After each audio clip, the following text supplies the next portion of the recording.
this dungeon is supposed to do in chapter 1, is set the pace of the world and the understanding of the world. You might get banned on Royal Road, you won't get average views 13, but live views 185. Well, there you go, Muffin. That's fucking insane, brother. That is exposure right there, man. Just make an impression and people will fucking come back. Boom. Boom! Now we need perfect chroma catalyst. Easy fucking peasy. Dead as a door. 5.3 million damage! I'm thinking maybe doing episode 2 of Adventures of Duart. But I'm not 100% sure.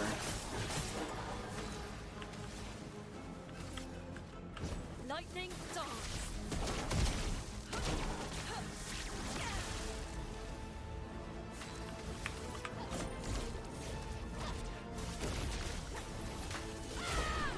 GG. And as always, remember, if you can't say fuck you to your friends, who can you say fuck you to? Fuck you! Through their first exam in order to be able to leave the tree. And it's like, you know, you gotta do like a lore check, you gotta do an intelligence check, you gotta do like a survivability check, you gotta do a combat check, and you know, all these kinds of things. So the idea of this is to use this in order to build the rest of like the continuity of how these systems work and get that far. Yeah, that's where it's like that would be an exception, right, Levi? And that would be a great twist too, where it's like, you know, it's like you wind up dying, but you don't wind up dying from the monster, you wind up dying from the train with like all of the beings of consciousness that Anima has devoured before, that she has like pulled from the pit of its being. So it's kind of like she's amassed this entire army of consciousness around her, and it's all of the food that's ever been consumed by Anima. On with like a magnum or something like that. And then the entire time the reader's like, why the fuck isn't he using this gun? Why the fuck isn't he using this gun? At the end of the story, he pulls out his gun and shoots the monster. It's like, are you fucking kidding me? Really, dude? That's how you're gonna end it? I'm a goofy goober, yeah, you're a goofy goober, yeah. True, Sharp. Sounds good. Did you write anything new, Sharp? Anything you want to share with us? Anything interesting that you have? We're creating a story around a prequel for the book. And we're going to do like a series of short stories of like setting up how the world is, just to kind of get an idea for it. Yeah, I'm half done with chapter 4. Hell yeah, brother. Wait, we get pulled off course, guys? I think we're going out in the middle of buttfuck nowhere.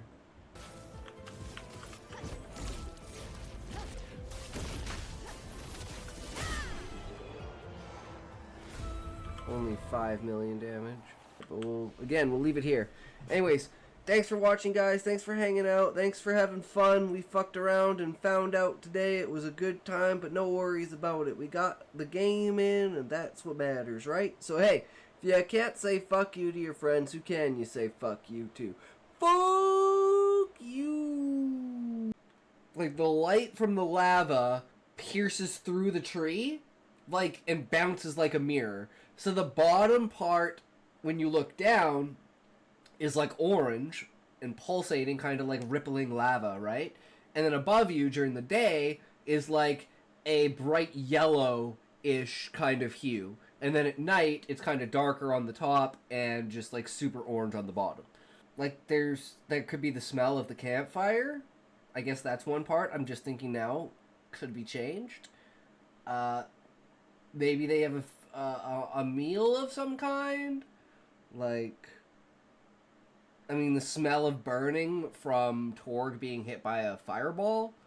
3 points of completely basically upending the world and completely changing everything, as well as perspectives towards places, because the tree itself never changes until the end of the book, but it's like it goes from being like a harmonious sanctimony or sanctuary to a longing of home to absolute despair, and then becomes evil castle that you have to infiltrate and fight off.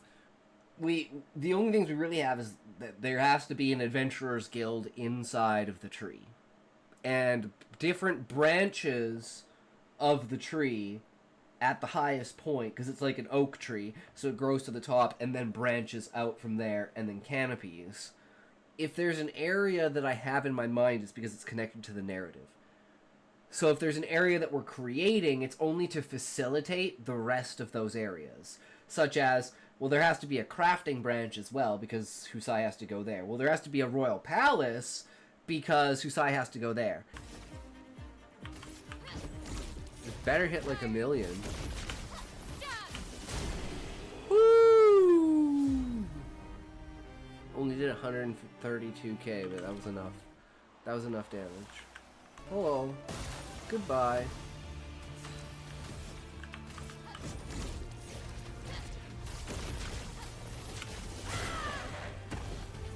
$22 million. You know how it is. I love you. You guys are awesome. Thank you so much for sticking around and hanging out and, you know, just chilling and being you pretty much, right? But hey, if you can't say fuck you to your friends, who can you say fuck you to? Fuck you. I've had issues with people on Twitch. I don't have them on my actual stream, but when I'm on someone else's stream, there's a few conflicts sometimes. Well, it's bound to happen. It's just it's the internet, right? You just move on.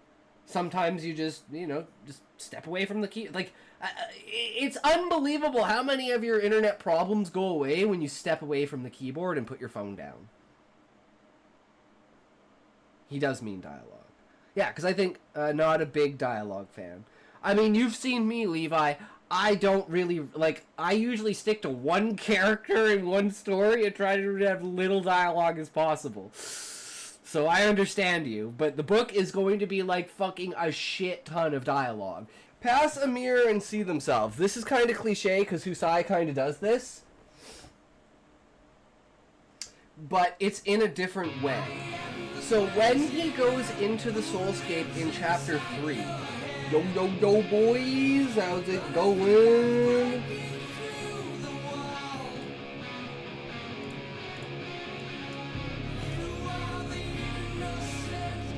What happened here?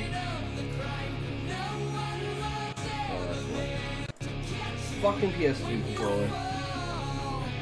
It is what it is. Down to there, reasonable level.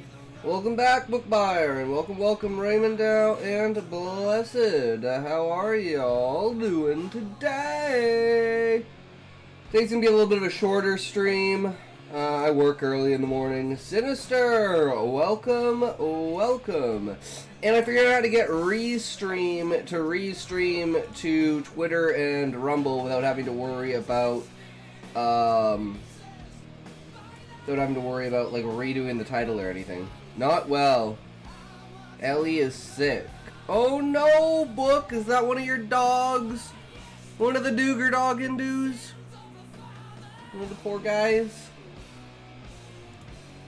God, I have so much shit open now that I have these extra tabs. Where is... There it is. Yes, she's at red stool twice. Ooh, that's not good.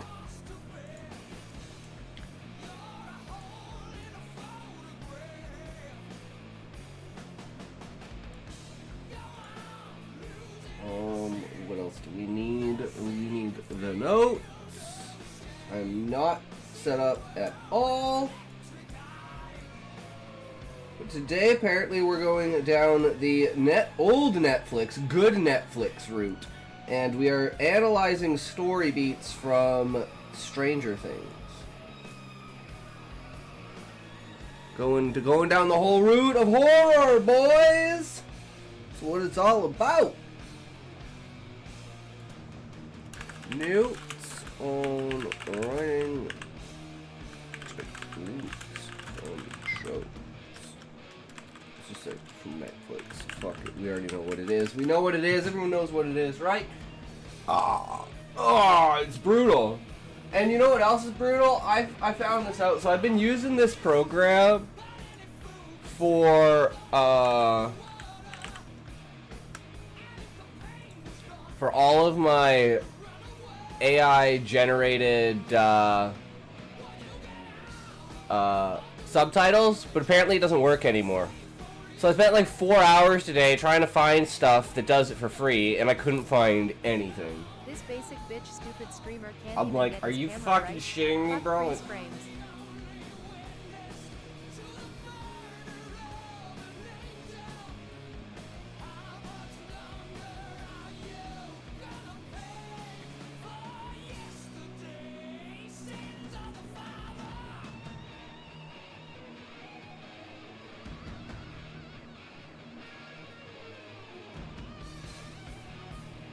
Oh, there it goes. That's the face. True, had to be done. As always, Sinister, super appreciate it. Every day is a war, but I'm making progress through recovery. 3 years, 5 months sober and growing in character and regaining mental abilities a bit by grueling bit. There you go, blessed. That's what it's all about. Remember, you can either have 6 months of excuses or 6 months of progress, bro. Looks like you've got 3 fucking years of progress. That's what it's all about. Welcome, welcome, Raymond. How's it going, good sir? Have you written any other essays or translated any other essays there, Beezus? I mean, Raymond. Jesus. I got Beezus on the mind.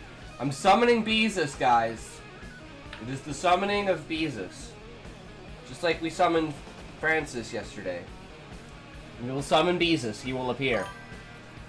Left a big one on the Discord last time. Shit, did I not see it? I mean, I'm blind, so I probably didn't. Where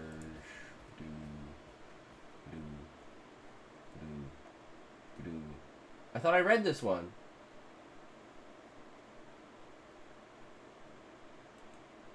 Did I not?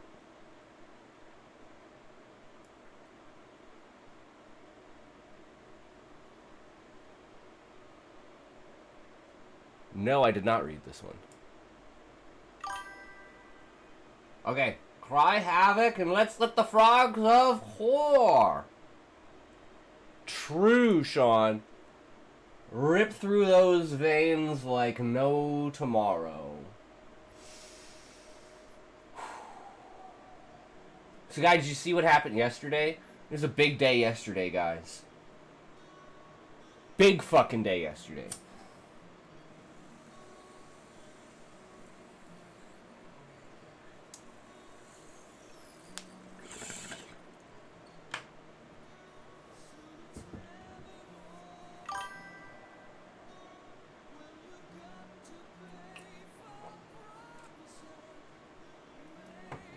You gotta be more specific, Sinister. People die every day. I'm using the tool for writing, math, and physics. Things way more now.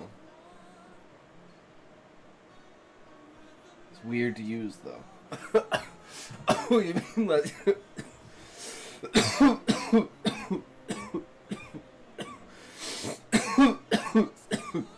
You mean like equations and graphs and stuff like that?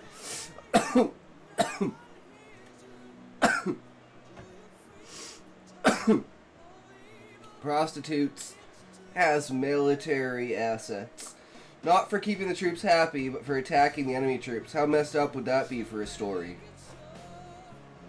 Damn, Shum, I love it. They send in all the prostitutes for, you know, like, hundreds of illegal prostitutes into, like, the enemy encampment. Oh my god, that's quite hilarious. I'm surprised. You know what, Sean? I gotta ask Rock if that's ever been done in history. Send in those. I gotta ask Rock if that's ever been done in history. All ones with HIV or AIDS specifically, yeah.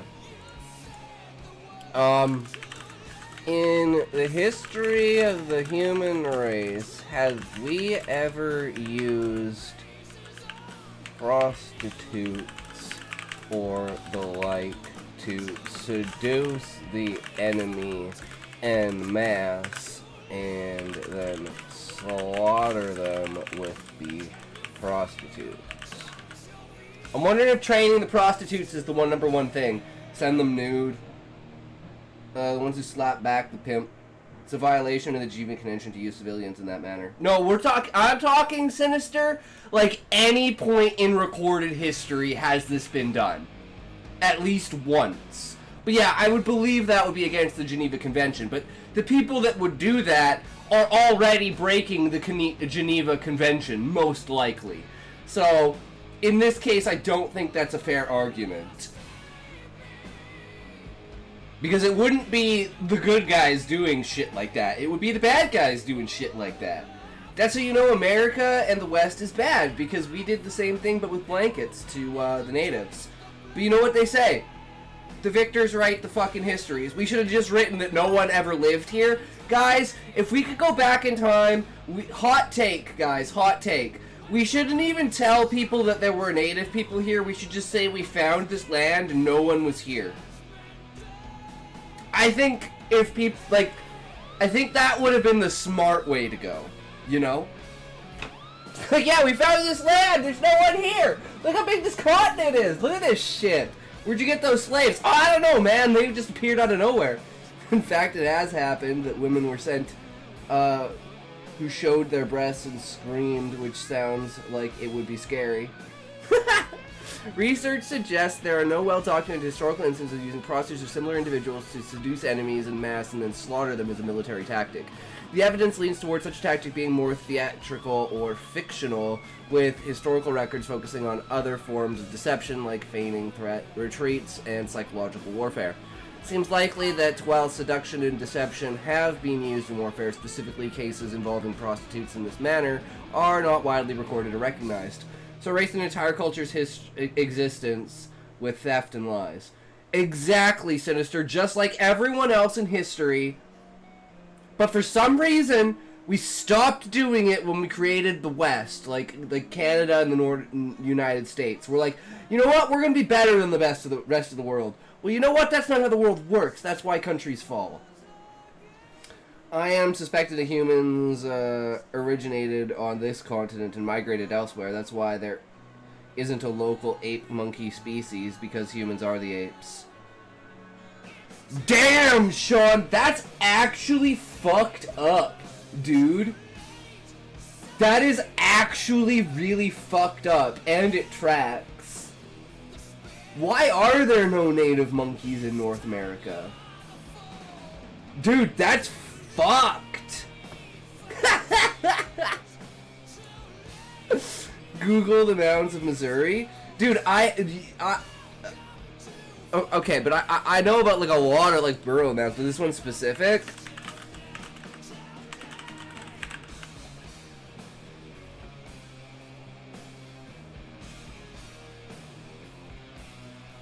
What are the mounds in Missouri?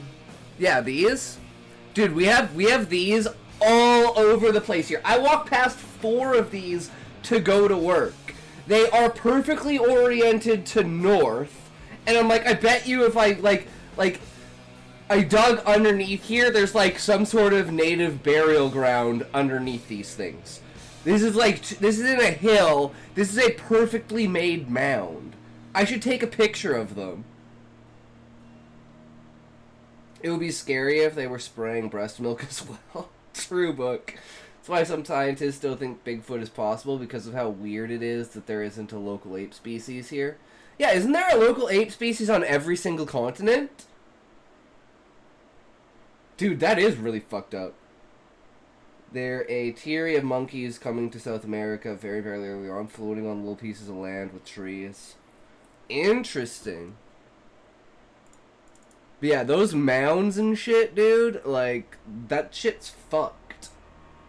They're basically like mini pyramids in orientation, and all of them are facing the exact same way. And they have clear-cut corners. It's fucked. They're like compasses. I don't know if they're even considered... Yeah, I don't even know if they're considered, like, historical ground. But both of them, are, like, the 2 ones that, like, are on the side that I go to, like, the side of the lake that I go through, they're both inside of, like, parks. And people like toboggan down them and, like, ride their bikes down them and shit. Like, They're just treated like the only hills in Alberta.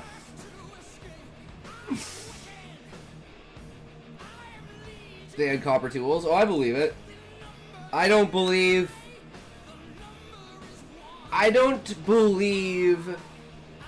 How do you say this? Like...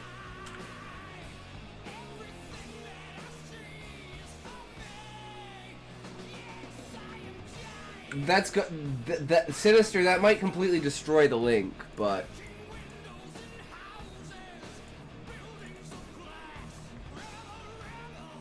Yeah, it's the same picture. That's literally the same shit. Like I wonder if I'll tomorrow when I'm walking to work, I'll take a picture of it, guys, and I'll show you tomorrow night exactly what they look like.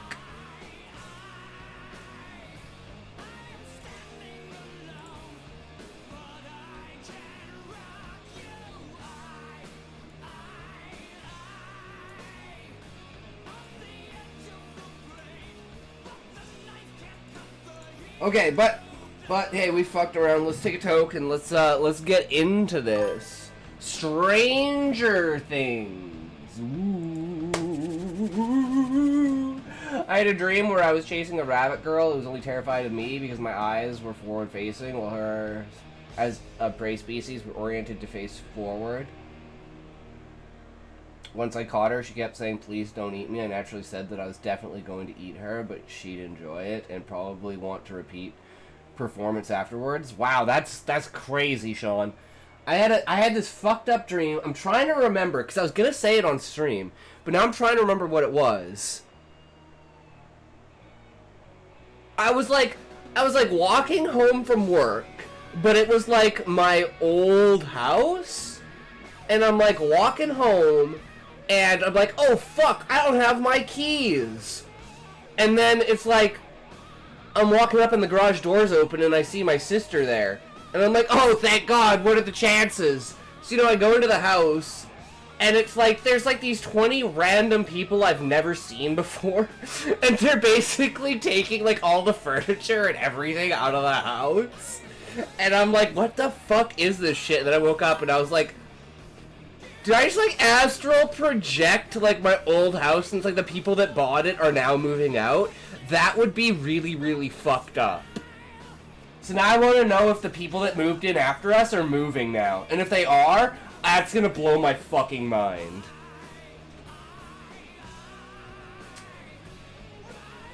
And they go, this is an intervention to be like rabbit canner, my third ranked target species. Goes cat girls?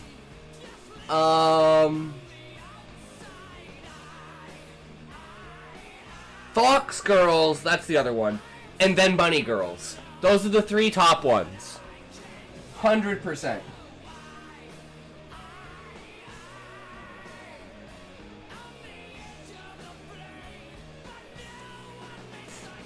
Dunmer. Oh no, we got ourselves a dark elf in here, guys. We got us a dark elf. There you go, Callie. Oh, a Mithra. We got us a true Catwoman. Mithra is the Final Fantasy XI cat girls. And you can only... There are no cat dudes. You can only be a Mithra. It's like Galka, you can only be male. Mithra, you can only be female. Thank God I wasn't Mithra. You'd pull off a great Mithra, Brooke. A great Mithra. 100%.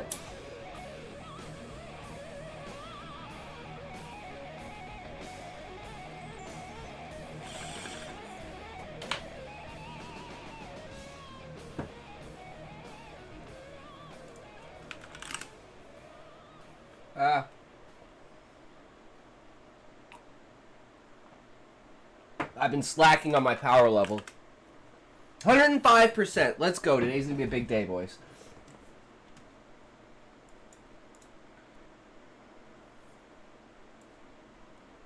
Alright, we ready? I squish all bugs.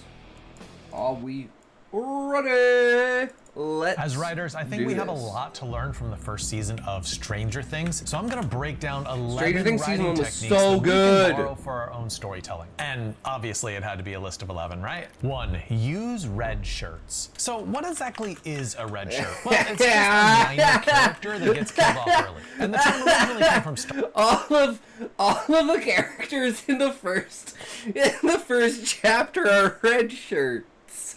There are so many red shirt throwaway characters. Except these red shirts are somewhat important.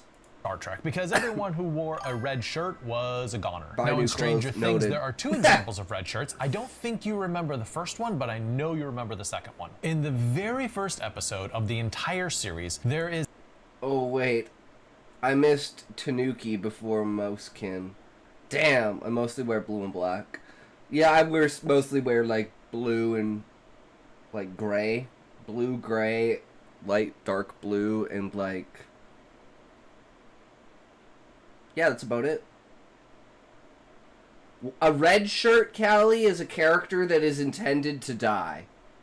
And most of the time, it's, like, in some way foreshadowed that the character is gonna die. Help, I'm perishing! I have all I have are brown clothes. Well, then you're good to go, Raymond Dow. a scientist You're just shit now. running down a hall with flashing lights, and he gets into an elevator. He's obviously scared, and then he gets eaten by a monster. It's a great example of a prologue, and it shows that, hey, this The is a original show Star that- Trek, with 3 exceptions, anyone who wore a red shirt was going to die.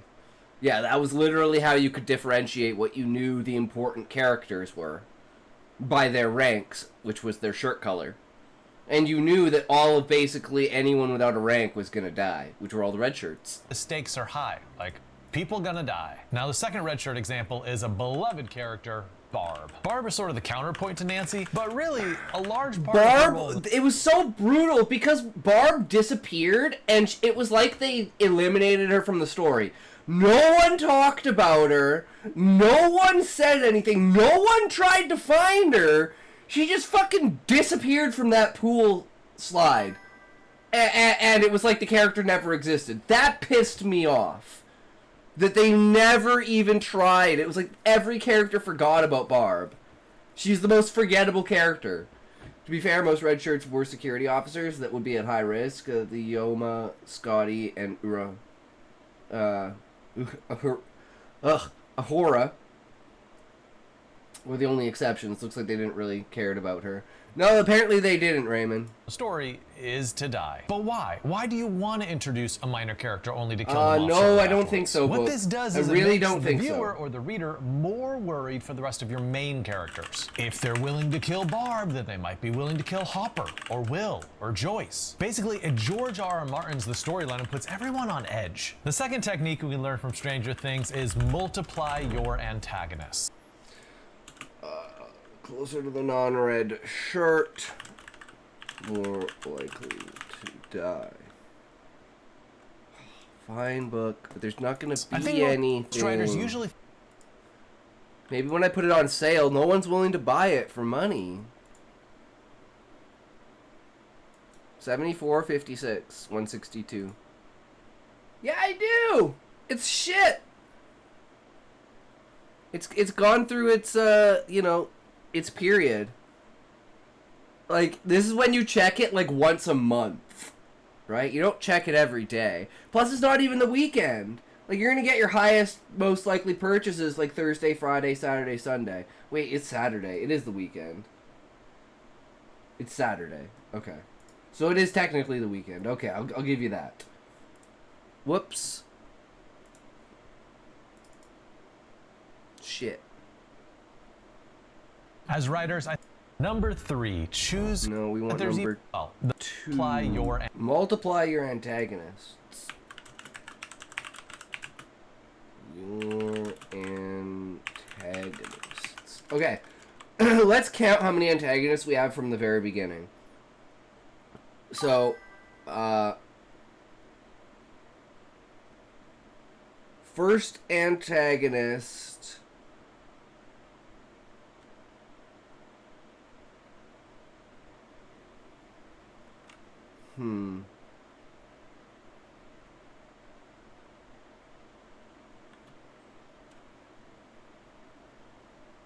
It's gonna be the goblins rounding up the beastmen. Then you upgrade from the goblins to the shadow species controlling the beastmen.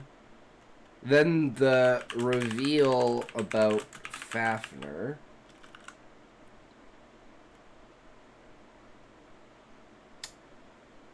Then reveal about Monarch. So during this tiny period, both, like, the main characters think that, like, absolutely nobody's. Did you buy my book on July 24th? Yes, I did, Callie. Because that was the day it was supposed to arrive, and that was the day I checked it and said my payment plan, like, my payment needed to be revised. And I was like, okay, so I just re-put it through and it worked. And I was like, okay, I don't know what the fuck that was about. But, so, I'm pretty sure that's why it didn't show up before Callie. Was because, for some reason, like, I checked it every day, and then the day that it said it was going to arrive, it said that the payment plan didn't go through. And I was like, what do you mean? It's been like 4 days. Like, as soon as they're ready to, like, put it on, they're like, wait, this isn't paid for. What the fuck? During a small part, both Fafnir and Monarch are enemies. I made $5.39. Nice, Callie. That's pretty decent. Because, yeah, that's like $8 Canadian.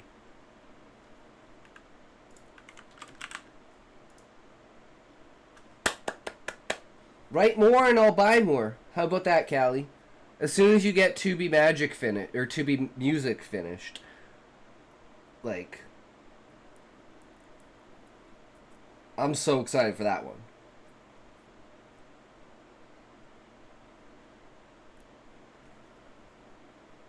Antagonists. I think most writers usually think of the antagonist. So we have like a 5 singular antagonists. Antagonist in their book. But what we can learn from Strange. Oh, and then there's Anima, of course. Like, you know, and then there's the Viceroy. So there's a lot.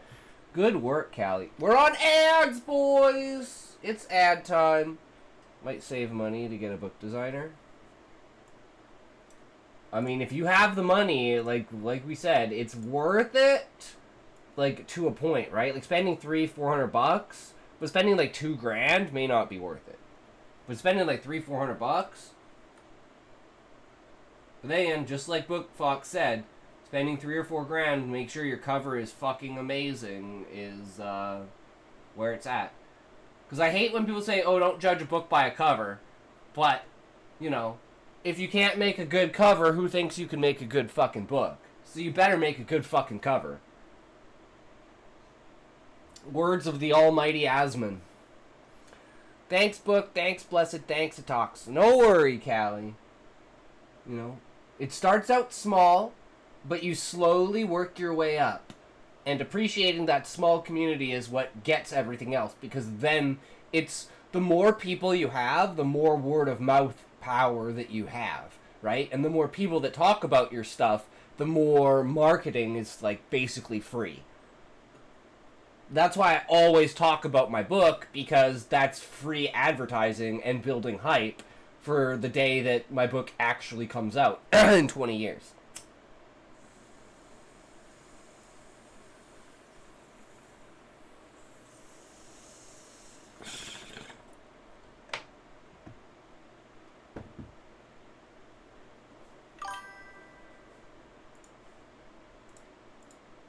Okay, we are back from ads. Stranger Things is you can have multiple antagonists. The first one you probably thought of is the Demogorgon. If you crossed a Venus flytrap with a bodybuilder and gave it anger issues, that would be a Demogorgon. And the second one is Dr. Martin Brenner, who basically abducts kids with special powers and then treats them like lab rats. I think it's really important to have both types of antagonists, right? Both the human antagonist and sort of like a monster antagonist as well. The monster antagonist gives you this very visceral, animalistic fear, while the human antagonist gives you this kind cruelty that's just torturous and psychologically painful. And I should add that there's even more sub-antagonists. You have Agent Connie Fraser, who goes around assisting Brenner in various ways. And you also have the bullies at school who picks on Mike and the rest of the game. Essentially, don't be afraid to have lots of antagonists in your story. Number 3, choose curiosity. Curiosity over mystery. This is a big one, and that's the... You can't, a little bit of information.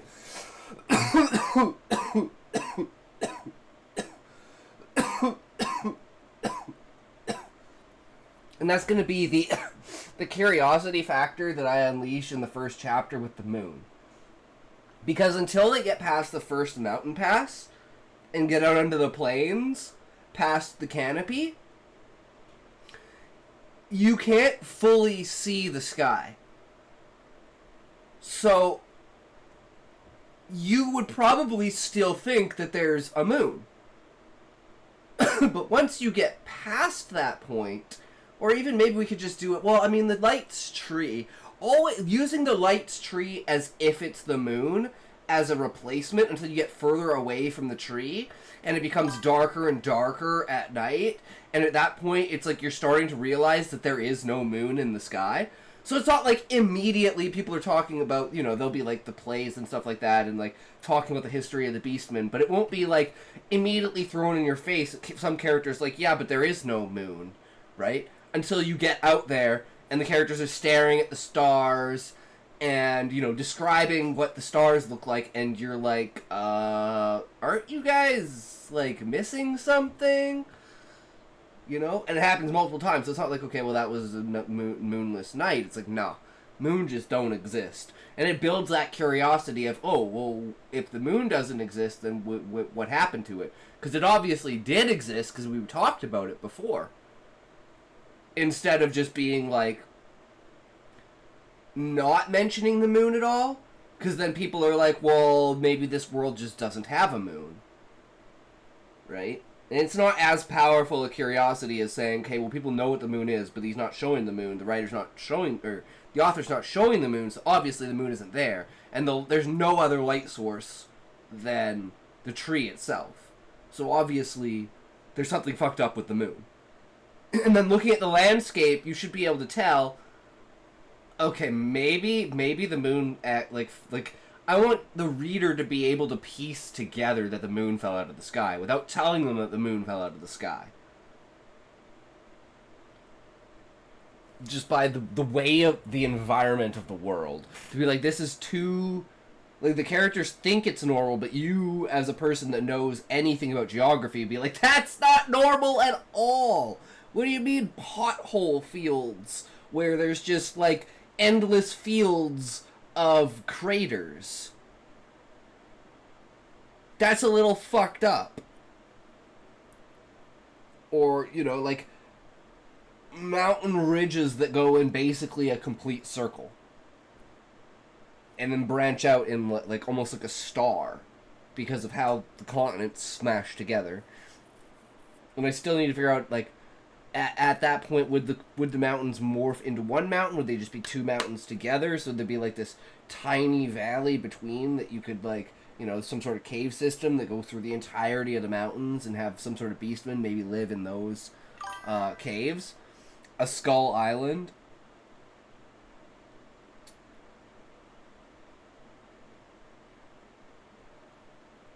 Well, it'd be something along those lines, but it's the fact of there are no islands, Raymond. This planet only has one singular continent, and there are no small islands, even on the outskirts of the land, because all of the landmass got crushed together, and so everything else is just underwater. And, like, the water levels all got fucked up because now there's no longer a tide, so everything's just even across the board. But that's being, like, kind of fucked up a bit by the fact that the octopi and the other dragons are trying to recreate and continue to keep the currents in the ocean going, despite not having the tide to fuel them. But yeah, lots of backstory dropped over curiosity. Because we want a lot of curiosity. And the only mystery that we really have is who put the calm sphere where it did. Who initiated the entire story. And again, I don't even know if we'll ever find that out. It'll only be inferred, but it will never actually truly be stated. Because the Viceroy turns before they could ever figure out if it was him or not. Maybe Gaia says that it was her? But who knows? Complexity over mystery. So if you were writing a character like Elle who has these amazing superpowers, I think a lot of writers would try to keep that a secret for a little while, you know, to keep the reader guessing. But instead, in Stranger Things, they show her powers basically right away. In one of her first scenes, when she's getting fed in a diner, she looks at a fan and concentrates on it and shuts it off with her mind. Showing that up front rather than keeping it a mystery makes readers very, very curious about how those powers will develop in the future. So later on, when she ends up, you know, flipping a car or something super powerful like that, it makes sense because we realized from the beginning that she had powers. 4. Employ misdirection. So the central problem in the entire first season is that Will is gone, right? He's been abducted by a monster. And everyone is searching for Will, wondering whether he's dead or alive. So what misdirection does is it leans away from the way the story's gonna end. It tries to convince the reader or the viewer that things are gonna turn out differently than they actually will. So at the end of the season, spoiler alert, Will's found, right? He's alive. What that means is the storyline has to work really, really hard to convince you he's not gonna be alive. They're gonna find him and he's gonna be dead. So how do they do this misdirection? Well, they find Will's body in the quarry. I mean, this is very strong misdirection. They literally find his body. Of course he's not alive. And then later, Hopper realizes it's just a fake body. It's just cotton fluff and lies in a kid-shaped package. So in your story, just work really hard on misdirection and try to convince the reader that what they want to happen in the end is not what's going to happen. 5. Make superpowers have a cost. So Yeah. Make superpowers have a cost. This would be the thing of the limits of a system show more about that system than its operations. Say that. Fake Kid. Classic. Classic. every time that Elle uses her powers, what happens to her? Her nose bleeds. And there's a very good storytelling reason why her nose needs to bleed. I mean, really, it's showing that she doesn't have unlimited cheat codes, right? There's a cost to every time that she uses her powers. If her powers don't have a cost, then there's not much tension in the storyline, right? We're just like, oh, let me guess, she's gonna use her powers to get out of this one. But if her powers have a physical cost, then we wonder, is this one gonna be too much? Is she not gonna be able to win in this confrontation? It's also a great visual sign that she's using her powers. Like sometimes you don't know whether she's using her powers, like when the bully pees himself, and then you look at Elle and you're like, oh, nosebleed, okay. I guess that means she's using her powers. And honestly, a lot of superheroes that you see have some sort of downside to their powers. I'm thinking like Rogue and X-Men. Yes, she can absorb other people's powers and memories through skin contact, but it comes at a very high personal cost for her because she can't safely touch people that she loves. 6, create contrast. Create contrast. I think we do this well, especially between like the misdirection in thinking that Fafnir is the main enemy. You're like, well, it's this massive city, like multi-city sized dragon that's controlling essentially what is the antagonistic species. I like how Araki works powers with the stands. Like in JoJo's Bizarre Adventure. Like, a weak stand can totally win a fight. Yeah. It's all about how you... It's about the way that you use it, right? And being intelligent about it. One of my favorite examples of this is actually Melio.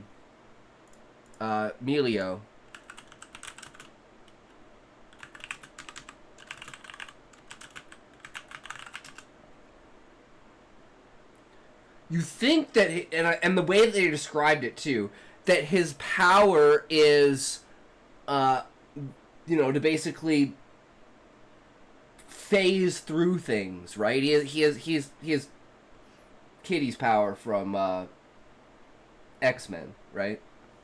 Like he just can phase through stuff. But the way that they explain that it works is, basically, he turns himself, like, non-material in whatever parts. He has God mode physics powers. Yeah, but what it takes in order to control those powers, like when he's talking about... I wonder if I could bring up the scene. Welcome to the talk show.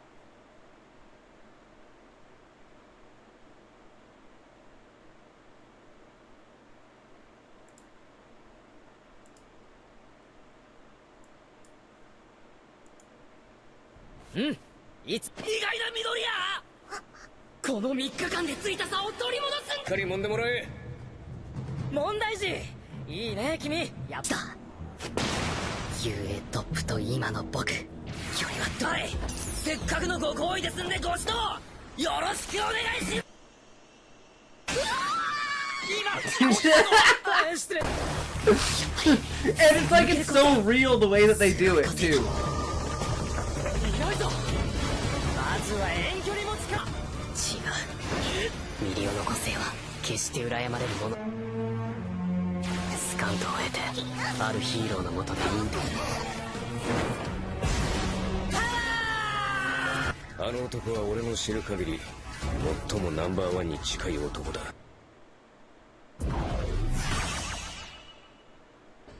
あれがナンバーワンに最も近い男ないんだ。丸くなりやがって。遠距離はすり抜けるだけでも強いのにワープとか。それってもその一言で君らのレベルは推し量れる。例えば素人がプロの一矢報いることさえできない。何かからくりがあると思うよ。足れるわけだからカウンター狙いでいけばこっちも触れられる時があるはず。おおサンキュー。 This isn't him revealing his powers.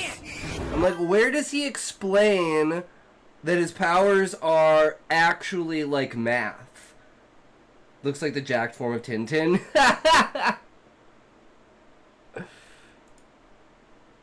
Where does he actually is this where? 先ほどミスるな俺だったら。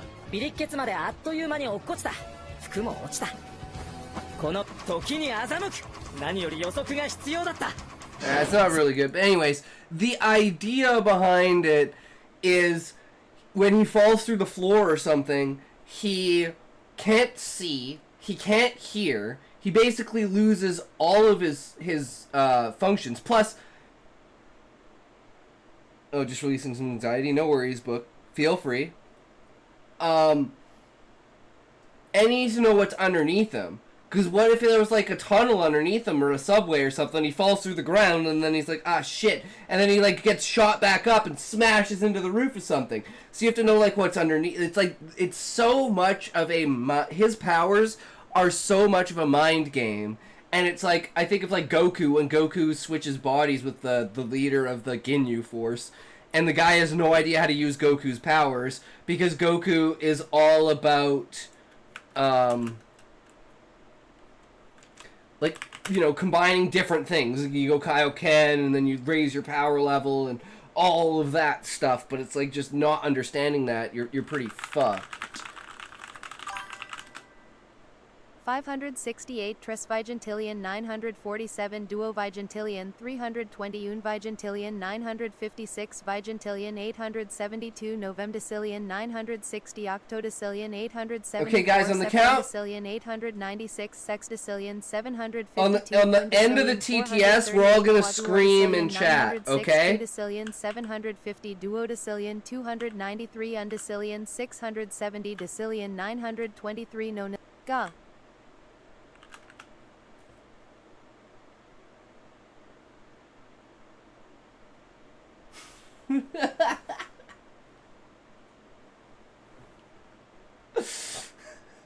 Let it all out!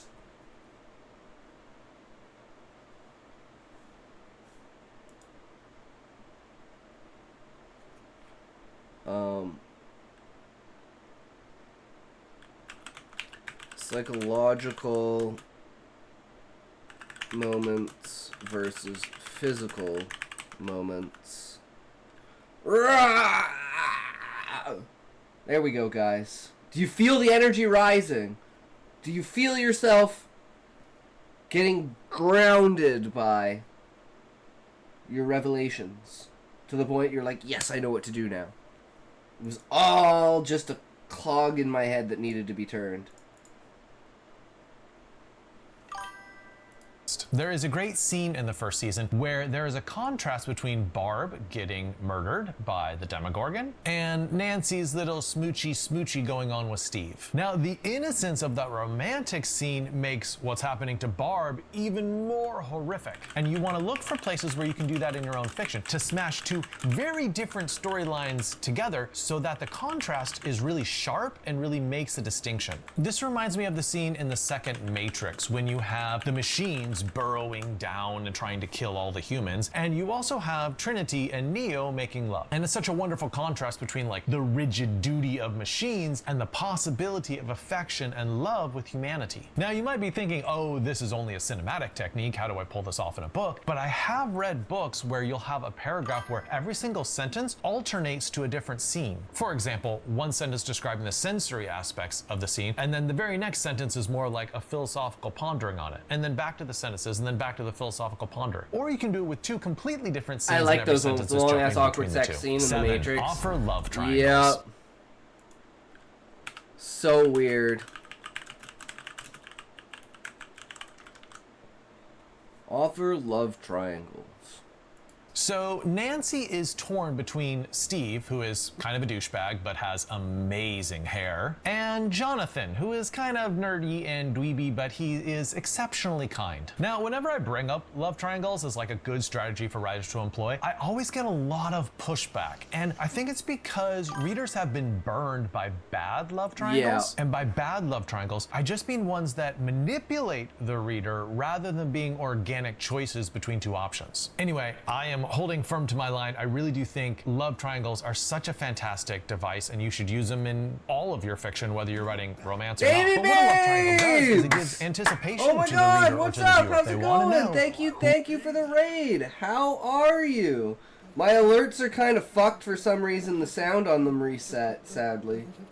But welcome everyone. How's it going? It's been a while. I haven't had very many viewers, so I haven't been able to host on Kick, because you need five viewers, and as soon as I'm like raiding out on Twitch, everyone leaves, so I don't have anyone, you know. And I should raid out on Kick first, you know, if I have enough people at the moment. But it is what it is. So how are you? How's it going? How have you been?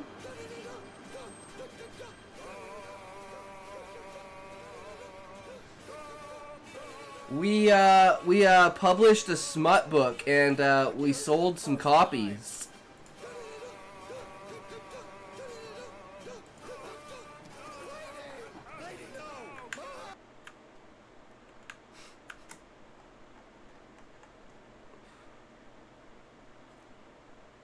$42 copies and 74 pages read on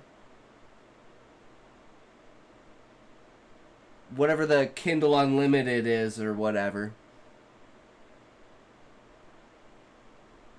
Took 6 of our smut stories and stuck them up there to see if people like them.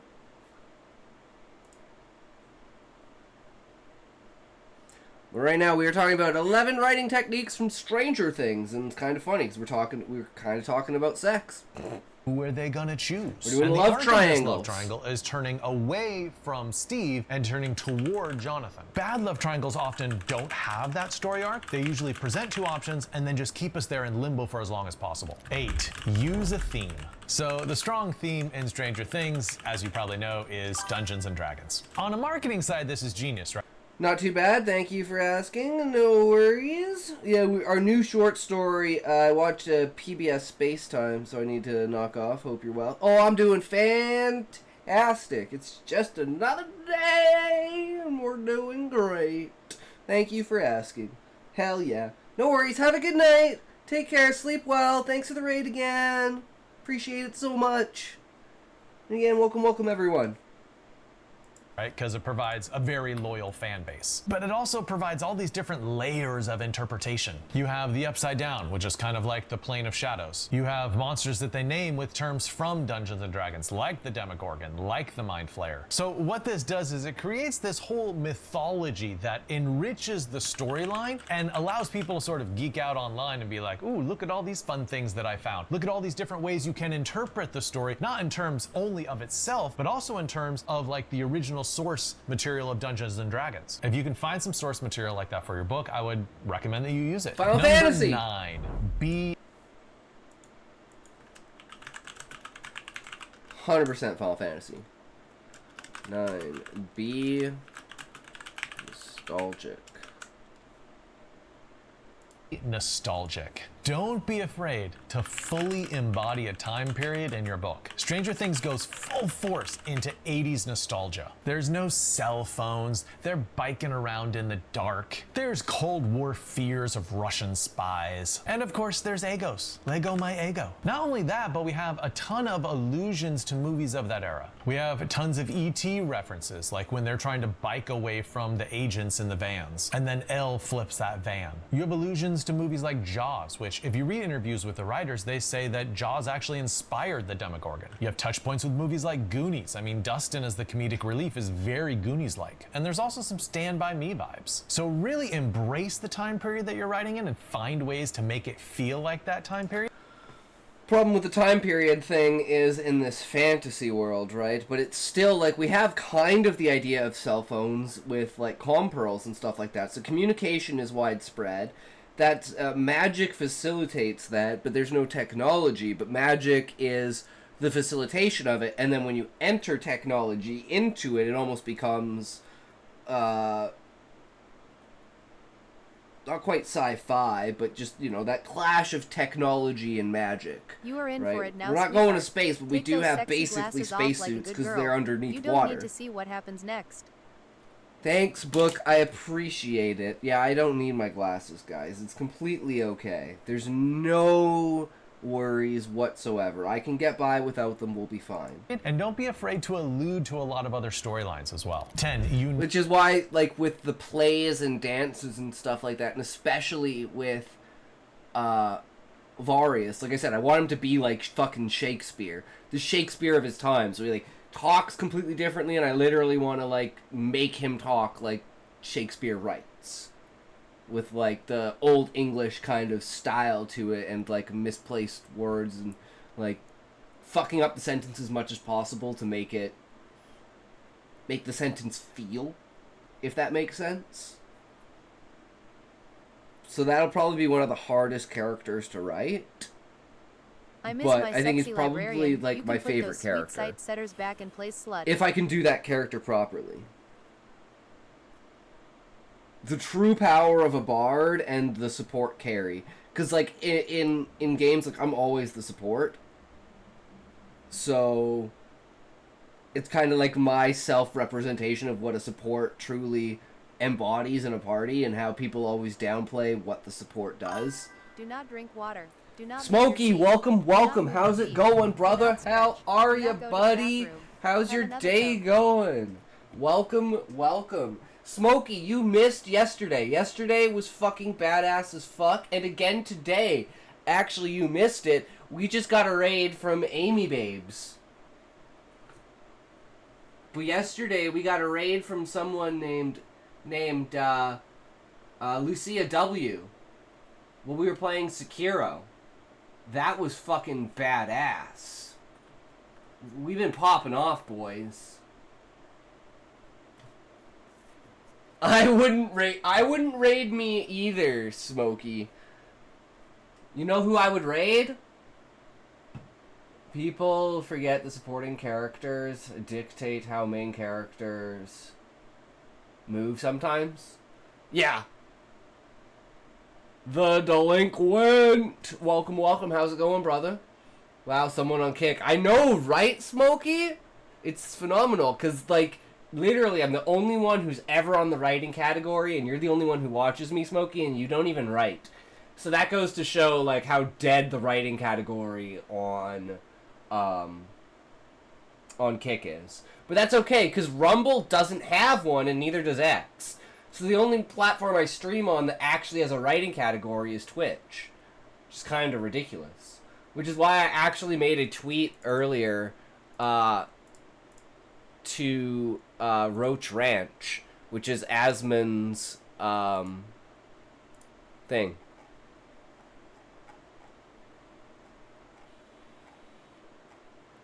Where's Roach Ranch? I missed it. It's somewhere here.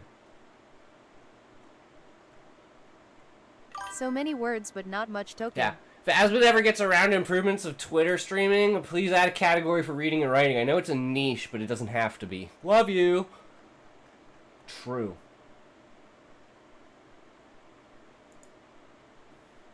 It's niche, but as the saying goes, get in where you fit in. Nothing wrong with that. Yeah, exactly. I completely, and it's like, I'm just doing this for myself at the end of the day to hold myself accountable. If anyone wants to tag along, I'm fucking super ecstatic that they want to, and, you know, I'm trying to improve the content to a point, but it's like, it is a very niche content, so you have to add your personality on top of it, right? And I think the things that we talk about and the things that we do could potentially be moving it outside of a niche audience, because we like to go fucking hard. We don't pussyfoot around our fucking stories. We write about pretty much fucking anything from Hunter Biden crashing the Air Force One into the Burj Khalifa, to people eating themselves, to serial killers addicted to farting sounds, to parables about things about life. Like, for instance, don't chew gum after you get your tongue frozen or your mouth frozen at the dentist. You're gonna chew your tongue off. So kid chews his fucking tongue off.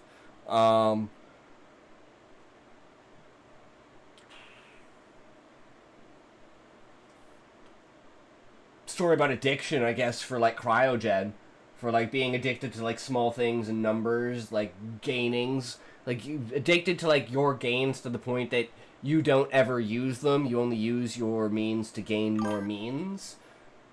Now I have a cooldown. I spoke to Sharon. Sharon. True, Smokey. True.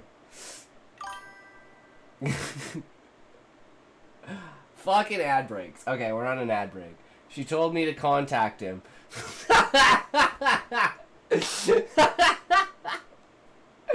He's probably so glad. He's probably back in his, like, 22-year-old body. He's down there partying with fucking, everyone.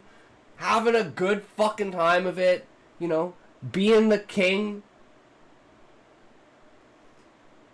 He moved from being the Prince of Darkness to the King of Darkness. He will rule us all. We'll watch it then. Oh, dude, that's a good idea, Smokey. That's a good idea. I wonder if, they're going to do, like, an obituary style one within the next year or so. Usually I give it a little bit of time, but I wonder about that. Because everyone, like, he did it on his own, right? Like, he did it on his own terms. So, I'm pretty sure this was been set up for, like, a while. So, it is what it is. So there's probably a little bit of difference between, somebody like Hulk Hogan who just randomly dies. The guy who should have died 2,000 plus times. Yeah, I believe that, Smokey. Definitely. I closed Twitch by accident. Opening a Google tab to search for a name, Shakespeare, is difficult to translate. You can go with Louis Astronomerans translation, which attempts to replicate the speech and linguistic flourishes of his English to a certain extent. Or it can go with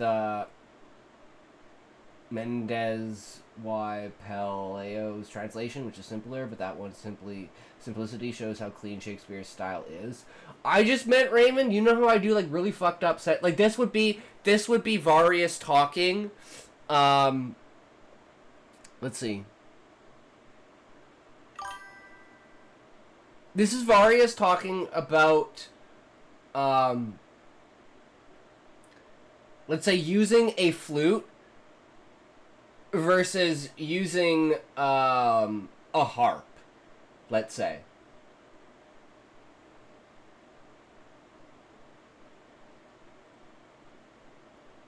Okay, let's see. It'd be like,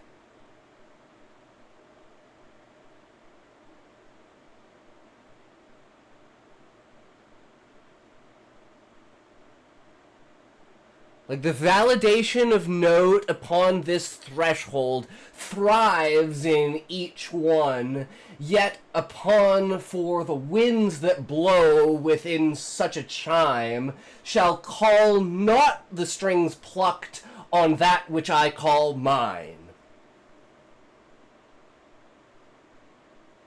And that'd be him being like, yeah, I prefer the harp over the flute. Does that make sense?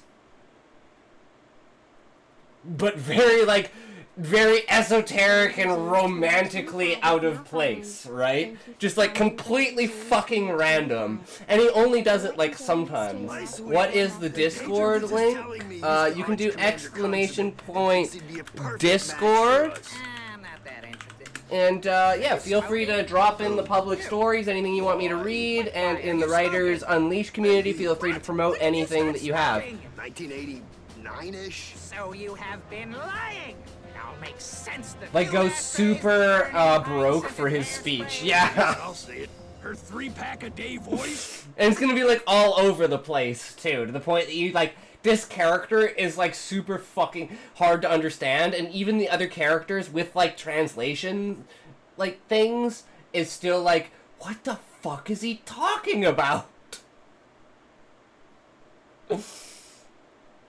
And that'll show, like, the extent of, like, Varius's character in this aspect is how far out of reach intelligence can be on a level for understanding. So it kind of makes the reader understand the way that the Beastmen hear people, right? And it's like, just, it's too complicated for them. You have to, like, sit down, just go through every single word, and make it very simple, or the concepts are beyond their imagining, right? Whereas that's where Varius is almost a step up in it, where he is on this fantastic level that even the most mundane thing has the light of essence that guides the soul upon its enticement. By vision or sound or sight, we follow through with that which is not within the blood. I don't know. Thank you for all the follows, guys. I super appreciate it, guys. We are definitely falling behind on the means of Kit. Smoking? We're great on Twitch, but yeah. I don't feel like I've been neglecting Kick. I just haven't had any viewers to the point that I can host anymore. It makes discovering a lot harder, you know. Biggest thing is, like, discovering other people through hosting. I try to host a bunch of different people, but lately it just hasn't been around. Smokey has been my only valiant Kickian, so I'm glad to have more people. I always try to support other people because that's, like, the most important thing to do, is create a community of self-support, essentially. And then you just branch out from there, right? You build your small niche, and then the personality and the content will carry you to greater lengths if it is of, you know, worth to people. And I hope, you know, I can inspire people to start writing, or, you know, using creativity in an essence. It doesn't necessarily need to be writing, right? Any kind of creativity, screenplay, like short stories, movies, like art. No worries, it's the twilight hours at the moment is all. Oh yeah, that's the biggest problem too, right? Like, for me it is 1:39 a.m. It's just the only time I can stream, so that's what it is. It's a bad time slot, but you make the most of what you got, right? Sorry, my Twitch is not strong enough for a kick. True blessed. You, Ichimatadas. What a wonderful phrase. You Ichimatadas, or else I'll be crazed. It means no worries for the rest of today. It's your bitchin' free philosophy, you Ichimatadas.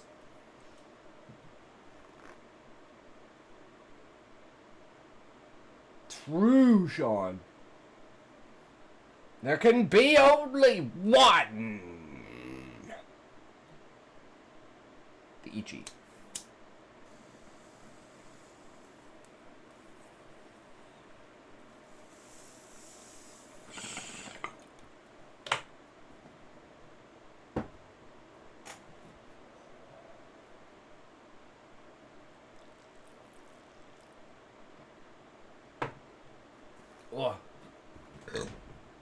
Timon and Puma need to sing that. I mean,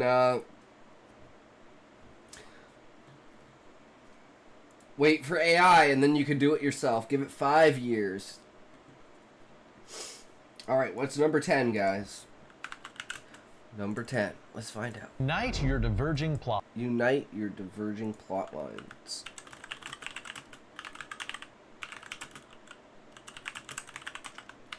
That's why it's like I have like this idea of like a timeline.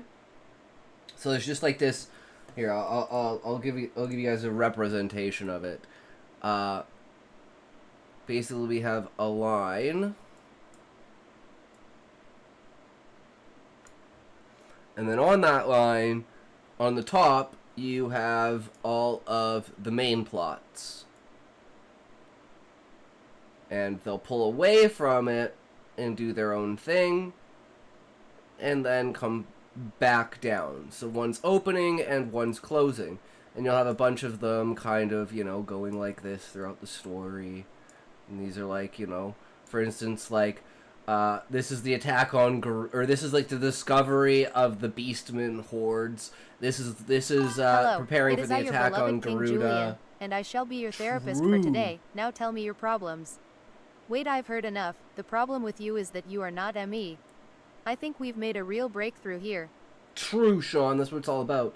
And this is like the attack on Garuda, the fall of Garuda, the death of Zaid, and then, you know, this is all trying to find the 100-year quest and Atomus. And this is like getting Fafnir on their side for the second confrontation, and then this is lighting the fires of Atomus and getting everything ready for the final battle. And then this is, you know, the confrontation of the Monarch. Then you have like all of the subplots.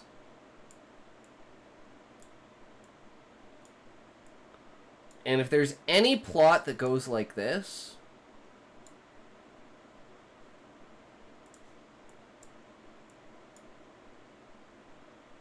because you know that that plot hasn't closed, so it's an open plot. So either you have to close it in some way or you have to get rid of the plot. The only open plot that we really kind of leave from the beginning to the end is who placed the calm pearl on Husai's desk.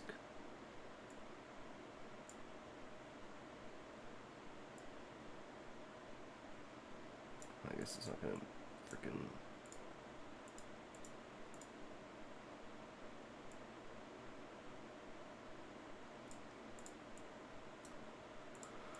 And that's the only one that we have left open, because we're not quite sure if we're going to solve that one or not.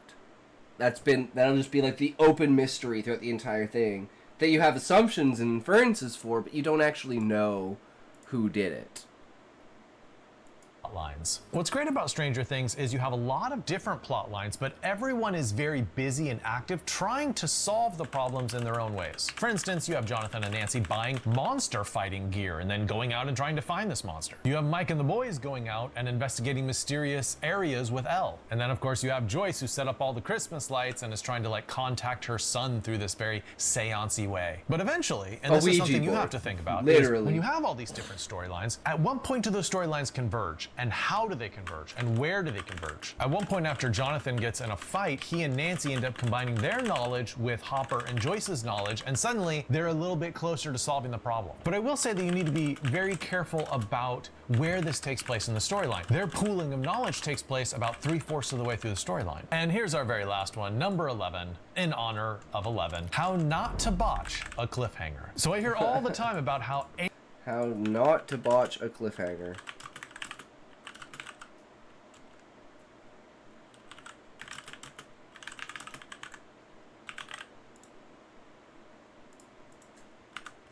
angry writers are when there's like a horrible cliffhanger at the end of book 1 and they have to buy book 2 to figure out what happens. I think your goal as a writer is not to make people angry. Yes, you want them to buy book 2, but... Well, that's why it's like the end of the series is like that. Because the end of book 1, yeah, sure, Fafnir dies, they get defeated, they fall into the roots. But it's also the reveal of the Warriors of Light. So it's like, oh, well, shit, now... you know, we lost, like, the main mentor, like, grand, ancient, powerful character, and now we've gained the prophesized characters that were told at the beginning of the book were basically going to be the saviors of everything. And now we've introduced them, and they're, like, you know, protecting the main characters now. And it's like they've been a part of the party the entire time, but their importance and relevance hasn't been revealed until this moment, when they actually pull out their top-tier gear and armor and start trying to defend Fafnir. Or, like, well, Fafnir is, like, you know, doing his thing. Because Fafnir knows they're the Warriors of Light. So maybe Fafnir, because this is all, like, still, you know, up in the air as to what actually is going to happen. Okay, new Isekai on RR titled Isekai by Wrong Number. Right? That's a new take. Frames.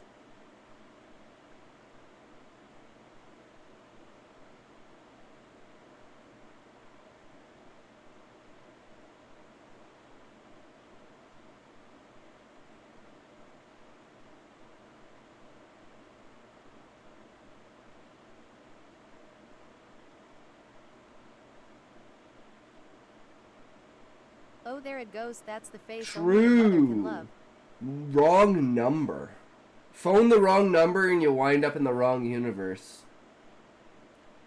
I wonder how they actually play that out. Ultimately, you want them to feel satisfied in your story. So let's look at Stranger Things to figure out how to do a cliffhanger well. I think the way to look at the ending of season 1 is to look at which storylines are closed off and which storylines open up. The storyline solves the main plot problem by having Will rescued. The storyline also solves the main antagonist by having the Demogorgon defeated. The storyline solves the main love tension by having Mike finally profess his love for Elle. And we also get this wonderful character change with Steve, where at the beginning he's sort of like this awful human being, but then he becomes courageous and actually like fights the monster. So there's all these storylines that close up very neatly and in a very emotionally satisfying way. There's just one little... My guess is you dial a certain number and it counts as a request for transmigration with no takes back.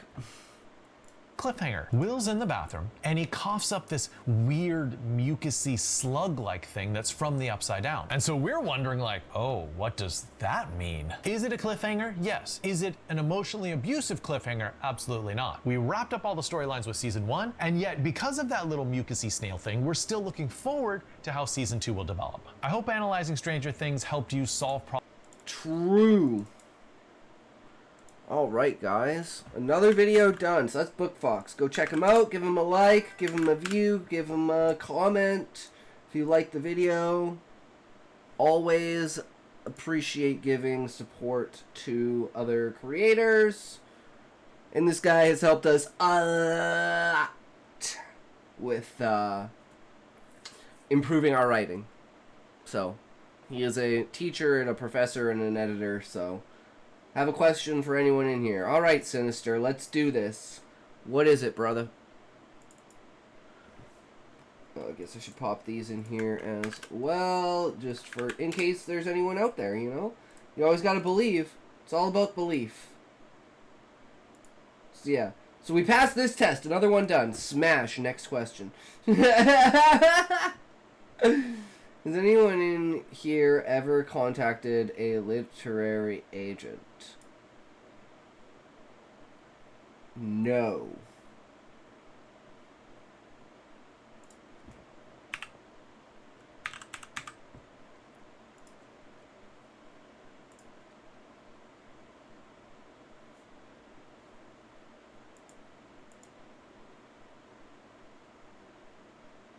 I just did. Nice. For what purposes, Sinister?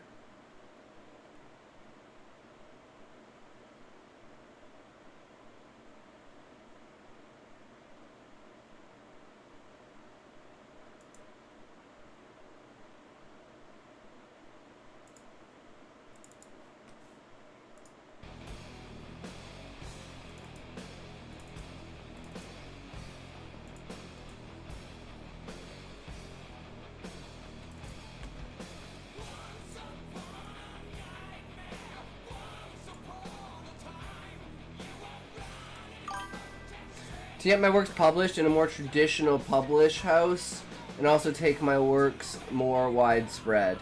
Ooh, well you'll have to You'll have to let me know how it goes, Sinister. I would be interested for... Because my problem is that, like, my luck is whatever I wind up doing is going to be a fucking scam. So I need other people to tell me their experience with stuff, and then I can take that into consideration. Because as, like, the commentary says, talent agencies. Fuck that. I am so scared to work with people because of that reason. Because of the amount of shit that gets stolen and, like, you know, like, you just get fucked with. I'm like, it's not worth it. If your writing is good enough, you should be able to nowadays build your own brand on your own. It may take a decade to do, but if your writing is at that level, then, and your ideas are at that level, and your presentation is at that level, you will find an audience. It will just take a lot longer. But as soon as you find that audience, it'll explode. Because the biggest way that information goes around is word of mouth. You may think it's the internet, but the internet is only like 40% of it. For every person on the internet that sees it, that person probably tells 5 people about it. Is Atox talking about... I'm kidding, I won't be egotistical.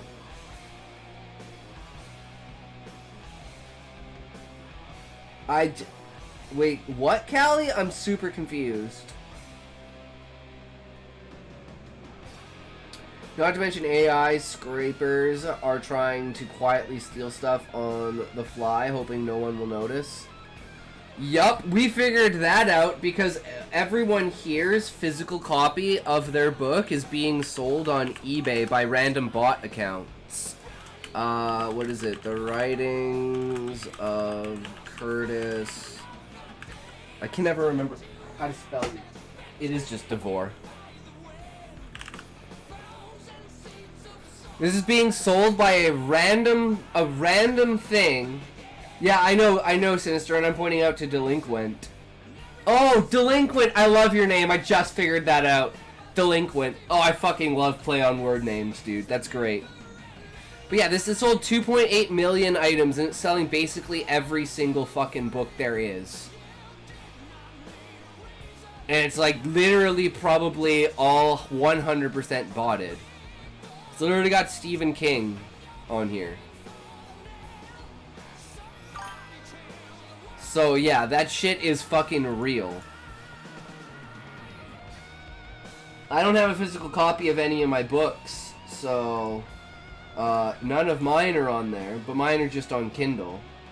You're talking about me with like writing being on point, making it in 10 years?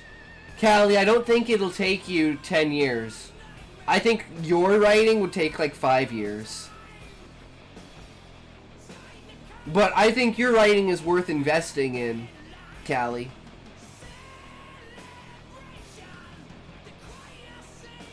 Do not drink water. Do not leave your seat. Do not move your feet. Do not stretch. Did you notice, Smokey, that I never took the toke from the last one? It's taking me 30 years to.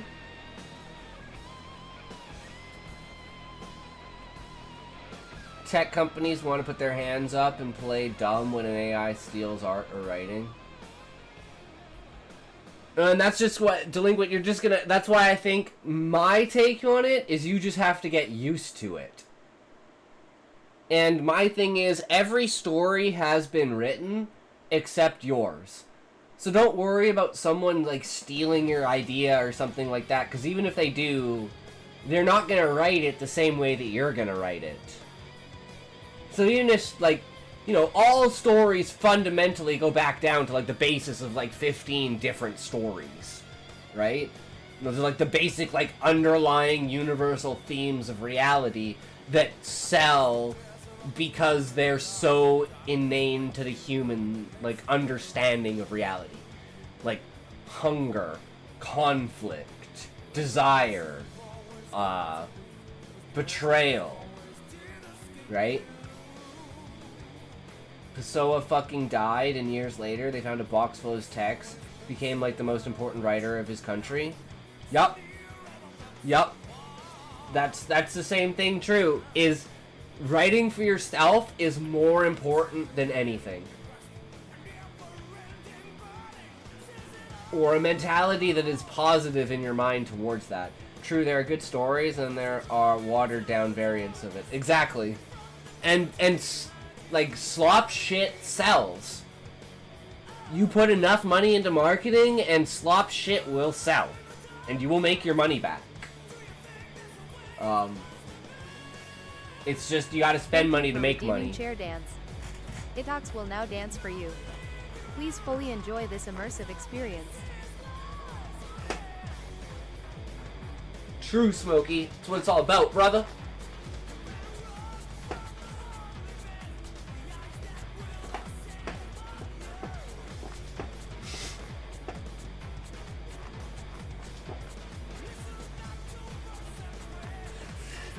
I've lived in fear of rejection, which is why I've never really pursued getting published until recently. I've decided that living in fear is not really living, it's just existing.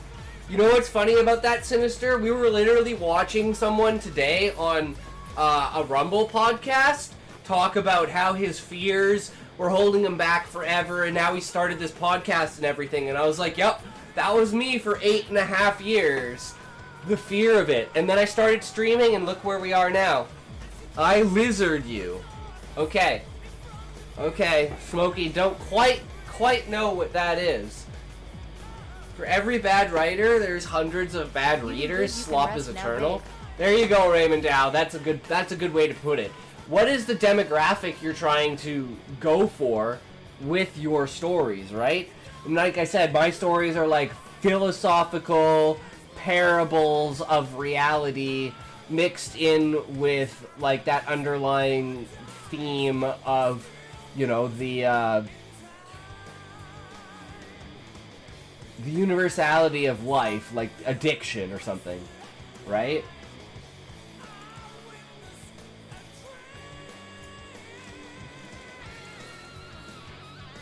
Yeah, your crowd will come. True, Sinister, true, Raymond, Sinister, it will. You just have to put yourself out there, and remember, the more haters that you have, the more people are talking about you. Cause haters tend to talk about shit more than people that like it. True, Levi. That's what it's all about, brother. Welcome, welcome. How's it going? So I gotta take this toke thanks to fucking Smokey. But I figured the first thing that we would do is, Sinister, do you have your writings in a digital copy? So I can read one of your short stories. Fuck! Fuck! My screen just fell into the ashtray, guys. Just scam me is okay.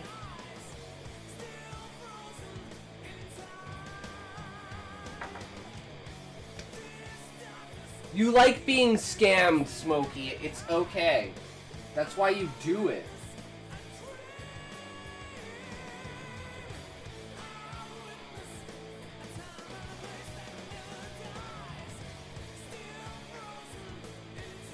Not really in a way that I can send to you on here.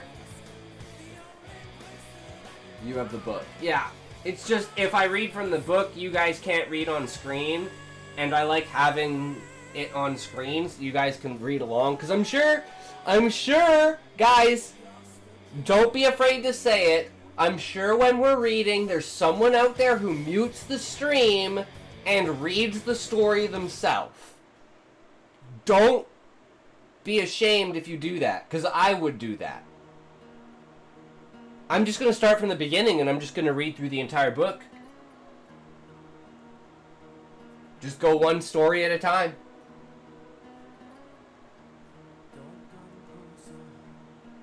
Gotta go, have fun all. Okay, bye, Smokey. Take care, brother.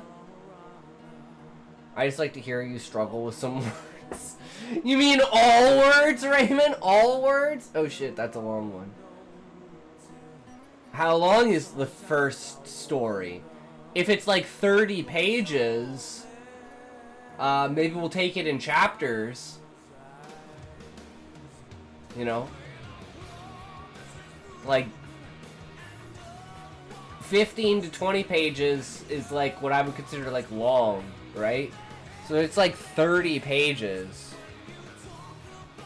Then maybe we do it in 2 streams, but, you know, it is what it is, right? 30 pages is like a short novel. Yeah, but that's like what Cryogen is. Cryogen's 30 pages, 10k words. Like 5 pages, I think. Yeah, I don't do chapters per section.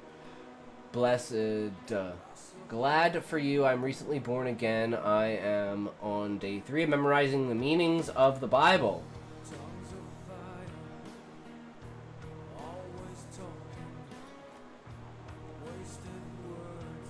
Went to Mass for the first time in about forever. Beautiful church we've got here.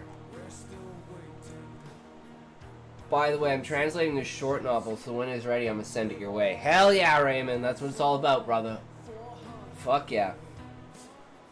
And we're gonna hit ads in a sec here, guys. So, we'll read the first story first for Sinister.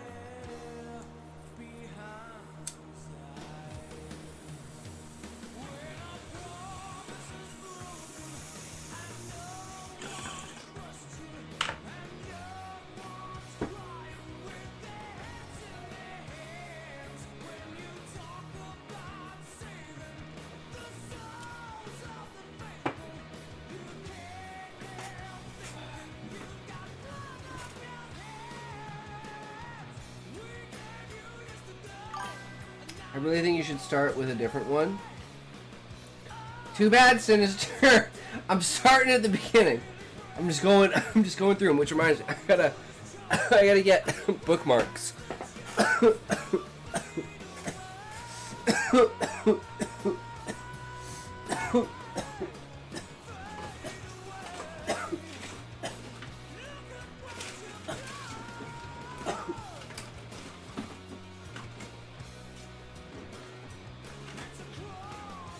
That should work.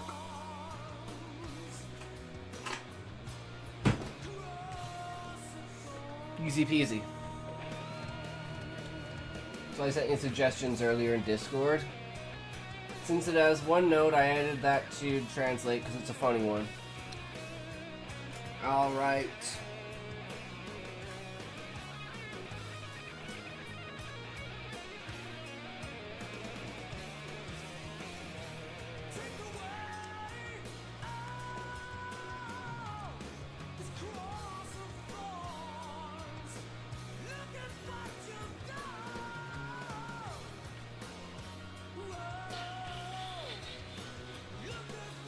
Okay, this would be like the first time reading off of an actual page.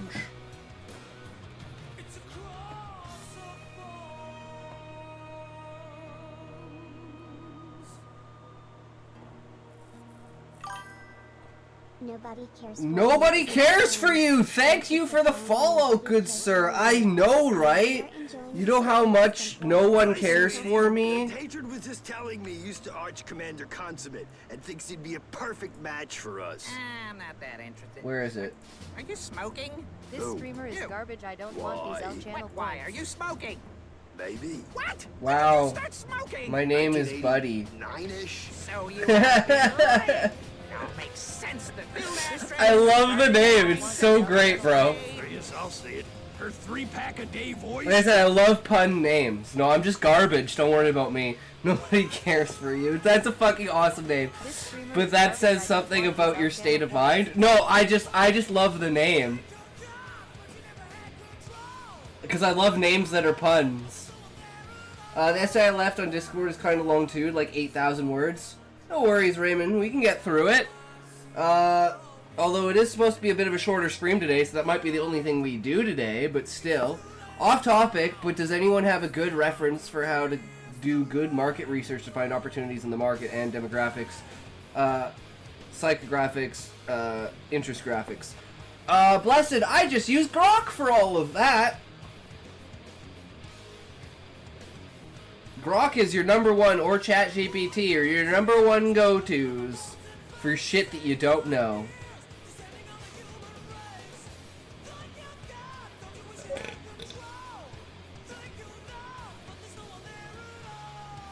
Other than that, I would say YouTube videos. Maybe get Grok or ChatGPT to recommend you a YouTube channel that does like marketing and stuff like that. Because that is a really important thing. It's just something that I'm not like. I know what my strengths and my weaknesses are, and I always try to level up what my weakest thing is. But you can't do everything. So marketing is something I'm not even gonna touch. Okay, but you're about to learn a lot about me is in a large, a mostly true story. That's okay, Sinister. Psychographics sounds like a psychic attack. It's like, I'm guessing it's like the type of people that read certain things. Like for instance, like the type of genres, right? My biggest weakness is I have too many strengths. True. That's the cup half full. Double that, right? But there are two outlooks in life. There's expectation and there's hope. Plan for expectation, desire for hope. And then you'll never be disappointed. I actually said that on a job interview. Damn, Raymond. I mean, it does. Psychographics. You know, it'd be a hilarious short story, guys. It's like the IRS or something like that. Some sort of like extremely bureaucratic thing. But it's like it's presented as if it's like medieval fucking battle. But it's just like filing tax papers, but it's like all the language is like completely changed to make it seem like it's this like epic battle, but it's just a guy like filing tax reports and shit like that. Like take like Office Space but replace it with like a presentation of this battlefield. Basically do stand up every time I go for job interviews. Works. I mean, hey man, if you can crack people up, that's what it's all about, and it shows your confidence and stuff like that. So it's a really important thing to have. All right, here's the first story. Here we go, guys. Are you ready? 27 miles. New York, 2006. I walked down 9th Avenue to Port Authority bus station and walked past the crowd of people through the double doors. I knew where I was going. I've been here countless times before. This time was different, though. I had no intentions of coming back. I was going to South Patter Island, Texas, but not for the fun or sun or beaches of the local flavor. I was going there to kill myself. Brownsville, Texas, 2006, 9:05 p.m. I stepped off the Greyhound bus from Brownsville at 9:05 p.m. According to all the research I had done and people I had talked with while on my journey, this was as close as I could get to South Pater Island on the bus. I lit up a cigarette and took in the surroundings. I saw palm trees and prostitutes, drunks, and tourists. Spotted a taxi cab not too far from me, so I approached the driver's side door of the cab. "How much to get me to South Pater Island?" I asked the driver. "It's 27 miles, Pappy. Give me $70, I'll get you there fast." I mentally start counting my money and determined that I had nowhere near the amount that he wanted, and by the look of him, bartering with him would be pointless. I thanked him and proceeded to walk away. "How are you going to get there if I don't take you, Pappy?" I turned around and walked to the cab, looked at the cab driver. Annoyed now that he was pursuing me. "I'll walk if I have to. I have $30. That's all I got. If you'll take that, then great, but since you won't, I got to walk. I got things to do." Pulls up beside me. "You'll be dead by morning if you walk, Pappy. That road is no place to be walking any time of day, but especially at night. Surely you got more than $30, don't you, Pappy?" Not the idea of dying bothered me in the least, but I had a plan and I intended to stick to it. "I'll take my chances," I yelled over my shoulder at the cab driver. An hour later, I'm still walking, determined to carry out my plan. I take off my coat and stuff it inside the suitcase that I'm pulling behind me. Sitting down on a curb, I change my socks. I'm gonna walk these 27 miles. I want to do it with dry feet. Continuing on my journey, I walk past the Border Patrol doing their inspections of cars coming back into Texas from Mexico. I follow the sidewalks and street lights until I can't see anymore. Only the light of the moon lights my path for me to see, but only barely. My mind begins to think of the things and events that have recently occurred in my life. I think back a few years to when I was living in Kansas with my wife. I think of the day when I walked in early from work and found her in bed with another man. The pain that rushed through my body on that day, the rage I felt as I grabbed that man and beat him while my wife screamed for me to stop, that I killed him. I remember the burning of the mace as the police sprayed me and took me to the ground and cuffed me. The memories are fresh in my mind with each step that I take towards South Pater Island. I think of the day that I walked out of Eureka, Kansas with a fifth of whiskey, a change of clothes, and a little cash in my pocket bound for New York City. Having never been there, I decided one night in a drunken stupor to go. So I packed what I could carry and started walking. I stopped to see my brother before I left. His words stuck inside my head as I walked on that day. You'll be dead in a week. Not that I cared at that point in time whether I lived or died. Sorry, phone died. No worries, Blessed. It's all good. Welcome back, brother. How's it going? But it bothered me that he said that to me. But more so, it inspired me to prove him wrong. Psychographics is another word for personality. Yeah, that sounds like the type of personalities that read certain genres, right? So you can appease that kind of personality with your writing, with the genre, right? Like, for instance, if you're writing smut, you gotta know if you're writing smut, the psychographic that you're trying to reach is lonely people. So you have to write stories that lonely people would want to read. Then secondary to that comes housewives, which is also falls under lonely, but is very specific, like middle-aged women housewives love their smut. Having never been there, I decided one night, where am I? Feeling hungry, I stop on the side of the road to eat a candy bar that was half melted in my bag. When I finish, I roll a cigarette and sit down in my suitcase and inhale the first drag I've had in 3 hours. Cursing myself for not bringing anything to drink, I stand back up and continue on my journey. I think of the day when my girlfriend told me that I was going to be a father to her child. I remember the excitement that I felt when I first held that life, the life that I helped to create in my hands in that hospital room. I remember the rain stinging my face as we laid that life into the dirt. The life ended after only 30 days of beginning due to a heart condition. I remember feeling that I didn't want to live anymore. I remember coming home one day to my girlfriend hanging from rafters in the garage. She had left a suicide note. I know she hurt after we had lost our child, but I was so deep into my own depression that I didn't notice how far gone she was. Weeks later, I packed what I could carry and found myself on this journey. Middle-aged housewife is demographic, lonely is psychographic. Yeah, exactly. Yeah. And then you gotta combine those together to create the ultimate spectrum of an audience that you're looking for, right?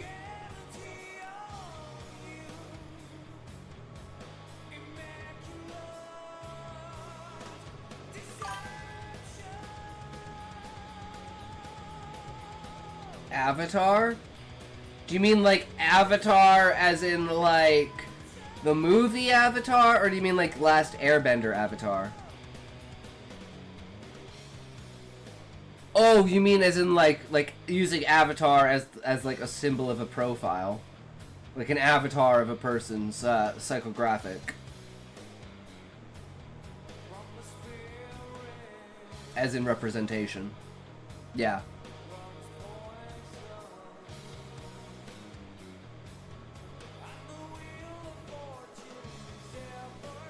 I passed the sign that reads South Pater Island 10 miles. Excitement mingled with dread passes through me like a midnight train through Chicago as the reality of this journey sets back in.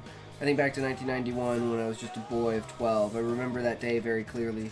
My mom was making my sister and I breakfast when a knock at the door would alter my world forever.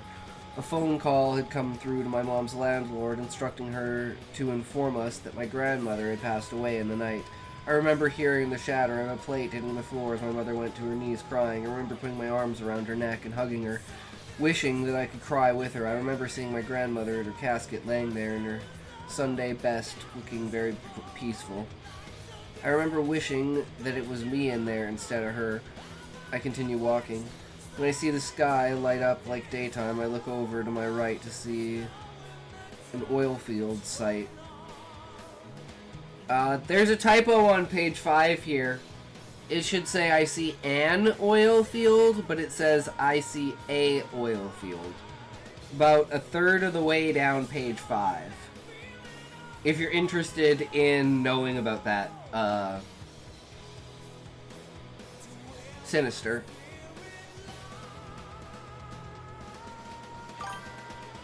Okay. I figured you knew. I just wanted to point it out, just in case.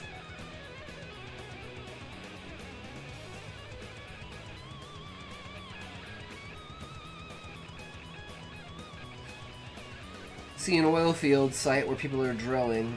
I walk up to the guard shack and inquire if anybody going to South Parday. Thanks for the friend ad, Sinister. Hell yeah, Blessed. Keep spreading the love, guys. Try to support everyone. That's what it's all about. It ain't about me, guys. It's about you. I'm just the house where everyone's meeting at, right? Doesn't have to be here either. There are other houses, right? But building the community and connecting with people, that's what's important. That's your networking right there, guys. Doesn't have to be grand scale. It just has to be, yeah, I mean, not everyone can do it. The fact that I can, you know, I want to share that with people, right?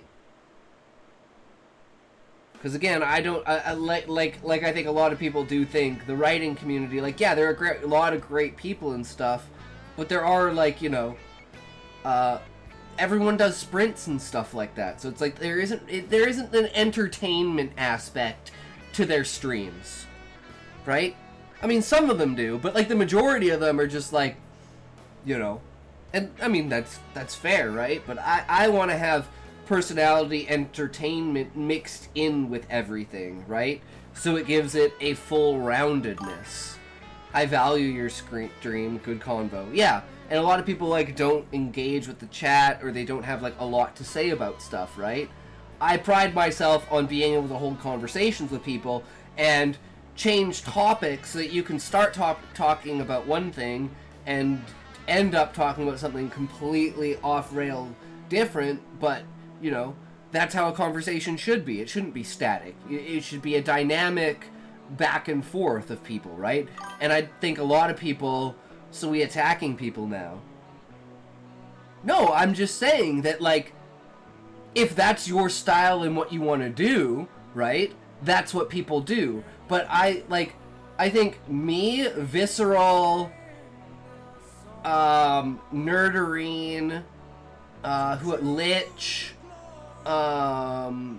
who's another good example? Trallion. Those are the 5 off the top of my head that I could say that, like, when I go to their streams, it's for the personality entertainment more than the writing content. Whereas if I go to, like, The Lady Writes, or if I go to, like, Cypher Robinson, I'm looking more for the story aspect and just kind of, like, lurking in AFK, right? But it depends on, do you want to interact with the stream, or do you want to work alongside the stream? Sometimes people talking is really annoying for when you're trying to work. So I could see why there's just different people. Oh, I know, Book. I'm just throwing out there, like, an explanation, right? Can we let him continue, please? Yeah, you're never gonna get through an entire story without a tangent, Sinister. It's okay to get distracted on the side, but I understand how you feel, right? I'm sure you're sitting here in great anticipation, but, you know, that's another part of the entertainment, is building that anticipation for things. So it's like it's almost like really more like a dozen.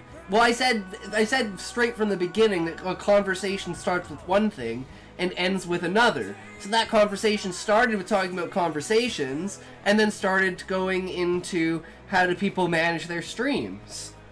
And it was never a good or a bad thing, it's just a different. That's not really normal. Well, that's a good thing, book, because I don't want to be normal. Normal is boring. You have to at least finish the first thought. I did finish the first thought, though. There was nothing else to really say about conversations.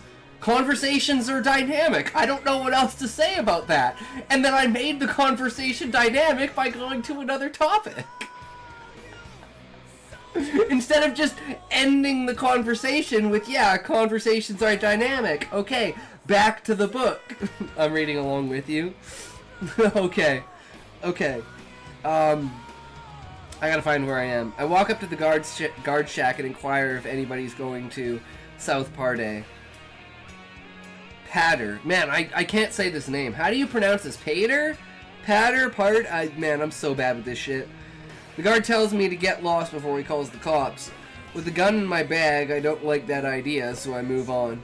A mile up the road, I see a faint outline of somebody standing on the side of the road. Gripping my pistol, I walk cautiously up to the person, not knowing if they intend to harm me or not. What are you doing out here, son? The voice is that of a woman. Still cautious, I approach her, not able to see her face all that well. I ask her to step into the moonlight so I can see her. Why are you out this far by yourself? Deciding it was none of her business why I was out here, I told her so. She chuckles and tells me that she won't tolerate me being rude to her. Something about her seems familiar to me. I know why you're here, and I know who you are, young man. And I must tell you I'm very disappointed in you for what you have planned in your heart to do. She steps forward into the light as she continues speaking. Do you really think that killing yourself is the answer? Plain and simple, it's a coward's way out, and I know that no grandson of mine is a coward. I look at this lady speaking to me and see my grandmother, who has passed away 15 years before. I think maybe my mind is playing tricks on me, or perhaps it's lack of sleep that's caused me to see her. She steps closer to me. You had some losses, you have some problems, life kicked you down in the dirt and told you to stay there. The question that I have for you is, are you going to lay down, or are you going to get up and move forward? Are you going to fight on? Or are you going to take the coward's way out and let those who told you that you're nothing win? Felt tears form around my eyes. Grandma, I feel like everything I touch, every dream I chase breaks. And I'm tired of chasing broken dreams and people who don't love me. I'm just tired of the pain and heartache that I feel deep inside down to my soul. I lost my child and I've decided that the last person I'm going to lose in my life. So call me a coward if you want, but I'm doing this. I'm going to sit on that bench and end my life. I sit down and roll a cigarette.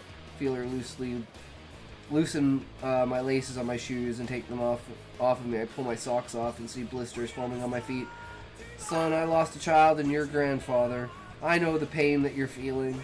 I know what it's like to feel all hope is lost, to feel as you have nothing to live for and nobody to care for you. But I also know that they all have a purpose in this life. A reason that we are all here. Maybe for you it's to take that pain that you have inside of you and share it with the world through the stories that you write. And through that you'll find your own healing. Pull my socks and shoes back on and stand up to walk on. She walks beside me, talking to me as I approach the sign that reads, Welcome to South Pater Island. I look and turn at her and tell her that I love her. And I'm sorry for letting her down. I feel her arms enclose around me, and that old familiar scent invades my body. The one I used to smell when I would come visit her as a child. The smell of cookies baking in the oven and a warm apple pie cooling in the window. I feel my body relax and sleep come over me. I awake a few hours later, sitting in a Catholic church. When my eyes adjust to the light, I see an elderly priest standing nearby. You're awake, praise be to God. I was wondering if you were ever going to wake up.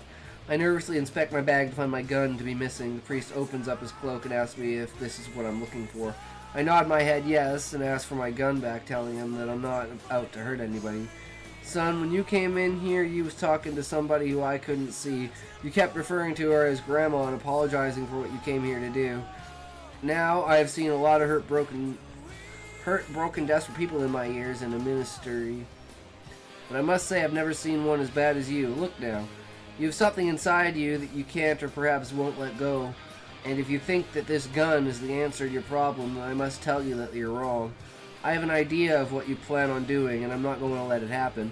I feel the tears rush through my body and out onto my face. All the pain and hurt and sorrow that I've been carrying around finally came out. I feel the priest's arm on my shoulder as he starts praying that God remove all the pain from me. I feel my grandmother near me as my tears stop and sleep once again creeps into my body. The priest covers me with the blanket and gives me a pillow. 1 week later. I stand on the beach of South Pater Island, feeling the water splash over my toes and the heat of the South Texas sun on my face. Spent 2 days in the hospital for dehydration and was checked out by a psychologist who cleared me to be released. Now I stand here on the beach ready to complete my new mission.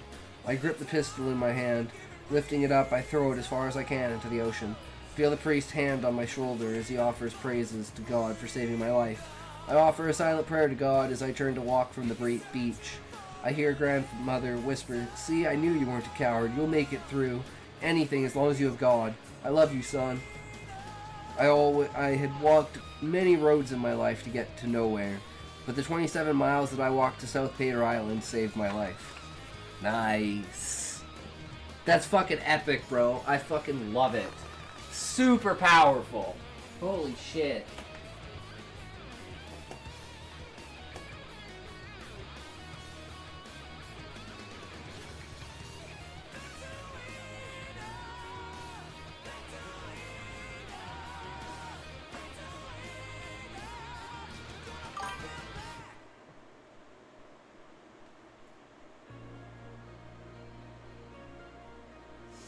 Okay, that's not... Oh god, that's not gonna work.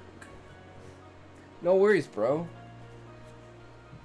Shit is deep. I love deep stories. Like that's the kind of stories I want to write. Like that, the walk, you know, the idea of the walk that saved your life kind of thing, right? So this is definitely down the same road that I'm trying to tread. With the, you know, the power of the writing itself. The message that's being sent. Same with, like, the main book, right? It's all about,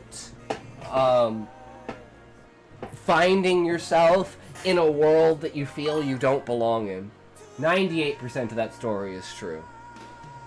Oh, I believe it, Sinister. But you always gotta have the exaggerations to hit the mark. Like, beating the guy to death, that is a fucking great thing. Losing your kid, that's a great thing. I don't know if that actually happened to you, but I mean, my mom lost, like, my mom's always had problems because she was abused when she was younger. She's always had issues, so she lost a kid between me and my sister. And I would have also died. My birth story is I was born with spinal meningitis and pneumonia. And the only reason that I'm alive is because the nurse was our neighbor, and we knew her through church, and she gave me antibiotics before asking the doctor, because she had lost a baby a week earlier to the same thing. And she risked her entire career to save me. And here I am.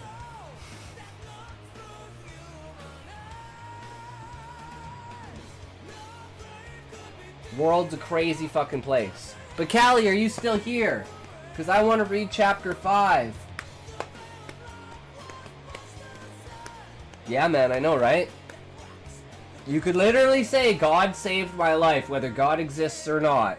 But God saved my life. It's fucking fucked up. Plus, I'm left-handed, I have the Simeon's crease, and I have seizures. Yes, I came close to beating a guy to death, and yes, I lost a child. Brutal, Sinister. I am terribly sorry for that, man. I could never know. But I've had, you know, my mom went through that when we were kids. And then, you know, after my sister, she didn't want to have any more kids because she was afraid. Because, yeah. And there were, like, you know, a lot of other people also had, you know, stillborns and stuff like that. So, It is definitely one of those things that happens, unfortunately. But it's another thing to have the baby alive and then die of disease, like me, right? The first one was already dead, but I was alive. So it's worse to have the hope and the knowing of the child being alive, and some sort of disease kills them within the first month of being alive. Like on a scale of things, it's a lot worse. Not that, you know, losing a kid anyways isn't worse or bad. It's just that, like, you know, there's nothing you could do with a stillborn, for instance. Maybe sometimes the mothers will blame themselves for, like, what they ate, the lifestyles that they had or something like that. But at the end of the day, like, unless you're a fucking crack whore, like, that really shouldn't have an effect on the baby, right? Unless you're, like, drinking and shit like that.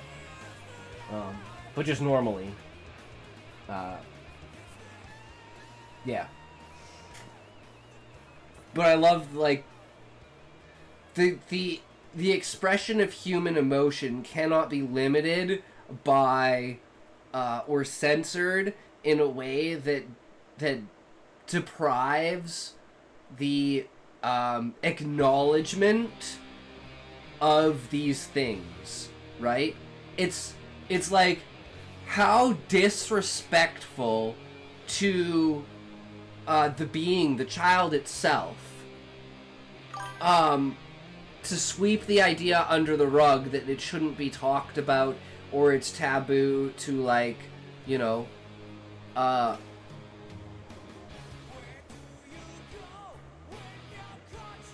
don't know, something like celebrate the birthdays of the dead, like it's psychotic to celebrate the birthdays of a passed away child. Both of those are way beyond my experience. I don't know if I'm sorry to meet, you met someone that bad you almost beat them to death, or that your temper is so hard to control not knowing the situation, but either is something I wouldn't wish on anyone. Losing a child, I can only barely imagine that, as mine are both doing great. I do hope I pass before either of them do. That's the greatest hope of any parent, is to outlast their child, right? But yeah, you know, I have an extreme temper, so there is a ads.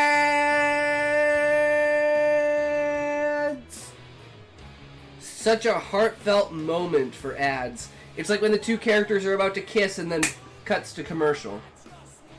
And it's like, are you fucking kidding me? And then it comes back from commercial and the scene's over.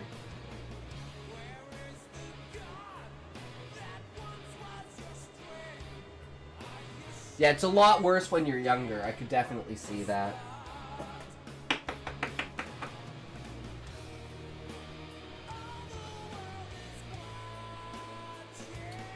Fucking ads.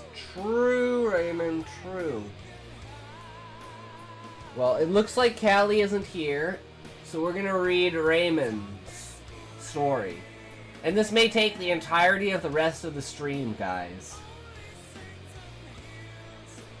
But, you know, it's an early day tomorrow. I think I have a couple early days this week. It's fucking annoying. But hey, it is what it is.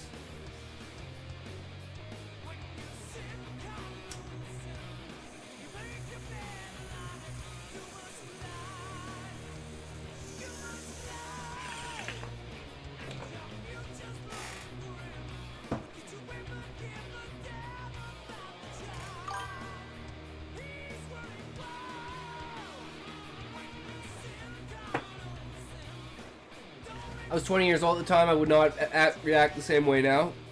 Yeah, it's a lot different when you're younger, Sinister. Definitely a lot different when you're younger. Alright, are you guys ready for me to stumble over some fucking words for an hour and a half?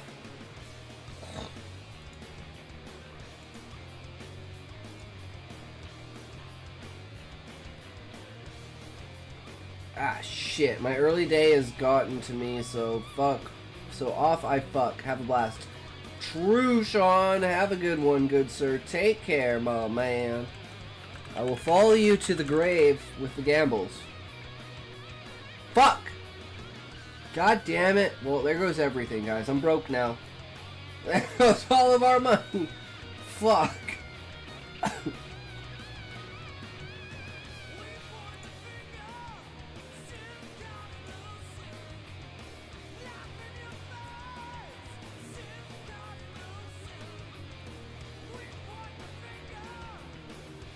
Okay, we guys, are we ready for this? Damn, Sinister! You lost 1,000,000 fucking points! Oh my god!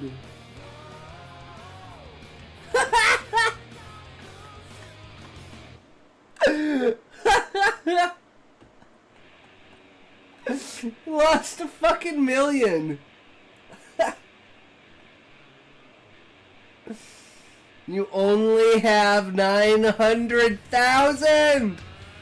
Damn, not enough.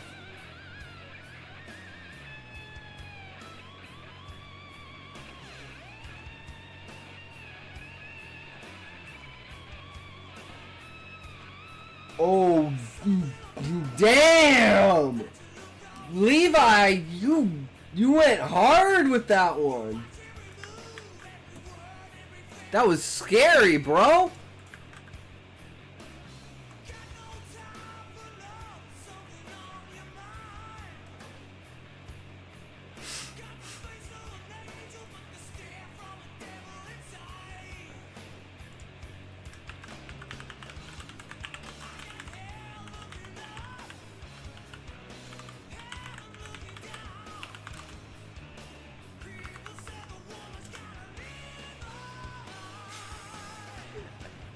Remember, gamble responsibly. Don't go gamble points you can't afford to lose.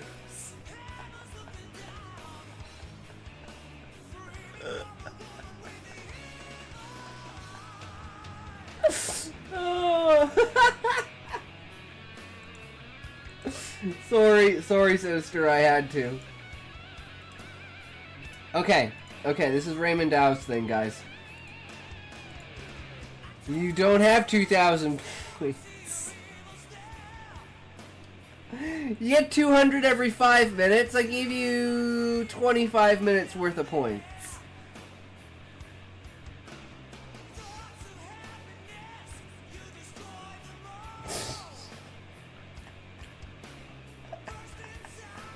I'm sorry, it's just so funny when people fuck it up because I fuck it up. So I'm like, I'm not the only one who does it!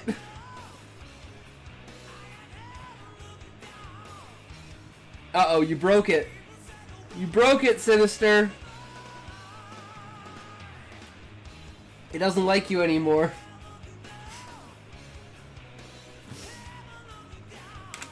It's like you're cut off. If that was the thing, just boom, you're cut off. Imagine if it was if you could only gamble like a certain percentage of your money. This essay is me being pedantic. Okay, Remy, I'll keep that in mind.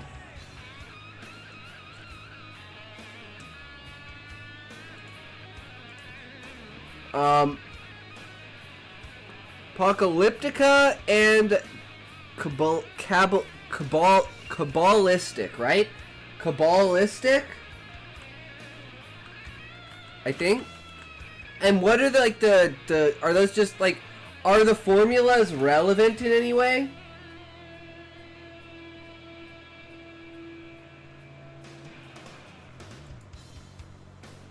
Does that make sense? Like, do I need to know this?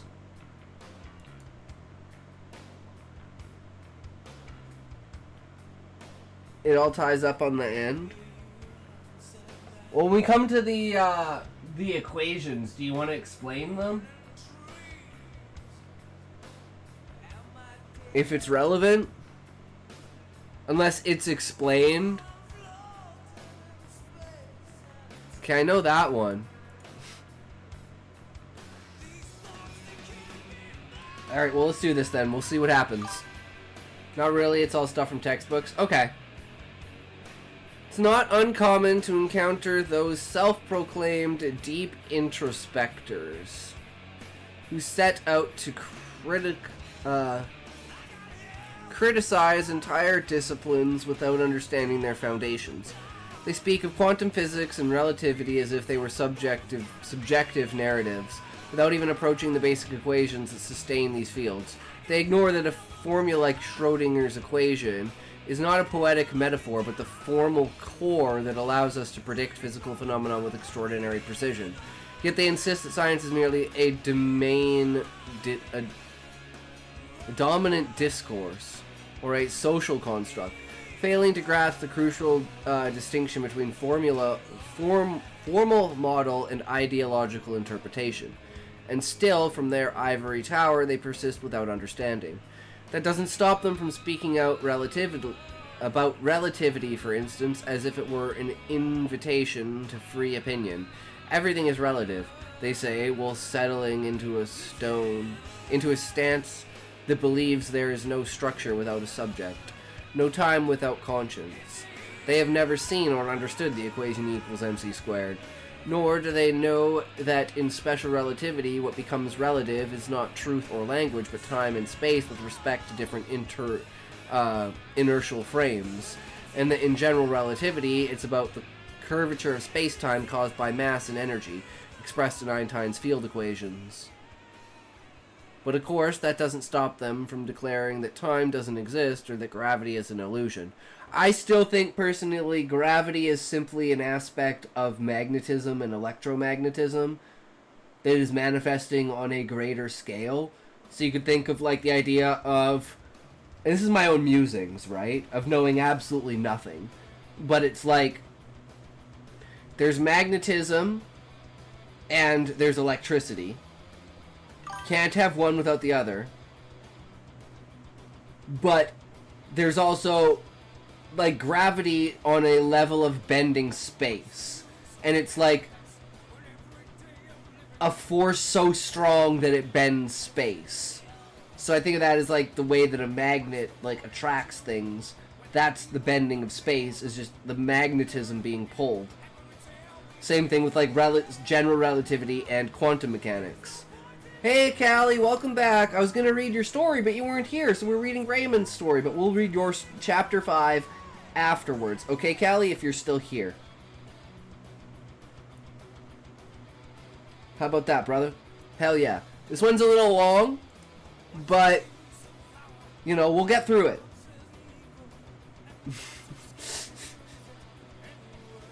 JK. Don't ever JK at that, man. You have to, ah! It's like, ho, ho. You gotta be like Nelson. Damn, Sinister. You're just getting fucked over, man. I'm sorry. I'm really sorry, bro. Things don't get any better when they turn to thermodynamics. They speak of vital energy or quantum flows in human bodies without ever having read the 4 fundamental laws of thermodynamics, which govern everything from energies to metabolism. Zeroth law of thermodynamics, the thermal equilibrium exists as and is transitive. It's all good. First law, conservation of energy. Second law, entropy of an isolated system does not decrease. Third law, entropy tends towards zero as absolute zero is approached. And yet, they confuse entropy with emotional chaos and existential angst. The entropy of the mind, they say, while reheating repackaged meals in a microwave that operates according to those very same laws they don't understand. But the delusion reaches religious levels when they touch on particle physics. They speak of the unified quantum field as if it were the aether of chakras, without knowing that the standard model is not an esoteric intuition, but a structured mathematical formulated system of quantum fields with specific gauge symmetries. They have no idea of the difference between quarks, which make up protons and neutrons, never observed in isolation. Leptons, such as the electron or a neutrino. Gauge bosons, photon, gluon, W plus or minus, Z, which mediate the fundamental forces. Scalar bosons, the famous Higgs boson, which gives mass to other particles. But none of that stops them from writing phrases like the Higgs boson proves that everything vibrates in ontological unity. If they knew with the CKM matrix a weak isospin number, TZ or IW, or a Yang-Mills Lagrangian, what a Yang-Mills Lagrangian was, at least they could ramble with a bit more precision. Whose story we're reading? Beezus, welcome, welcome. It's Raymond Dow's, of course, because it's in essay format. I love Raymond's essays, and this one's all about a scientific understanding in some cases. So I'm on this middle ground where I don't really know anything, but I state that I don't know anything. This is my interpretation of the limited knowledge that I have, right? Like consciousness being fundamental in the canvas with which reality is on. I believe that, but that's not necessarily what science says, right? The ignorance is neither modest nor quiet. It is arrogant, performative, epiphanic. They believe themselves enlightened because they watched a documentary in which a physicist expressed doubt, and they confess that methodological doubt with a license to invent. They don't understand the Pauli exclusion principle, yet they claim that electrons are free and that quantum physics proves free will. And then, of course, they go on to reject the scientific method because it is a patriarchal, Eurocentric structure of power. That one of the quantum schools, though, so you have a camp that agrees with you.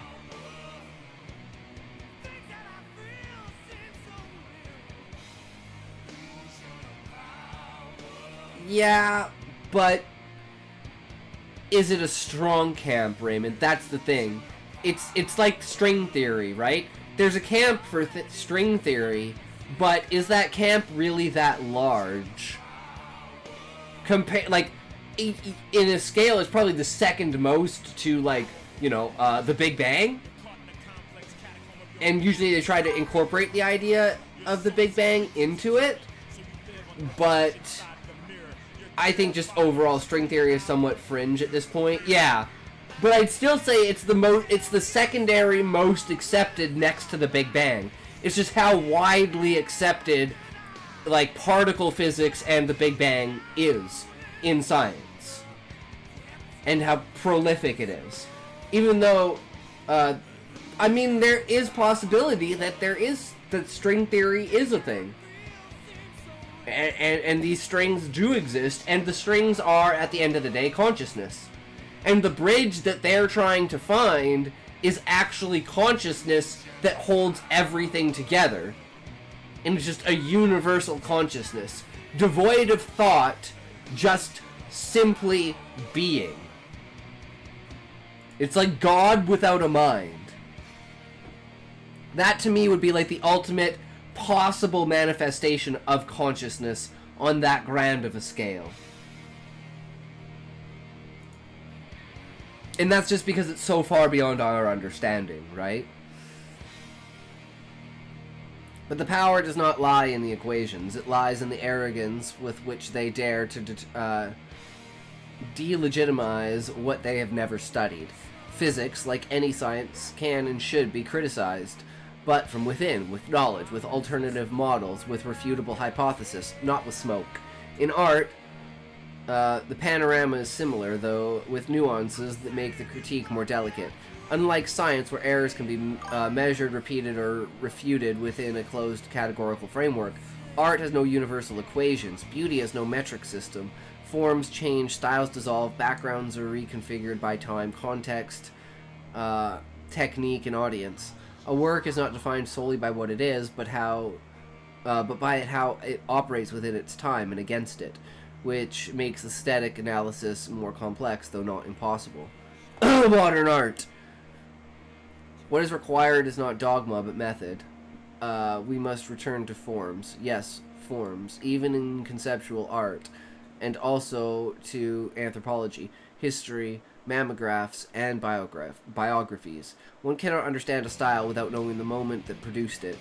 What were considered its strengths, its hits or insights, and its faults, errors, or what was seen as bad taste at the time. One cannot judge a work without reading the conflict that runs through it. The analysis is neither linear nor static. Refining taste is a difficult, demanding, unstable task that is constantly revised. It is not a straight line, but a critical spiral, a patient practice of exposure, assimilation, tension, and rupture. It demands reading, contrast, sensitivity, and a certain technical formation. Everything else is opinion. But what abounds is not that. What abounds is blind devotion. The following of gurus, prophets, or aesthetic masters who become absolute references for their disciples. In every branch, painting, music, architecture, cinema, literature, there is no shortage of those who memorize lists, manifestos, trends, and sharp phrases as if that were criteria. But someone who follows a master forever has no taste, only memory, and memory by itself is worthless. It allows recall without discernment, acclamation without judgment. It is perfectly possible to remember a great deal of garbage. Who's Duchamp? Duchamp? Duchamp? I have no idea who that is.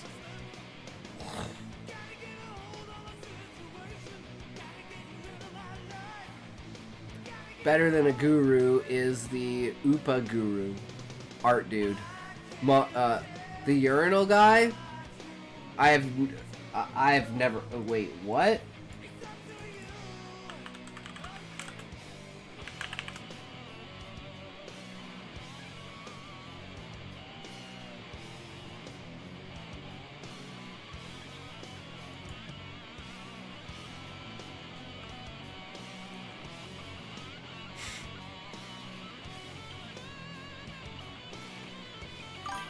Okay, I have no idea. That. So he's famous for this urinal picture?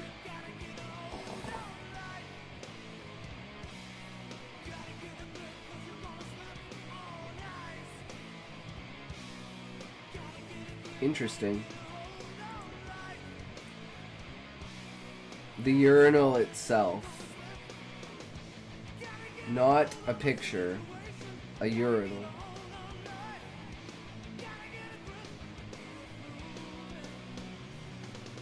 Wait, wait, you're saying he designed a urinal.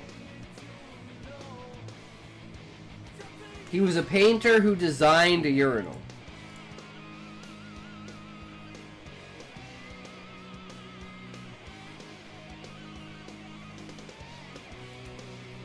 And he's famous for this urinal?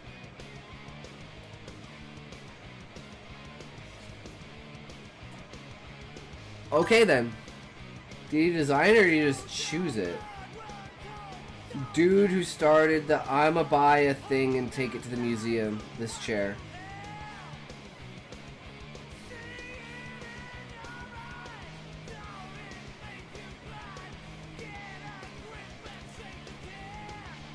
Not sure what you mean, Raymond.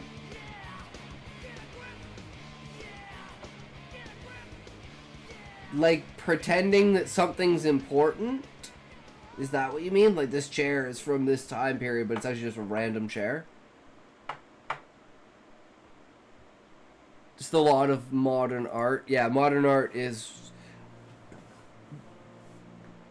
ridiculous. Banana taped to wall. He bought a urinal, signed it, and put it on display. So people can piss on him. I'm gonna say that has a little bit of irony and like humor in it.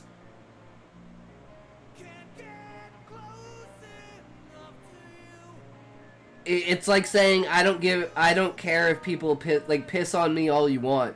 It doesn't affect me. Like I feel that's really really fucking funny.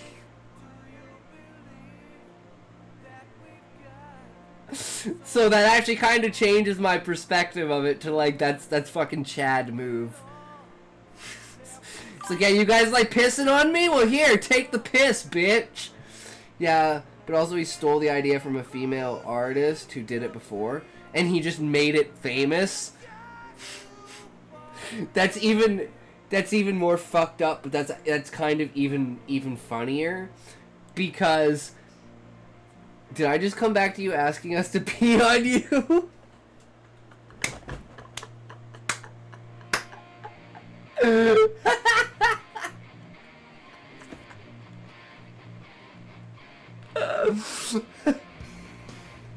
He told the joke louder.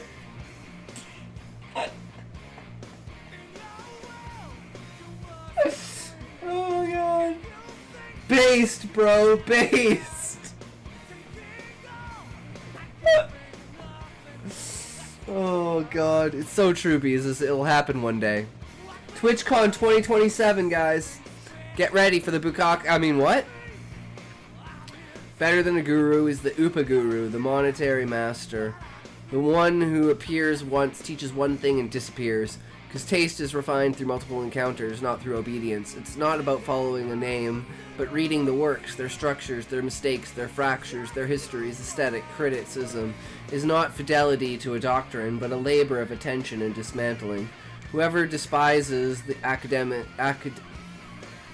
academicism without having read a single line of color theory, whoever says form oppresses without knowing what a visual rhythm and harmonic fugue? A harmonic fugue? Fuge?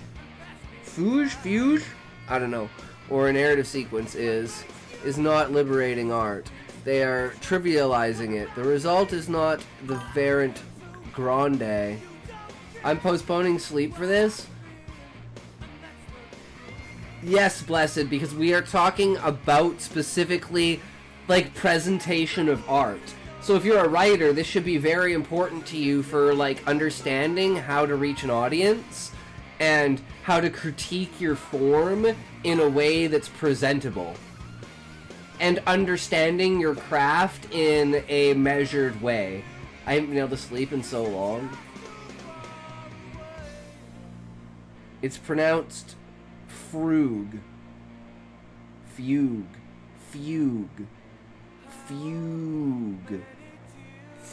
Eddie in the mix! Yo, bro! How's it going, buddy? How are you? Pump up the jam, bro! Welcome. That's not an R, buddy. I don't read words, I read colors, okay? I don't read letters, I read colors. Okay, Levi? I read the R from your name after the F. Don't ask me why! That's how the R got there.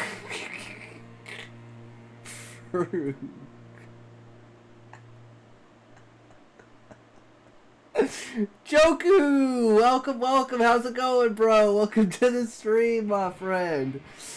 Have you written any more of your story, good sir? Have you done chapter 16 or finished chapter 15? Oh man, this is gonna be a longer stream now. Yup. Oh, I'm fucking excited, bro. If you can stick around until this is over, big moves. True. Aesthetic criticism is not fidelity to a doctrine, but a labor of attention and dismantling. Whoever despises academicism without having read a single line of color theory, whoever says form oppresses without knowing what a visual rhythm or harmonic fugue is, or a narrative sequence is not liberating art, they are trivializing it. The result is not the avant-garde, but irresponsible improvisation. It is not rupture, it is active ignorance. The fact that art is plural and open does not make it undefined or arbitrary. Precisely because it lacks fixed formulas, it requires more rigor, not less. There are works that are difficult because they are well made, and works that are confusing because they are poorly made. Avant Grande at Starbucks? True, Blessed. That would be a good time.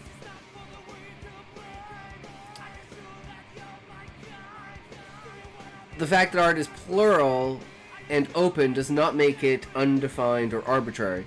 Precisely because it lacks fixed formulas, it requires more rigor, not less. There are works that are difficult because they are made well, well made, and works that are confusing because they are poorly made. And avant-grande, please. Not gonna make that joke. Whip out your schlong! And not everything strange is valuable. Aesthetic criticism, if it wants to be more than personal taste or cult of personality, must operate with culture, historical, formal, and also effective tools. Please write my name in graffiti font.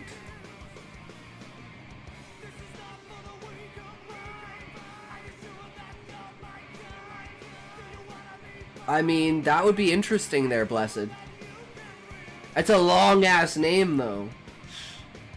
Those who have none merely repeat what others have said before. And if their idol says something is art, then it is. Not because they understand it, but because they repeat it. In politics, these skeptics fail to recognize the real weight of institutions or the importance of normative stability. For them, politics is merely a game of discourse where everything is relative and nothing is definitive. They reject any claim to truth or efficiency.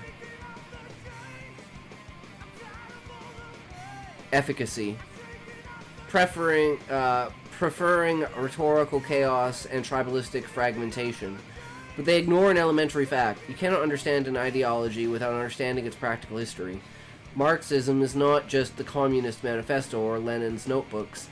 It is also the bureaucratic USSR, the Gulag's forced forced collectivization, rural Maoism, the Cultural Revolution, Che Guevara in Bolivia, the armed fronts in Central America, the Shining Path in Peru, the exiles, the reforms, the concessions, the betrayals, saying I'm a Marxist without distinguishing Maria Tegui from the Shining Path or Gramsci from Stalin is not taking a position, it's parroting labels. Man, you gotta listen to more historic docs. I don't listen to anything, Levi. And if someone in Chile wants to talk about Marxism, they would probably have to start with Recabarren. Likely the only truly rigorous Marxist the country ever had.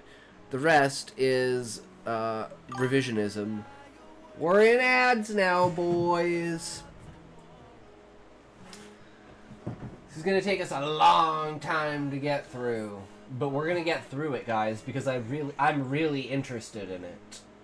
And I think it provides a lot of insight. And despite the fact that a lot of people probably can't understand it on that level, it's definitely something that strikes me and resonates with me. Not just for the scientific aspect of it, but for the idea. What's going on right now, by the way? What are you reading?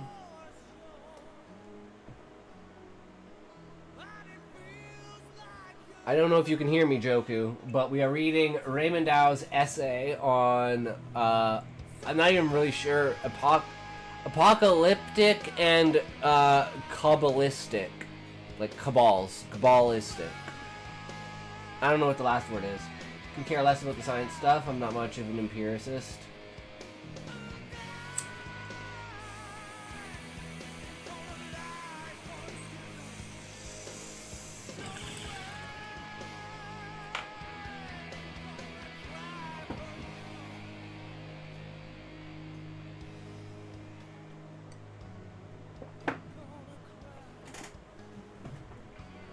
Okay. Joku. This is an essay that Raymond Dow wrote that is, basically it's a critique on the presentation and depth of, I would say, like, phonies who talk but don't walk. Does that make sense? And then using examples across basically a ton of different mediums to get across the point. me being pedantic too. True, Raymond.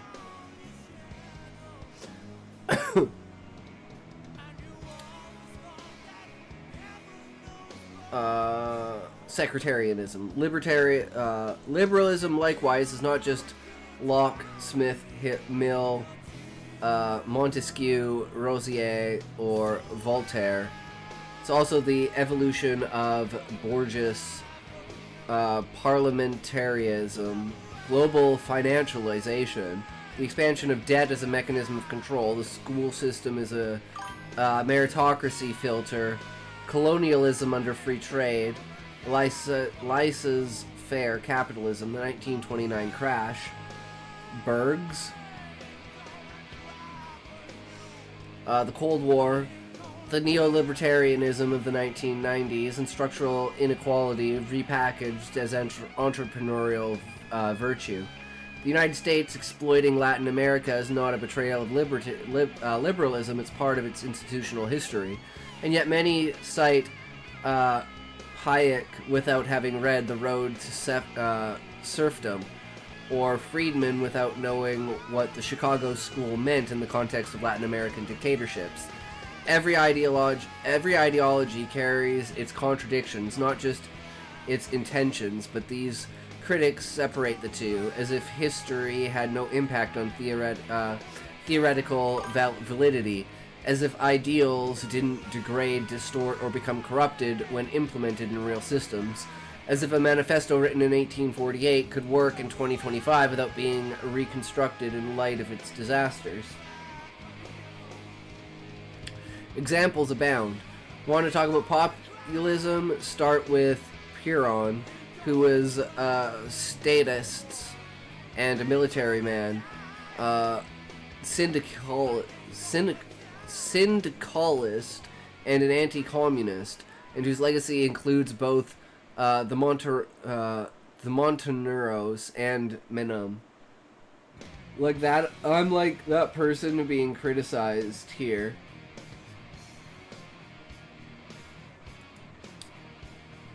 I mean, it's fair, Levi.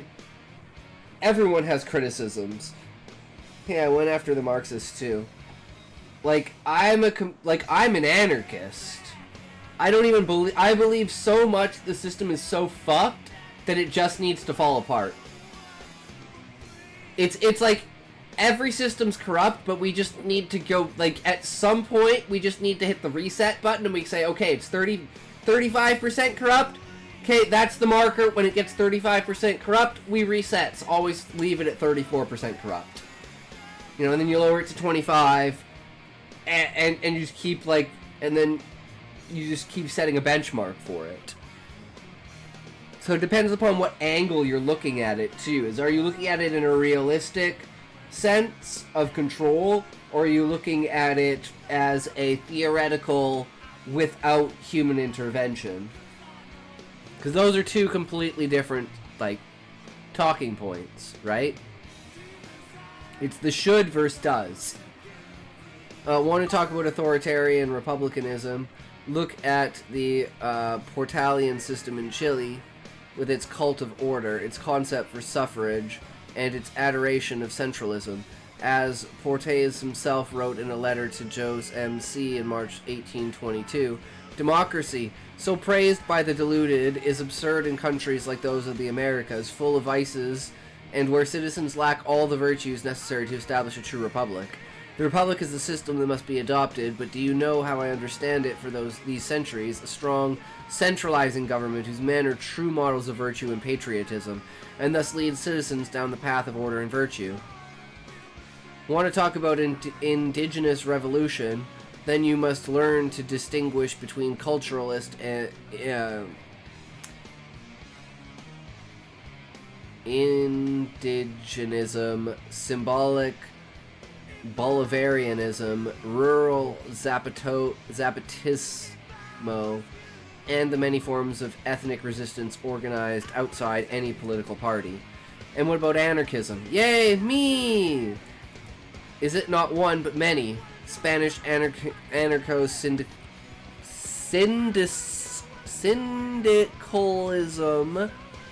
syndicalism, Jesus. Oh shit! One Snoopy! Thank you for the raid, bro! Thank you so much, brother. Welcome, welcome, everyone. I'm a Toxication. I'm a writer, a author. Yeah. We are reading viewer works right now. Do you enjoy reading? Do you enjoy writing? Do you enjoy using your imagination? Sharing ideas? Your philosophies on life? Your understandings of the world? And using your general creativity? Oh, yo, Sterner mentioned. Lots of my friends went through anarcho-egoist phases as teens. Sterner. Yeah, I just think the system's fucked, so I have my own views on that. Tolstoy pacifist anarchism, Stirner's individualist anarchism, the armored insurrectionism of some Latin American groups, and new eco-anarchist forms that have little to do with the CNT. But for our enlightened critics, all of this is just the utopia of chaos. Latin America lefts clash and converge like tectonic plates. Brazil's PT and Bolivia's MAS are not the same. Chile's Fernet Amplio is not the Communist Party, even if they pose for the same photo, and Kirchnerism is Peronist when convenient, but Keynesian when negotiating with the IMF. Liberation theology, a serious attempt on to reconcile Marxism and Christianity, yet one that was fought by both the Vatican and hardline communists. Shining path, a monstrosity that some still do not care condemn. Wait, how many words is this, Raymond Dow? Like 8,000 words? Jesus, he said. So we're about almost a quarter of the way through it. He said it was going to be long, and I said that was okay. Almost enough. Don't be sorry, Raymond. We love this kind of content.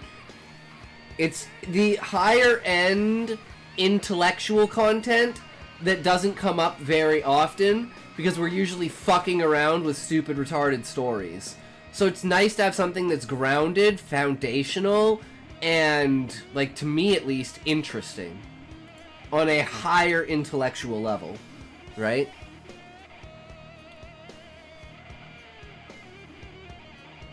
Clearly perhaps out of guilt or because they still believe that killing anti-revolutionary and reactionary indigenous people in the name of the people is somehow less grave than repressing them in the name of order.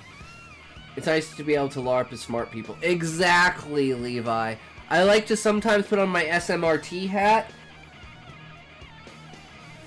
And on the other end, the right wing is also tearing itself apart. 30 years of center-left governments couldn't fracture the Chilean right. But Jose Antonio Cast did. Not with something new, but with a purge. He separated traditional conservatism from the liberal, technocratic right, dragging the axis toward the reactionary without hiding it, and occupied a space no one had ever dared to claim without euphemisms. The right is no longer one, it is now a new right, and a displaced right that still tries to mask its discomfort with a supposed reasonable moderation. And in between are the hybrids, those who believe everything can be synthesized without contradiction, progressives who are just neoliberals with a human face, conservatives who know nothing of tradition, socialists who hate unions, liberals who love the state when it funds their campaigns. Politics is not just discourse, it is apparatus, institution, operational history. It's not enough to quote Bakunin or Burke, Marx, or Mises. One must know what has been done in their name and take responsibility for the consequences. Because every ideology, like every religion, like every language, makes a world. And there is no world without mud. Those who believe ideas are pure and that thinking well is enough to do well should try running a municipality before writing their next OP ed. The economics ignorance in economics, ignorance becomes even more evident. People criticize the market as if it were some evil abstraction, a mythological creature devouring the poor, without understanding that market is merely the name we give to the set of social interactions in which goods and services are exchanged under certain rules, prices, and constraints. Neither angel nor demon mechanism. But when asked for precision, they can't even explain the most basic concepts, like inflation, whose simplest formula, the equation of exchange, relates to quantity of money in circulation, the velocity of that money, the price level, and the real output. They don't understand this, yet feel perfectly comfortable declaring the death of capitalism or calling for abolition of private property. They ignore the fact that inflation can have monetary, structural, external, or inertial causes, and that the inflation of 1973 due to an oil shock is not the same as Argentina's inflation in 1980s caused by uncontrolled fiscal deficits. For them, it's all the fault of neoliberalism, a magic word that means everything and nothing.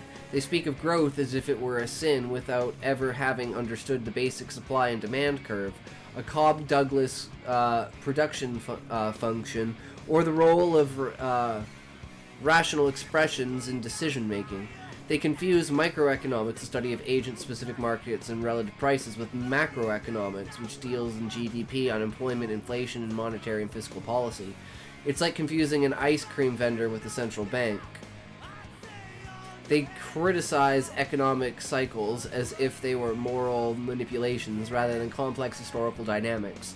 Financial speculation booms like the 1920s before the 1929 crash, real estate bubble like the 2008 one in the US, debt crisis like those in Latin America in the 80s, hyperinflations like in Zimbabwe, Venezuela, or Weimar Germany, or economic miracles such as post-World War II Asia or South Korea's recovery. Actually, that's a great thing, is like World War II, post-World War II, how both, let's say, Japan and China rose above like the shit that happened during World War II so fucking fast within like fucking 20 years. Even though you could say now the Chinese government is still like trying to push the Japanese bad, but that's just the CCP shit, you know?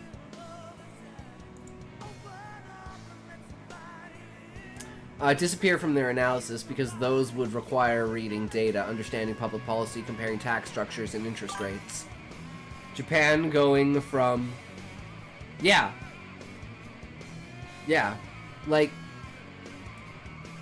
you could almost say, like, don't say it, it's not true, but you could almost say World War II ended as well as it could for Japan.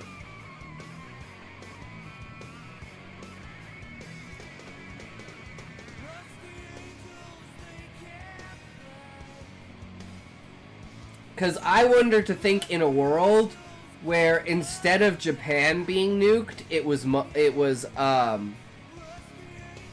wait, what's the capital of Germany? Is Berlin the capital of Germany, guys? I have no idea what the capital of Germany is. Bombs gave us anime, JK, I know it already was a thing. Uh-oh. Berlin. It's Berlin. Okay, I thought it was Berlin, yeah. So imagine nuking Berlin or something like that instead of, even though I know they didn't nuke Tokyo, right?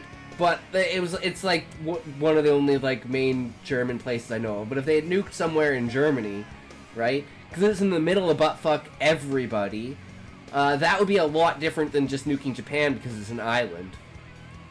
Okay, I gotta see this clip, guys. Bomber Harris, give him the big one. All right, let's see this clip, guys. Fuck. Great thing is, actually, that's a great thing. Is like World War II. I don't even. Okay.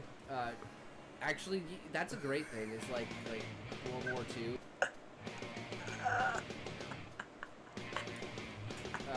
That's the best. That's the best out of context clip I've ever fucking seen. That's so fucking good, pieces. Bro, saw the name of the clip, went, uh-oh.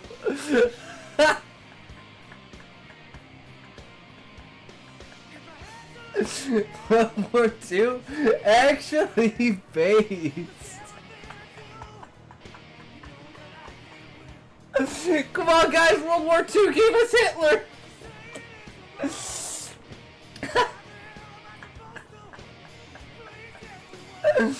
Oh my fucking god! If world wars were really that bad, then why did you feel the need to have two of them? True. Oh my god, it gave us anime.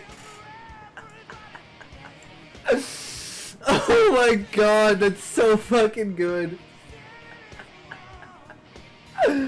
Oh man. Okay. And when they venture into talking about value, they do so as if it were a mystical concept. They don't differentiate between Ricardo and Marx's labor theory of value, the marginal utility theories of Jevons and Menger. Bombing was too hard, so we had Cold War. Yeah. Or walrus or subjective value as a psychological criterion. You could say we're having a trade war now. The stream keeps pausing for me. Oh no. Guys, are we having Fs across the board? Try refreshing it, Callie. It doesn't say that I'm dropping any frames. The stream seems fine on my side. Let me refresh it.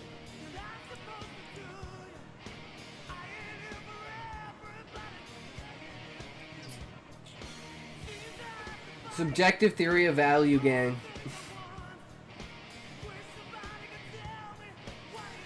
I think there is both subjective and objective value to everything. There's its fundamental physical value in reality, or its impact on reality, and then there is the subjective view and perception of that effect. Say it's like the cause and effect. Value is a hard thing to grasp. Well, that's because you have to break it down to two things, right? Axiology has hands. Interpretation. One man's treasure, or one man's garbage is another man's treasure, right?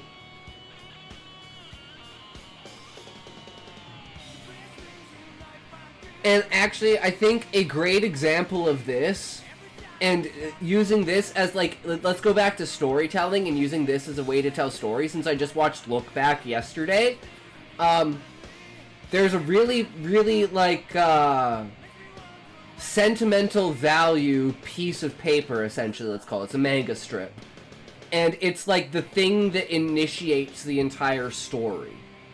And by the end of the story, it gets destroyed. But instead of it just straight up being destroyed, like while it was being destroyed, I was literally bawling my eyes out because I was like, no, it's the one thing you have left. And then it causes like this whole new event to unfold that creates another piece of work to replace the original that has sentimental value from a different character instead of from the main character. And it makes like the idea of like the phoenix rising from the ashes so much more powerful. It's like, holy fuck. And I just thought it was such a fantastic way of using that item as a facilitator of storytelling.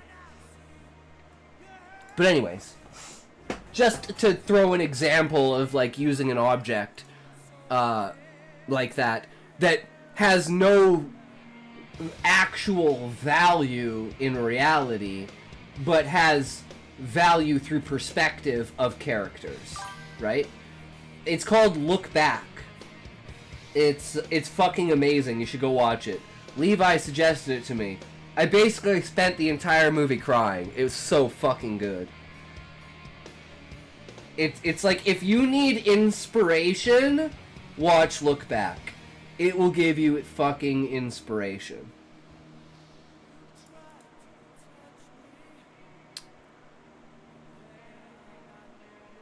Or walrus. Or subjective value as a psychological criterion. For them, everything is worth what it should be worth. Look back. Got it. Yeah. Based on some improvised moral. They don't understand that for economics, value is not a moral essence, but a relation constructed between agents. And that its study varies depending on the school. Classical, neoclassical, Salamanca, Keynesian, Austrian Marxist, institutionalist, monetarist, post-Keynesian, behavioral, neo-Ricardian, ecological, etc. But in their world, there are only two camps, the people and the businessmen. They don't understand that economics is neither an exact science nor a natural one. It's a societal science, which means it works with models, not with universal laws. Its object, economic behavior, is changeable culturally, conditioned, and often unpredictable, but not therefore unknowable. Economics is based on heuristic assumptions, not divine axioms. And like all social sciences, it's full of useful myths and consecrated fallacies.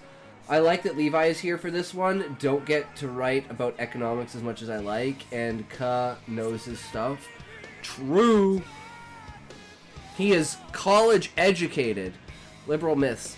The market always self-regulates. The state is always inefficient. Poverty is caused by laziness. Companies create wealth without state support. Competition is perfect. False, false, false. Companies are born from subsidies. Real markets have monopolies, and the invisible hand is useless at correcting extremities like climate change. Red myths. Labor alone creates value. The entrepreneur is a parasite. Markets can be established without consequence. The people know what they need. Also false. Capital is a complex relation. State planning does not guarantee efficiency, and the people don't always vote in favor of their own well-being. Sometimes make revolutions for that very reason. But these critics don't want to learn any of this. They want to moralize economics as if it were political theology. They're either with the poor or with the devil, and so they end up justifying irresponsible policies, uncontrolled subsidies, poorly designed taxes, and redistribution without production. They love quoting Piketty, but don't understand his model of acclimated capital. They say redistribute without knowing where the resources to be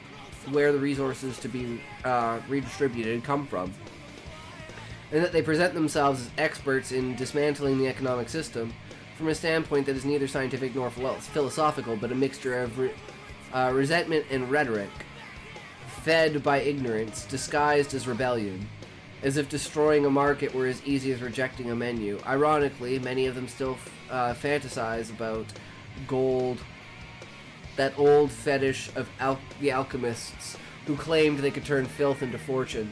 Today, they try it with ideology instead of lead. Out of those... I like that. I like that. Today, they try to do it with ideology instead of lead. True. You're trying to alchemize your ideology into a monetary value. Out of those delusions, chemistry was born, unintentionally. And in chemistry, ignorance often comes hand in hand with disdain. They speak of the chemist as the technician, as if they were merely a lab worker mixing colorful liquids without thinking, without understanding that the reaction H2O plus O2, 2H2 plus 2O2 plus O2 equals H2H2O is more than an allegory of union or synthesis. It is a measurable, quantitative, and structural transformation. They denounce materialist reductionism as if every transformation of matter were a spiritual offense. They confuse the periodic table with a totem of power and demand it be memorized like a sacred poem without understanding that its meaning lies not in the symbols but it's in its structure. The periodicity of properties, electronic configuration, orbital arrangement. Memorizing without understanding periodically is like learning all the world's capitals and never learning home. People speak of elements as if they were metaphors of the ineffable. Something fascinating about gold bugs is how they become advocates for gold, since they know gold's value isn't intrinsic because of its perception as a stable holder of value. Yeah, it's funny how they believe that because it's been told to be what it is. It's just believing something for the sake of believing, like oh, it is, so it always was, and therefore it always will be. True Smokey, welcome back, good sir. Keeping me on my toes, brother. The line is gold will always be worth something.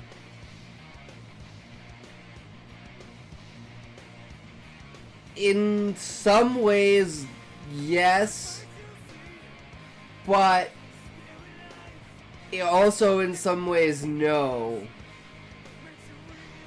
There could be many other things that take gold's place.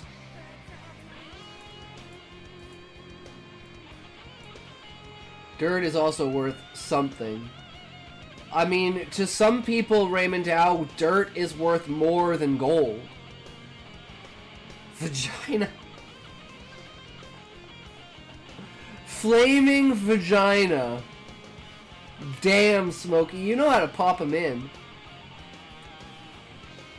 I think there's a cream for that, Smokey, but I'm not 100% sure. The one I use isn't for vaginas. I'll tell you that.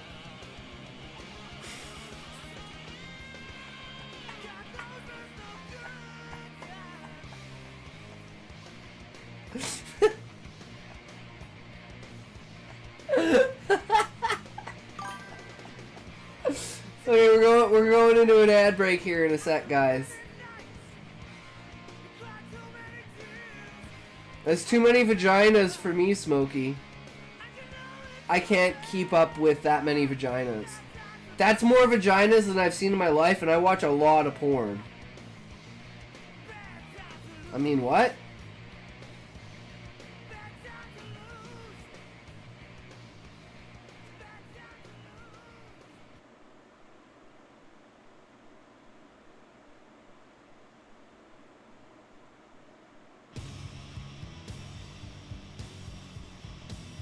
Much better, Smokey.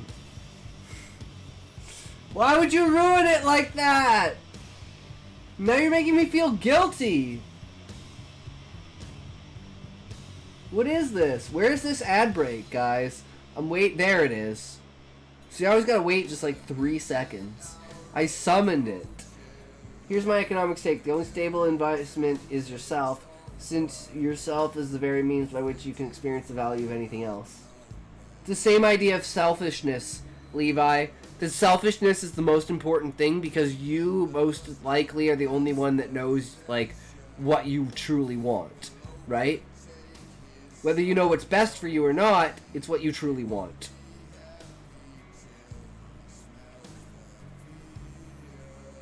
Smokey, where do you get these from? Do you just have, like, a library that you go to get these? Define stable. I sub to people. So these are all other people's actual emotes? But you're not using my emotes.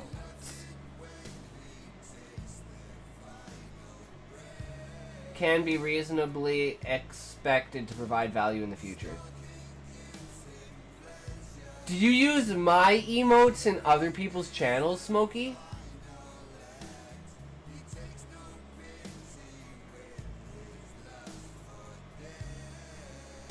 Because I hope you do. I hope you make people feel as uncomfortable only when I show my boyfriend. Hey guys, look, I have a boyfriend! Spams a bunch of emotes of me. Based, Smokey. Fucking based.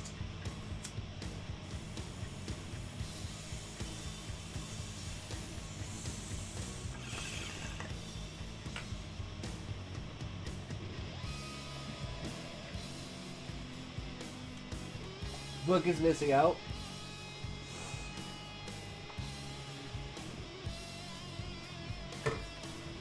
True, Smokey. People speak of elements as if they are metaphors or inflatable. Sulfur, mercury, gold appear in esoteric discourse as bearers of magical qualities. Yet they fail to grasp that sulfur forms covalent bonds with a defined number of electrons. The gold doesn't oxidize due to its dense electronic configuration. You are in for it now, sweetheart. Take those Oh, sexy man. glasses off like a good girl. You don't need to see what happens next.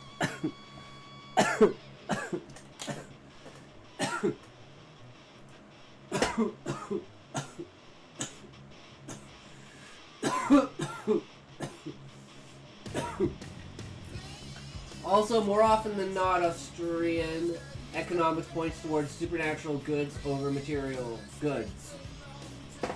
Okay. One God, please.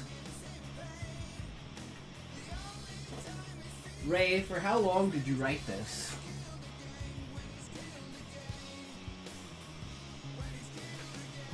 Couple of weeks.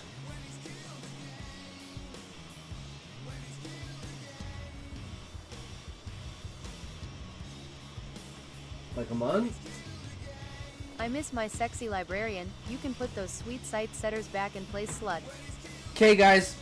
The reading was longer. Yeah, I bet. Like, trying to put it together. Like, getting all of the research done and everything.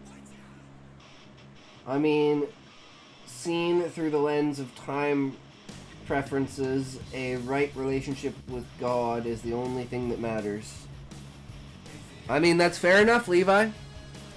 Nor do they understand what a resonant molecule is, how orbital hybridization works, sp2, sp3, or why benzene can be represented as a single fixated structure, but rather as a superposition of resonant forms. All that is forgotten in order to say benzene vibrates between two states, without rigor. Allegory without theory. Worse still, even some chemists fall into the opposite mistake. They confuse their field with biology, medicine, or even physics, believing that all life is simply a misunderstood chemical My butt cheeks reaction. vibrate on a Wednesday. True, Smokey. Mine do every day. That's how poor biologisms are born. Biologisms. Or TLS theories like go all into chemicals detail. are dangerous. Or the confusion between substance and reaction. It's called a butt massage, Smokey. Me when I have a chess tournament on Wednesday. Chemistry is fundamental, but it is...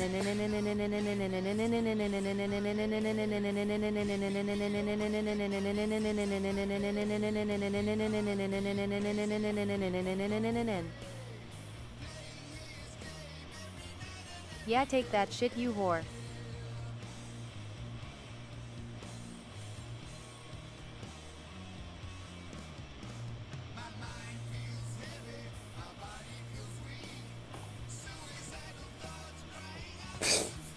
Yeah. Not thinks. I fucking am, bro. But I didn't have to put up my hand. They just all stopped here. Bitch. Biggest mistake a person can make is mistaking a cactus for toilet paper. True, Levi. True. True.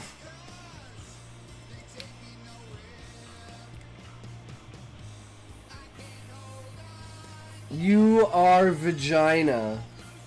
True, Smokey. Truer words never been spoken. Chemistry is fundamental, but it is not the whole. Chemistry is the most debased of the hard scientists. It's shamelessly used in popular culture to justify recreational drug use, with formulas thrown around devoid of context as if pharmacology were nothing more than an alkaloid chart. Like a good girl. You don't need to see what happens next. Guys, I don't think we're ever going to get through this writing.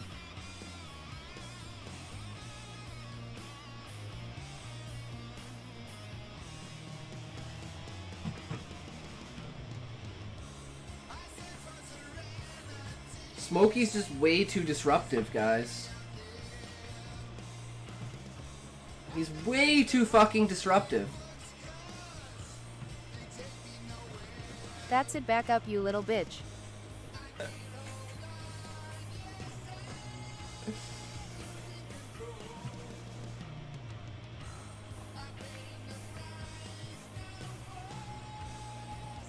You just make life so difficult, Smokey. If I could marry you, you would be the perfect wife. Now PLS, bend over and touch toes. I miss my sexy librarian. You can put those sweet sight setters back in place, slut.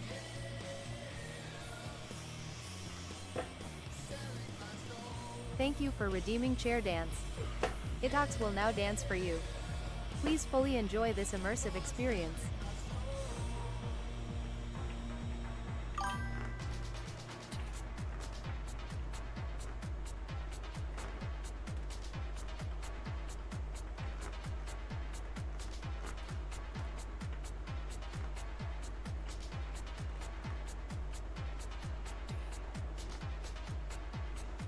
Keep dancing, bitch, it ain't over yet.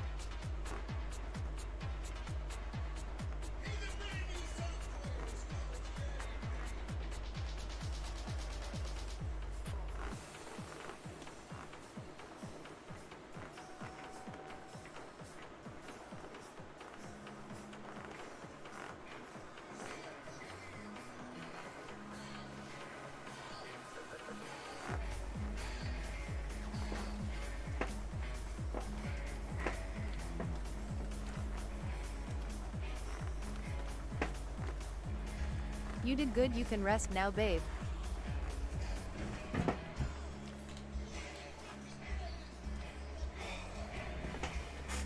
Alright, substances are worshipped instead of mechanisms. MDMA is not a molecular act of love, nor is LSD a spiritual key to truth.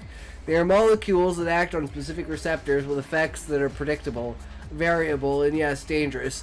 But it doesn't matter as long as Terrence McKenna says it, or it comes in a dropper bottle with Tibetan anesthetics. It's considered consciousness expansion. Ain't over yet. Can I redeem 10 chair dance in a row? Should I do it, chat? I mean, you could definitely do it, Joku, but no one does anything quite like Smokey does. And I gave him 10,000 points, but I told him if he abuses it, I'm just gonna ignore him. So he can waste his points all he wants. It's not gonna help. Psilocybin is pretty baller though. Yeah, I done mushrooms a couple of times. Fine, I will TTS you. You did good, you can rest now, babe. Thank you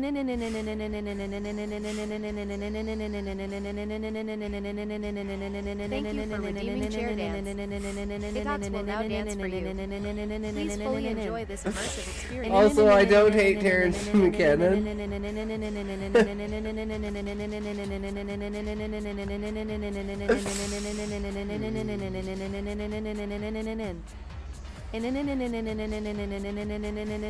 Gotta do what you gotta do, Smokey. Now we meditate. Keep dancing, bitch, it ain't over yet. And when they find, they demand a pill. Okay, wait. This is how science becomes technical superstition. The same happens in the medical field. Instead of consulting a professional, people head straight to the pharmacy, as if the pharmacist were an oracle with diplomas. They demand a pill for every symptom without understanding the difference between a bacterial and viral infection. And when they finally see a doctor once every 3 years for a boil the size of a walnut, they're grateful to be told it's nothing, even if the problem persists. The idea of a second opinion is out of the question, for the word of the first doctor outweighs the pain of the body. People talk about medicine as if it were a single science, when it's an interdisciplinary swarm, an epistemological hydra. Medicine is not a monolithic block, but a woven tapestry of knowledge. Anatomy describes and locates structures.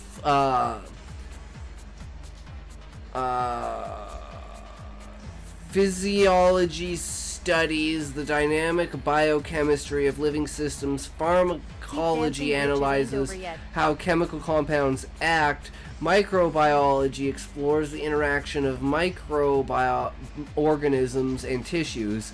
Medical genetics investigates inheritance, expression, and mutation.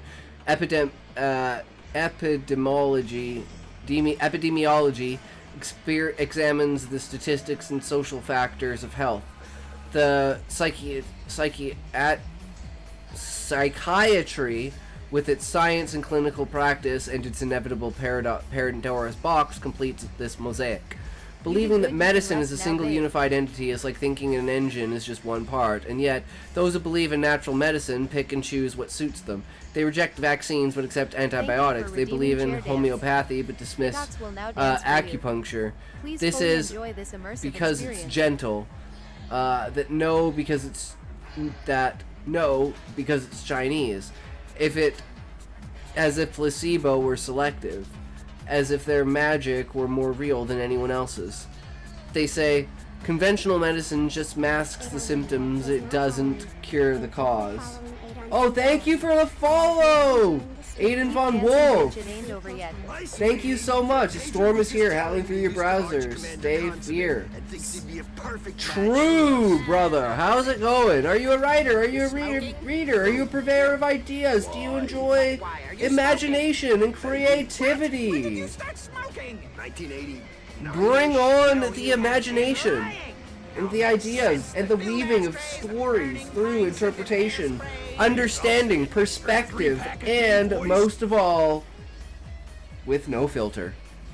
They say conventional medicine just masks the symptoms, it doesn't cure the cause. You did good, you can rest Yet their alternative relies on water with memory. They criticize opioids, but self-medicate when hallucinogenic infusions. They believe in the vibration of oils, but not in renal physiology. They call it integral healing, as if mixing blue bottles with prayers could rival centuries of biology. But the problem isn't just medical, it's mental. They confuse complexity with depth, and they do the same with philosophy, where they think a couple of loose quotes are enough to summon all the sages of the world, as if they spoke with a single voice. But when they speak of philosophy, it seems they imagine a monolithic block where Kant, Home, Wolff, Francisco Sareve, Marx, Plotinus, Avarios, Maimonides, Naetzus, Hayder, Comte, Thomas Aquinas, Lao Tzu, Confucius, Sankara, Plato, Dussel, Nezahualcóyotl, and Gustavo Bueno You did good, you can rest were now, all engaged in the same task and could understand each other without ambiguity. Quoting Kant, for instance, they reduce him to the noumenon as the inaccessible truth without distinguishing it of the thing in itself, ding in sich, or grasping his critical architecture of limits. They also fail to realize that his table of categories is not mere ornament, but very foundation of the synthetic and prioria. Judgment, quantity, quality, relation, modality, unity, reality, inheritance, and substance. Possibility, impossibility, plurality, negation, casuality and dependence, existence, non-existence, totality, limitation, community, necessity, contingency. But that doesn't stop people from quoting him as if he were a dark oracle, and if Kant is involved without understanding, Hegel is worshipped without reading. Dialectics is spoken as if it were a universal formula. Thesis and aesthetics synthesis. The tragic part is that this triad is not from Hegel. It's from Fichte. Hegel rejected it for being mechanical, yet his dialectic does not reconcile opposites but develops from internally throughout negation, contradiction, and preservation. For example, Pure being indistinguishable from nothing, nothing integral into pure being, or self-becoming that is real dialects. The other is just a template. Worse still, they treat philosophy as if they are in single, undifferentiated Go back to discipline, normal, confusing. bitch. This shit-ass accent is killing me. Keep dancing, bitch. It ain't over yet. It's one thing I pride myself on is my brown accent. Undifferentiated discipline, confusing ethics and morality, logic and ontology, dialects and onto theological ideas. Philosophy lecture at the University of New Delhi. Philosophy. Philosophy. I don't know if you're trying to make fun of that or we're just both really bad. I think you're trying to make fun of it. They missed the point that philosophy is etymologically love. Illiterate moment on my part. Okay, I wasn't sure if you were making fun of it, but yeah.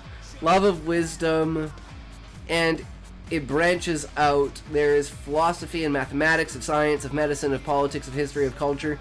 Each thinker works within their own domain with distinct problems and methods. It requires knowledge of traditions and schools, analytic, continental,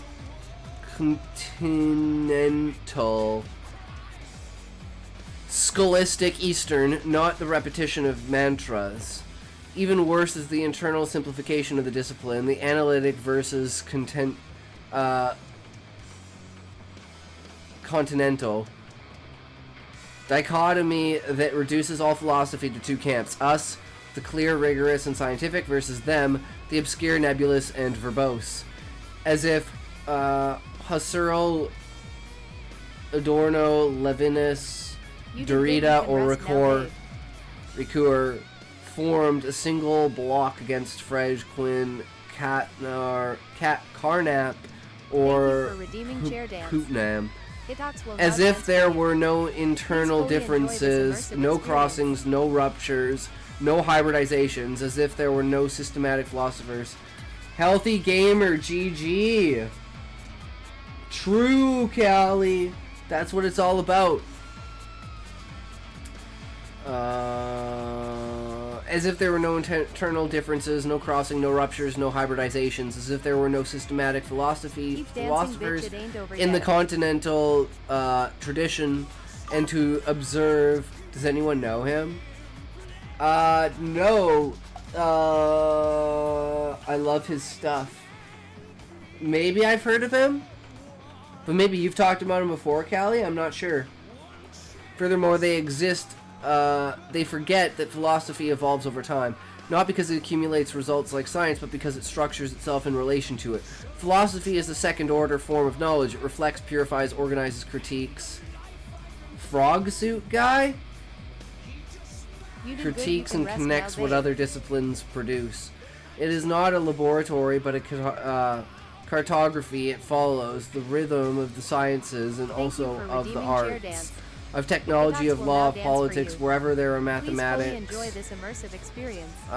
Mathematicians, there will be philosophy of mathematics.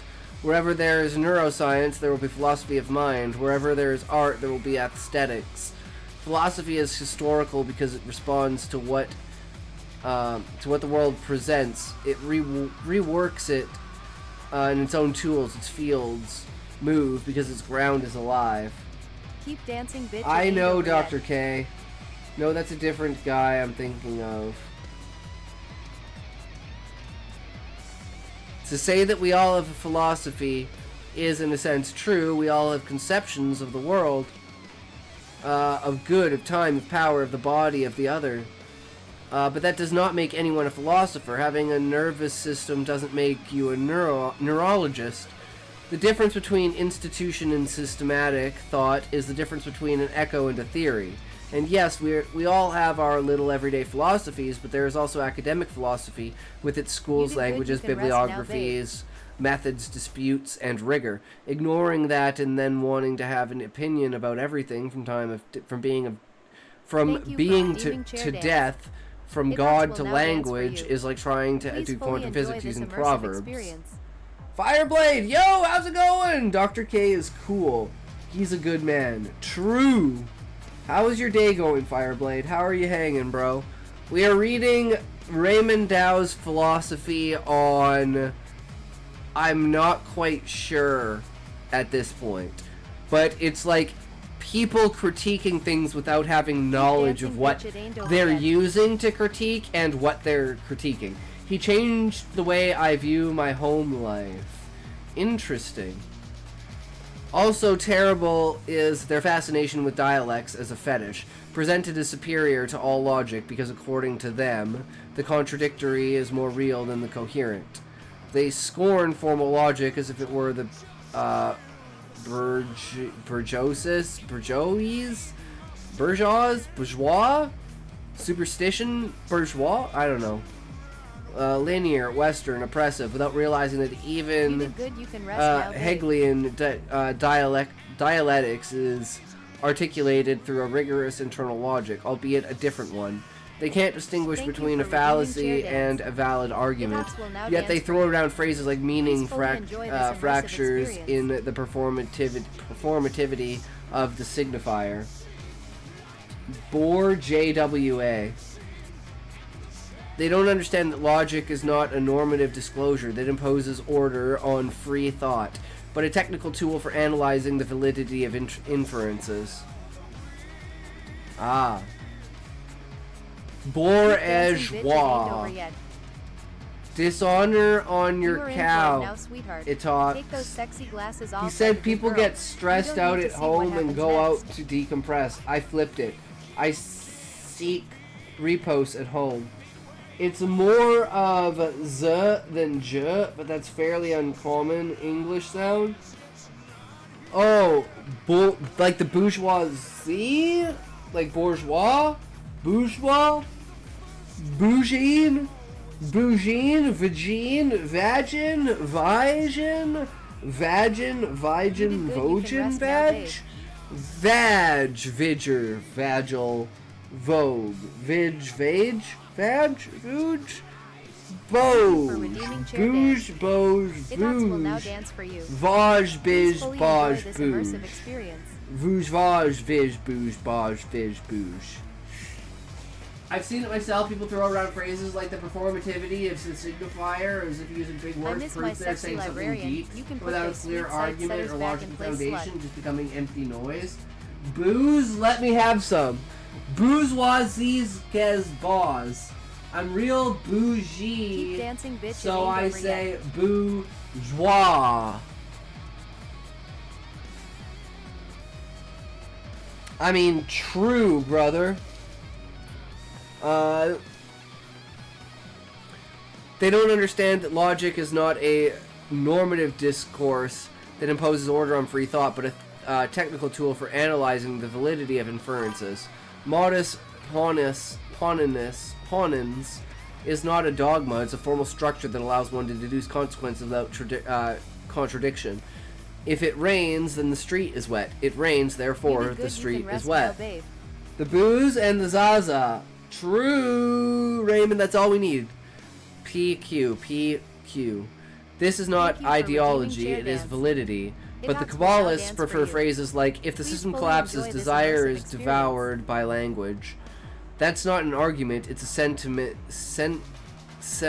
semantic ruin. They're not even familiar with basic structures like modest tollens. If PQ and not Q, then not P. Example, if there is fire, then there is smoke. There is no smoke, therefore there is no fire. But that doesn't mean Keep dancing, if there's bitch, it ain't smoke, over yet. there is fire. It just means if there's no smoke, there's no fire. Because there can be smoke, and there doesn't have to be a fire.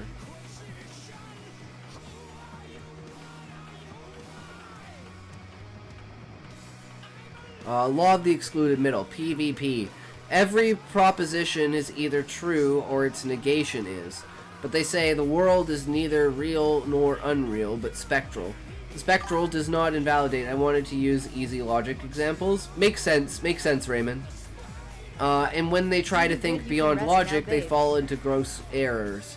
They use the word contradiction as if it were a synonym for complexity, when in formal logic, a contradiction implies Thank that you for anything can be redeeming derived, Chair Dan. principle of Hitox will now dance for you. explosion.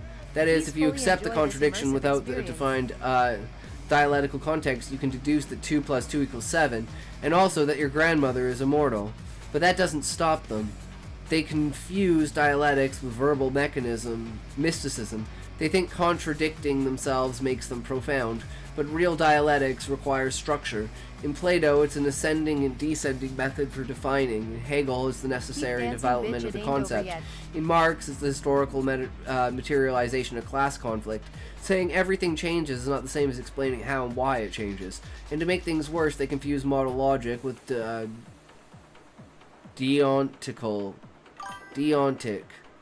There's only one grandmother. True. Deontic logic. Because seeing strange symbols is enough to make them feel metaphysical in modal language. Necessity. Possibly P examples. Necessity, true. It rains tomorrow, possible but not necessary. You did good, you In can rest now, formal babe. deontic logic, P is obligatory, P is permitted. Examples. I must pay taxes, it's an Thank obligation. you for redeeming Chair Dan. I may drink beer at Hitox will home, now it's dance for you. permitted. This Please fully needs to enjoy this be immersive a experience. Reddit post. Raymond, please tell me this is already a Reddit post. Please tell me this is already a Reddit, and it's on 4chan. Please tell me it's both on 4chan and on Reddit. And if not, post it to both, please. I totally agree, Joku. Confusing the two leads to statements dancing, like, bitch, it ain't if it's over yet. possible, it must be allowed, or if it's necessary, it must be good, but what's possible isn't always ethical. You'll get instantly banned. You'd be like instantly banned, I think. Ideological conflicts. The Karens don't like the way that you're talking, bro. Asking if something is on 4chan is a sign you've never used 4chan. Like, okay, You did good, you can rest smartass. now, babe. Ban.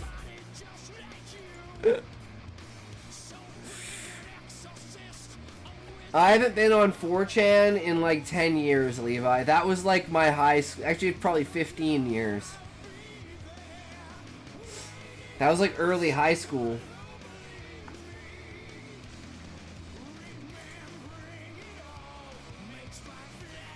I just don't have the time to go on there. Ads!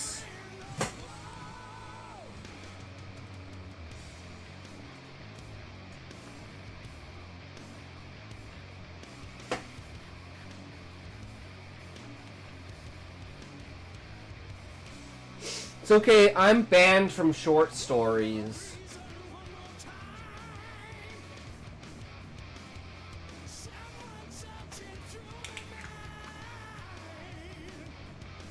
I was a /B guy.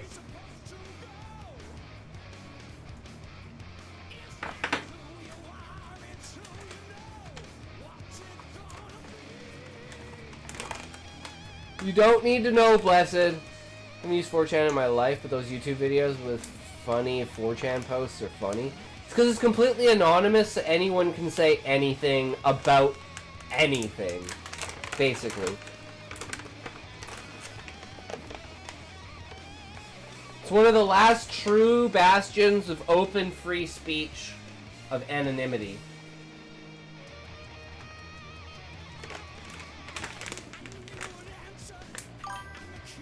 Modus ponens is not a conspiracy, it's just basic reasoning, like it's raining, therefore the street is wet.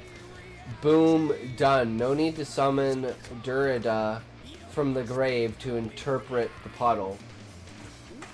True, Fireblade!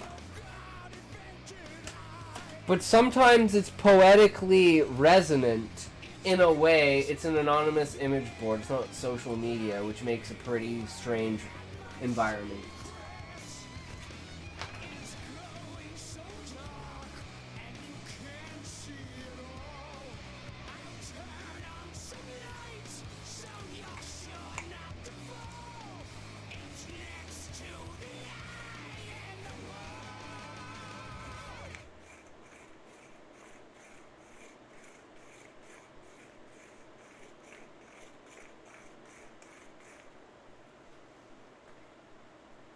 Okay, guys, only another hour and a half of this, okay? And then we'll be done. But the insight and the validation that this is giving me is way more worth it than the sleep that I'll miss by not ending the stream now. The fuck, what are these analog horror ads I've been getting? Twitch falling apart, Ray.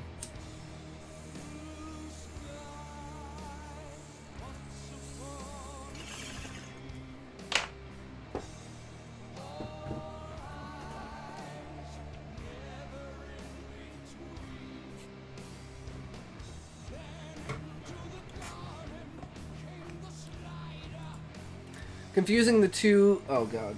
There's resin on my fingers. Resin on my mouse. Like actual nightmare fuel. Never seen that before, right? Confusing the two leads statements like, if it's possible, it must be allowed. Or if it's necessary, it must be good. This is my favorite. If it's necessary, it must be good. I've been getting ads for something worse than horror, but just as scary. Kaspersky. Damn. You're gonna get scammed, Joku. But what's possible isn't always ethical. Stealing is possible. And what's necessary isn't always desirable. Death is necessary. It's a first-order semantic error. Moreover, they believe that every well-reasoned thought is automatically logical, but logic isn't the same as common sense, and not every well-structured idea fits into formalism. There are prudential, narrative, heuristic, even poetic reasonings that can be rational without being formalizable. Yet, when logic is required in an argument, an analysis, a syllogism, or a debate, they blissfully ignore it, replacing it with overflowing metaphors. Capitalism is a dark libido embodied in the archive of the colonial body. It's not false because it's poetic, but it's useless as an argument. There's intuitionist logic, which rejects the law of excluded middle. Fuzzy logic, with degrees of truth. Syllogism. Alright. Syllogism? Or syllogism? I still don't know. Syllogism? Syllogism? Syllogism? Paraconsistent logic allowing controlled contradictions. J. Okay, thought so. Syllogism. Syllogism. For systems with change, epistemic logic, for reasoning about knowledge and belief, and non-monotonic logic for reasonings that updates with new information. Rayman wrote this, right? Yes, Joku. He is very essay structured in his writing. But for them, all logic is Aristotelian logic, as if we haven't advanced beyond all men are mortal. And of course, they won't accept criticism based on logic because logic doesn't represent them, because they've mistaken logical structure for a repressive apparatus, because for them, depth isn't measured by clarity but by fog. Yes, he has a brain the size of Mars. Well, he did a lot of research for it, too. How many total words is this? About 8,000. In mathematics, the fetish is called Gödel.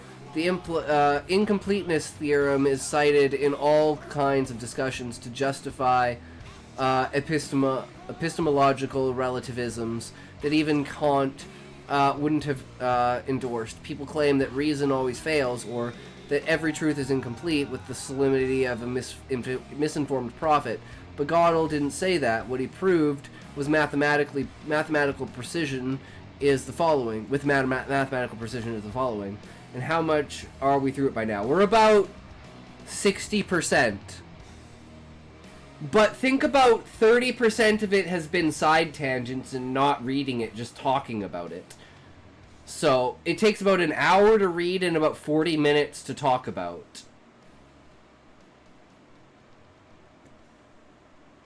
So that's why we've been reading it for almost an hour and a half.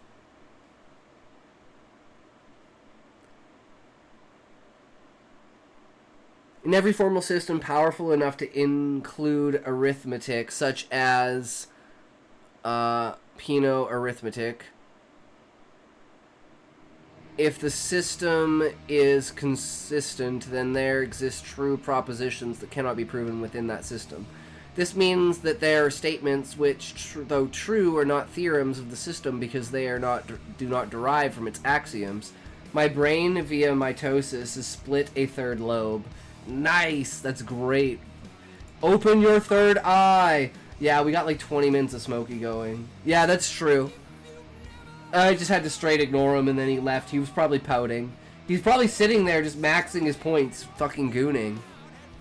This means that there are statements which, though true, are not theorems of the system because they do not derive from its axioms. That's it.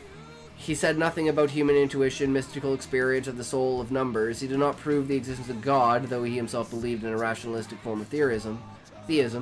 Nor did he refute logic or invalidate science.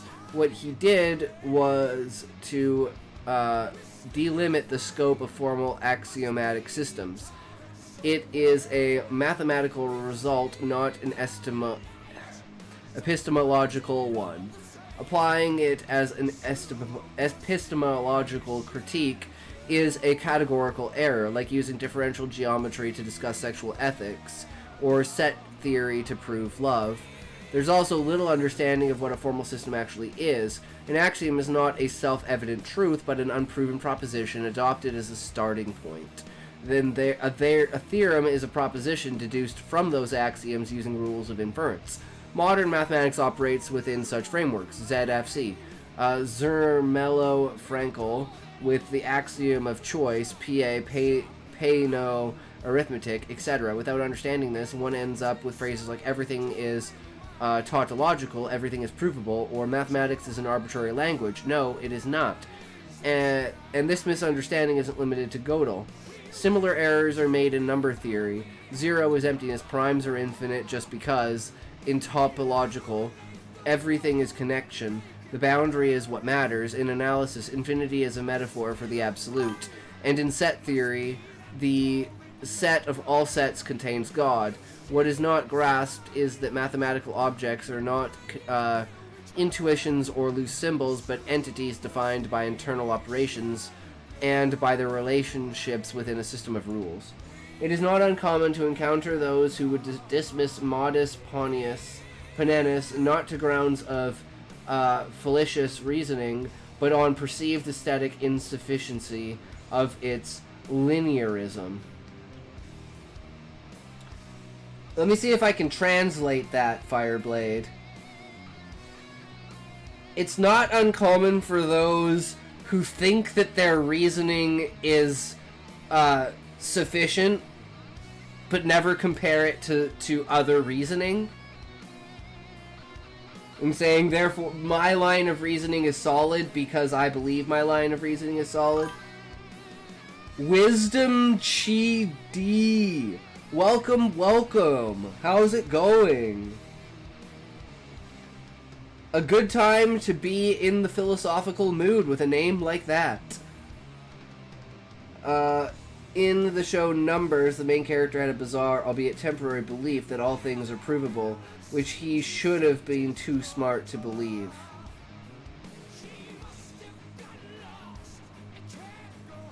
Yeah, that's an interesting contradiction, right? In this context, it makes sense to speak of the concept of categorical closure, as proposed by Gustave Bueno. Sciences are constituted as self-sufficient technical fields that develop their own knowledge in a closed form, that is, with their own terminology, defined relationships, and procedures that are valid within that field. In a categorical science, like mathematics, concepts do not depend on an external interpretation or an underlying metaphysics. Prime number, definite integral, or abelian group are concepts that hold value due to their internal operativity, not because of what they symbolically represent. Some people don't reject logic reasoning like modus ponens because it's flawed, but because they think it's too simple, too structured, or not stylish enough for how they like to think. So it's more of a stylized retardation than it is like a poetic advertisation. Does that make sense? Like, it's the optics of what you're trying to say versus the reality of what you're trying to say. Yeah. And within that closure, the structure is not linear, but circular. It is not a matter of ascending progression from axioms to theorems on a straight ladder, but of an internal circuit where theorems mutually justify, feed into, and imply one another. Gustave Bueno calls this circular theorems, networks of interdependence that define the cohesion of the field. For example, in Euclidean geometry, the theorem about the interior angles of a triangle depends on the notion of parallelism, which in return depends on Euclid's fifth postulate, which can itself be reformulated in terms of angular sum. The demonstration is not a line, but a closed system of implications. Stylized retardation. Willful stupidity. Yep. I think I have a stylized retardation. But I don't think I'm willfully stupid. I'm willfully stupid in the fact of I know that there's an easy way for me to increase a substantial amount of knowledge in a substantial field with minimal to no input, but I would refuse to do that input because I don't have enough time for it.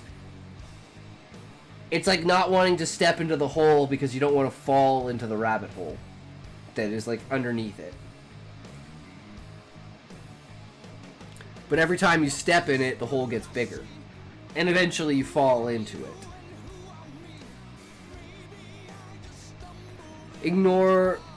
To ignore this as a threat to mathematics as if it were a symbolic arcane. Symbolic arcane. People say truth is incomplete as if that were a critique of rational knowledge, without understanding that the incompleteness of the system does not invalidate its coherence, its usefulness, or its fruitfulness. The fact that not everything can be proven within a system doesn't mean we know nothing. It means we know where the limits are, and that is an epistemological victory, not a defeat. Like we said, the limits of a system dictate, like, the system more so than what it can do. You don't have time to spend mastering the domain. I have too much time master other things in. That these critics, who have never read a line of formal theory, demand that mathematics either justify the universe or step aside. They don't want truth. They want magic, and since they can't find it in rigor, they go searching for it in the fog. Universities are another favorite target. They indoctrinate, they train slaves of the system, they reproduce power, legitimate criticisms, but hollow ones. And what they do offer is, an alternative. Don't criticize and demean something that you don't have an alternative for. You know, it's like, my perfect analogy for that is like plastic straws. Don't replace plastic straws with paper straws because you're trying to save the environment. Paper straws are not a long-time solution to plastic straws. You have to make a solution to plastic straws, then enact that solution.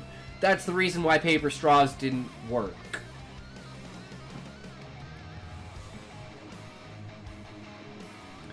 And what do they offer as an alternative?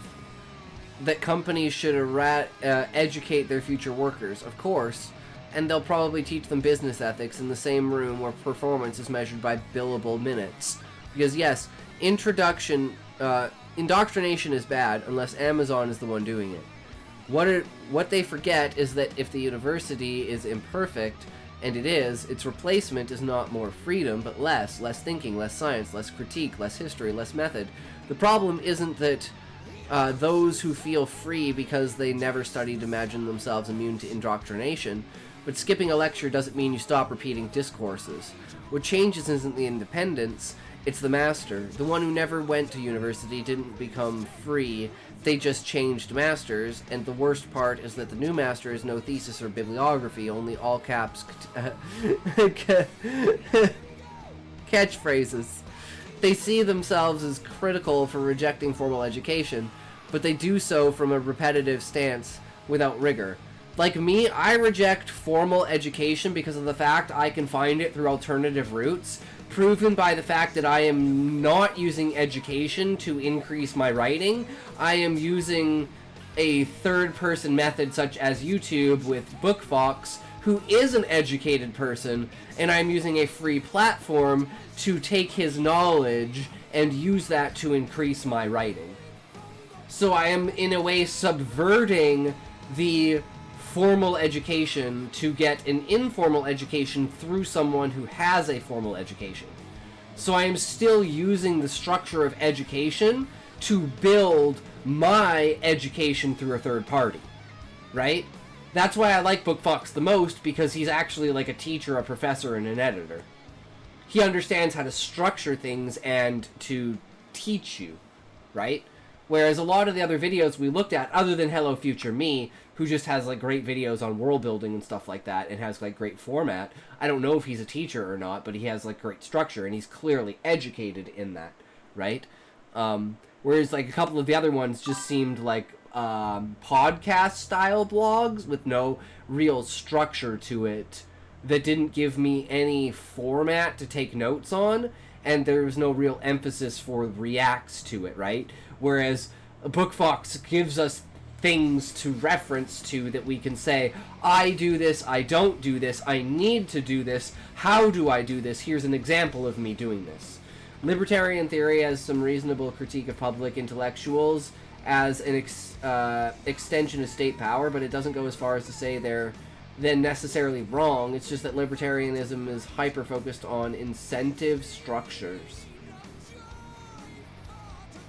I could definitely believe that. It's like sticking within the norm completely to the point of ignoring the extremes. There are exceptions to every rule, right?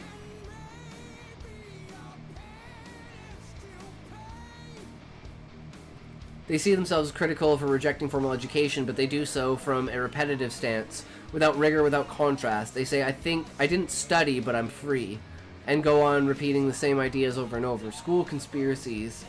The educational system is a prison. The repressed inner child. Intuition is worth more than 1,000 books. They are sheep of demagogues.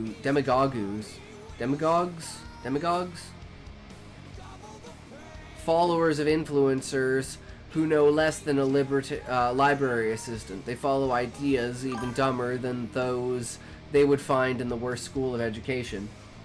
Demigorgons. And demogorgons. And the most ironic part is that the greatest enemy of the modern university is the university itself. In its earnest to self-legitimize, it promises things it cannot deliver. Guaranteed employmentability, standardized critical thinking, and universal content taught identically in Tegucigalpa, Berlin, or Osorno. Sounds like a loader bad guy.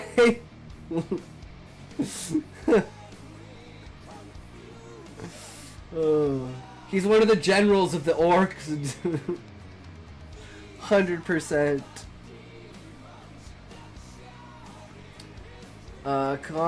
Content taught identically. Okay, but those universal contents upon examination turn out to be specific to a slice of a continent, a particular time, a certain social class. Why is basic philosophy Descartes and not Dussel? Why is economics taught with Samuelson and not Prebisch? Why is universal literature Flaubert and not Ashba, Tagore, or Labai? Recently, I began studying cognitive biases to become aware of mine for the goal of straightening my thinking. Very, very true, Blessed. It's very important to understand your own biases, where you're coming from, why you think the way that you do, and challenge that. My thing is, I go into arguments or discussions with the view that I'm wrong and the other person is right. And then I try to prove my point working backwards. Saying, how can I point out flaws in their logic, and how can I strengthen my own? But I always have the three responses. The first emotional, immediate response, the take a second to think response, then the critical thinking and analytical response.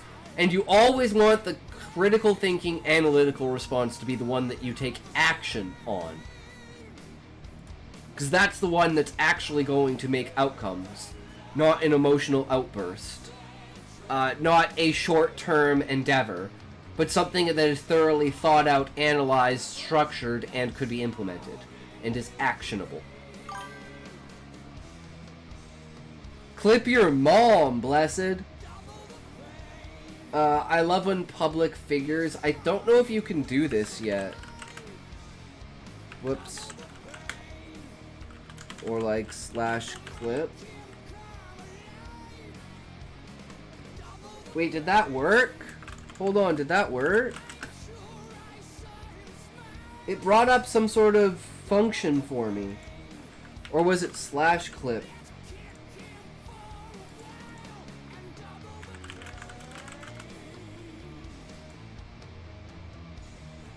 Unable to create clip. Is the stream live?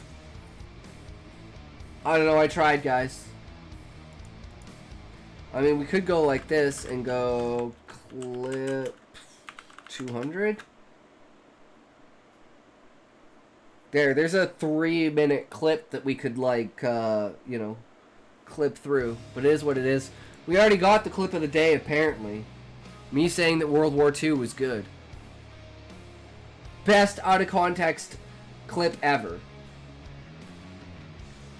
Perhaps that's exactly why the university in the neighboring town, or the next country over, has a different methodology, a different canon, a different standard of excellence. What is presented as the single truth is often a local convention with global pretensions. Pretensions, yeah. The university internationalizes through rankings, not through knowledge. And in its attempt to be everything, the university meddles in what doesn't suit it. It wants to train citizenship ethics, innovation and emotional well-being, entrepreneurship, cosmopolitanism, soft skills, ecological awareness, and conflict resolution. But at the same time, it precarizes.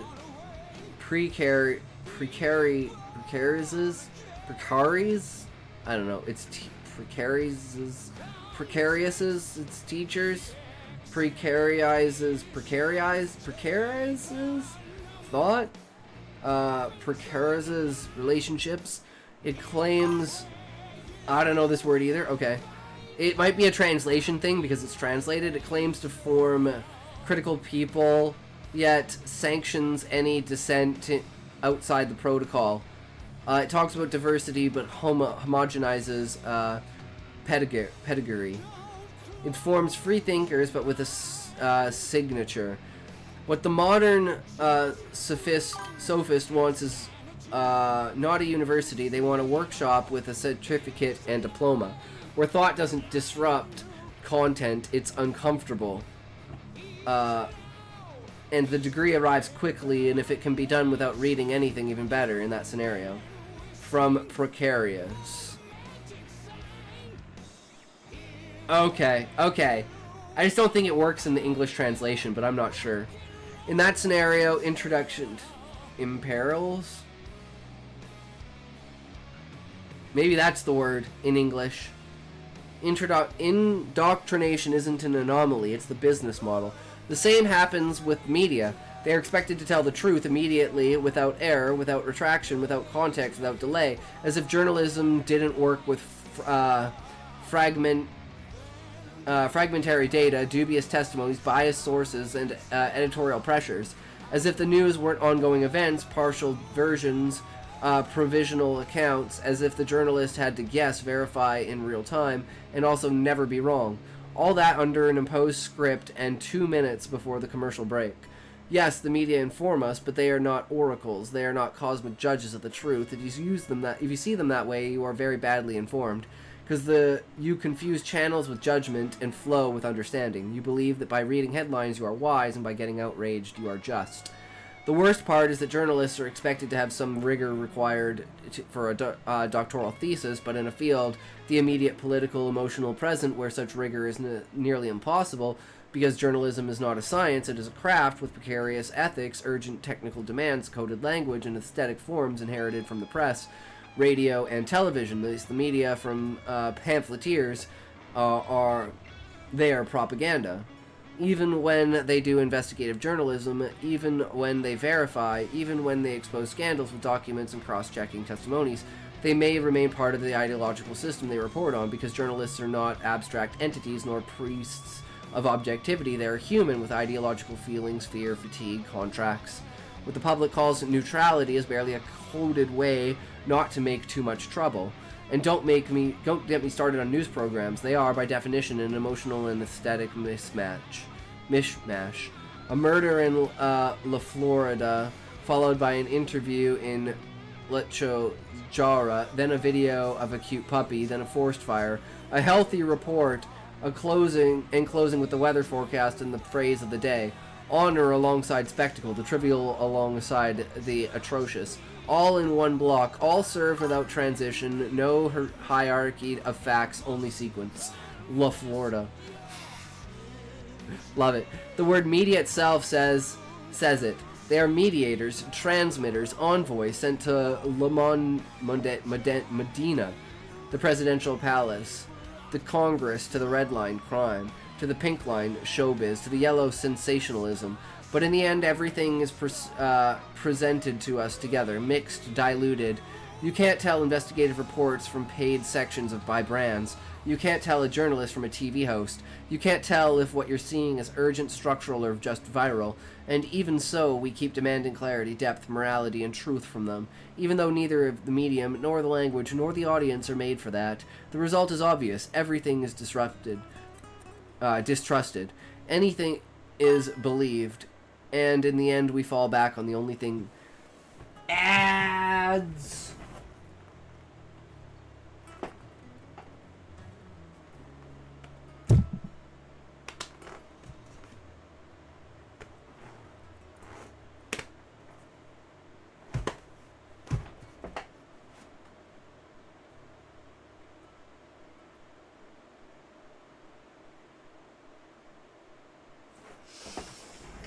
That hurt my fucking ears.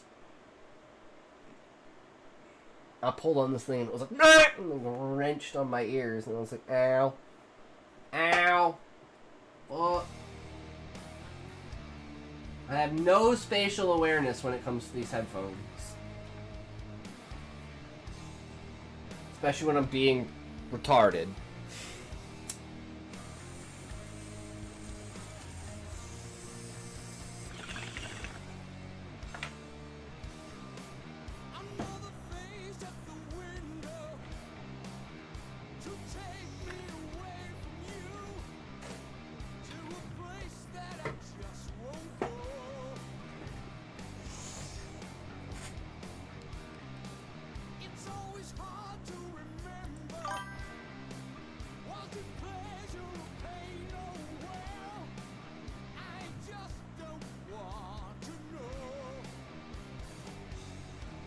Aside from the very distinct references to Argentinian and Chilean politics, I wonder if a forensic linguist could figure out where Raymond Dow is from. Interesting. True. The result is obvious. Everything is distrusted. Anything is believed. And in the end, we fall back on the only thing left, emotional tone. Journalist, I like the channel that feels right. The phrase, that speaks to me, information based on emotional identification. That might be a fun topic to read up on just to use in my writing. Interesting, Levi. I love it. The problem isn't that the media are ideological, it's that the public believes they shouldn't be, and worse, believes they themselves are not. Thus, the perfect vicious cycle emerges. The media pretends to be objective and keep the audience calm, and the audience pretends to be autonomous to preserve their own opinions. And between those two fictions, reality is presented as a sequence of clips without criteria. Religion doesn't get a free pass either. The contemporary mystic, that informal incense burning devotee, swings from relativism to dogma and to fallacies. First, they claim that all religions are different paths to the same truth, and 5 minutes later they declare that Catholics are kinder than Protestants, and Buddhism is a religion of peace, or that Hinduism respects all living beings. Hitler, Catholic. Burmese warrior monks, Buddhists. Caste discrimination and lynchings in India, ongoing realities. Yet none of this shakes their faith in the idea that religions deep down are purified moralities. They forget, or ever learned, that religions, like ideologies, have histories, conflicts, contradictions, and power structures. They are not untouchable essence or metaphysical embodiments of the good. Max Mueller summed it up incisively. To call a religion false is like calling a child a false man. That is, religions are evolving, incomplete, situated systems and should be judged within their own horizons, not from a moral pedestal that serves only to oversimplify. Still, they get idealized. They're presented as absolute moral systems, as if Christianity were automatically love, Islam compassion, Judaism wisdom, Buddhism peace, and Taoism harmony. But there's no such thing as Islam. There is Sunnis, Shiites, Sufis, and Mutasilites, Kharijites. No such thing as Christianity. There are Catholics, Orthodox, Evangelicals, Mormons, Adventists. Not all of them get along. In fact, they often kill each other. Thus, heterodox believers. Is there a word for, like, hey, you know how, like, there's racism, right? But then there's also, like, colorism within racism? Is there, like, a word for, you know, like, a crusade is, like, between two religions, right? Is there a word for, like, an infighting crusade where it's, like, Protestants versus Catholics? Is there, like, an actual word for that? Thus, heterodox believers are labeled heretics, even if they merely don't practice, interpret things differently, or question from within. People forget that the doctrinal history of religions is riddled with theological disputes, internal purges, and irreconcilable splits, specialized racism.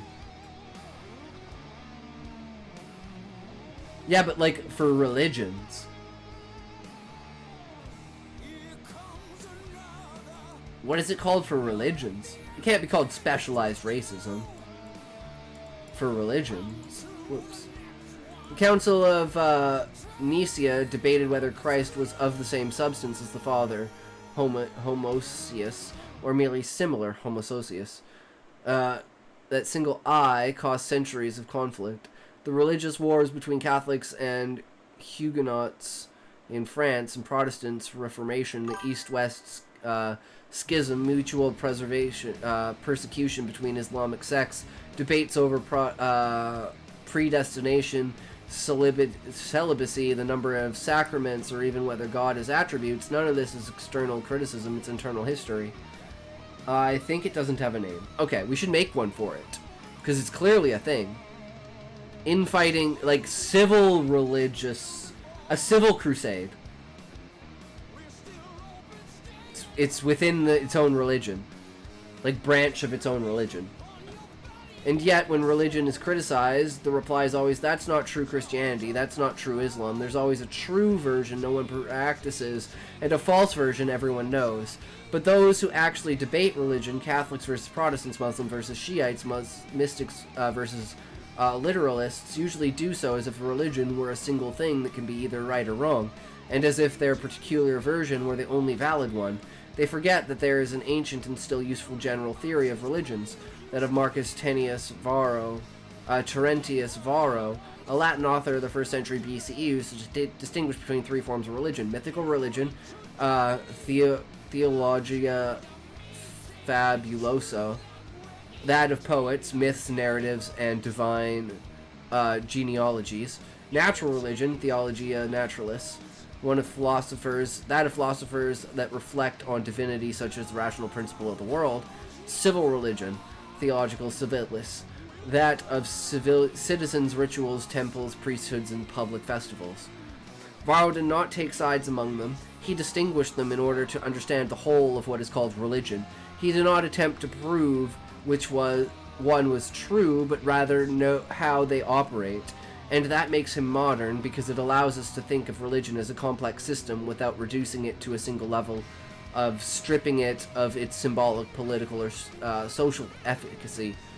Yet today, those who argue about religion often forget this distinction. They mix levels, demand literal coherence from what is mythological, seek rational truth in what is symbolic ritual, or criticize dogma from a place of sentiment without theology. This leads to absurdities like, I don't believe in God, but I'm 100% Catholic, or Buddhism isn't a religion, it's a philosophy of life. Well, it's monastery charges for levels of initiation and spiritual hierarchy.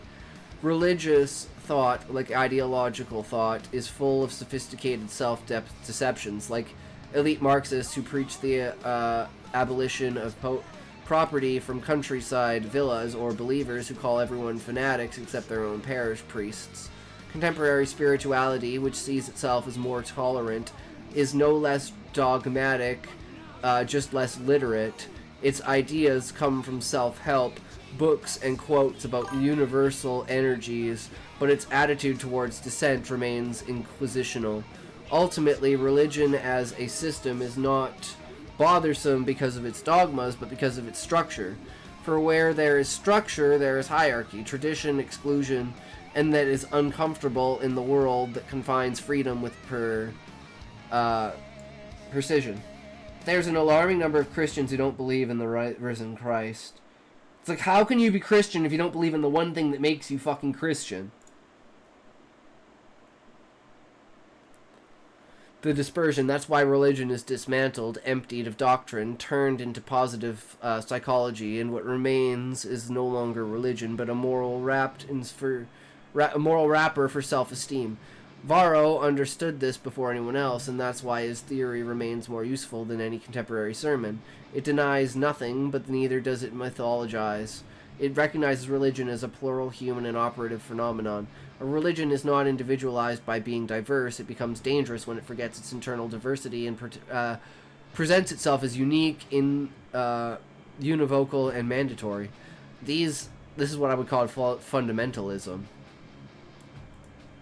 These sorcerers who believe their ethics and morals are absolute invert personal canons and demand obedience as if their taste were ontology. They do not accept pluralism or complexity, only their monolithic version of reality. They see themselves as philosopher kings, endowed with wisdom immune to common law, vulgar practice, or internal correction. From on high, they judge those who actually work, think, or create. They do not recognize their own contradictions because they believe their contradictions are somehow deeper than everyone else's. The result is not thought, but clericalism without a cassock. The internalism with intellectualism that looks more like a tribunal of inquisitors than a space for dialogue. A supposed lunacy that based on repeating slogans denouncing everything that does not fit within their system, and protecting symbolic privileges that only exist because no one has bothered to ask them for proof. Yeah, Scott, you use the term fundamentalism in a different way than most people do. Yeah, I know, like I said, like, to me, fundamentalism religion is something that says, basically, our religion is the religion, you cannot have any other religion than my religion, and my religion is the only way. Because that religion is fundamental to the existence of, like, everything. Just like how I say consciousness is fundamental to reality, as in it's the canvas that reality is written on. Which I understand is a misconstruement. This is not a rejection of critique or skepticism. On the contrary, the problem is not that they criticize, but that they do it poorly, hastily, and by heresy. True critique requires more than discontent. It demands rigor, precision, humility, disciplines, have their rules, their methods, their criteria. Not everything boils down to narratives or positionings. Not everything can be deconstructed. Some things must be learned, verified, corrected. Criticism without understanding is noise. And noise does not trouble power, it amuses it. It's time to abandon the pose of the lucid hermit, that fiction of being outside the system will in truth parasitizing it. Time to leave behind the gesture of ontological superiority. The automatic contempt of cynicism disguised as oracular insight, because thinking is not isolating oneself from the world with phrases one can dispute. Thinking is committing to the real knowledge with its difficulty, its structure, its limits, and its history. It is engaging with complexity without trying to dominate it from the throne of arrogance. Walking upright, even knowing the terrain is uneven, by walking nonetheless. And the title, The Apocalyptic and Kabbalistic Cripple, is, of course, a joke. Can't you tell? Well then, as happens with bad jokes, it needs to be explained. The cripple, because he doesn't walk straight and thinks it's the ground that's crooked. The apocalyptic, because he's more obsessed with the end of that than the journey. He lives expecting collapse and builds nothing because everything is about to die. And the Kabbalist, because instead of speaking clearly, he spends eternity wandering among symbols, numerologies, glosses, metaphors, and secrets, never getting anywhere. Like that scene in Snatch, Guy Ritchie 2000, where the thieves disguise themselves as rabbits and debate biblical translations just to avoid getting caught. No one wants to interpret someone who seems to be saying something serious and mysterious. No one wants to waste time on that. And yet they do, and they call it thought. Damn, Raymond Dow, that is fucking powerful. Holy shit, bro. The embodiment of my thoughts through critique. I pretty much agree with everything there. As far as, like, people not presenting their true power level before critiquing something. Does that make sense? Like, I try to present my power level when I critique something. Hell, when I talk about anything, I try to present my power level. You want a copy? It's in the Discord. So if you go to the Discord, it is in public stories right here.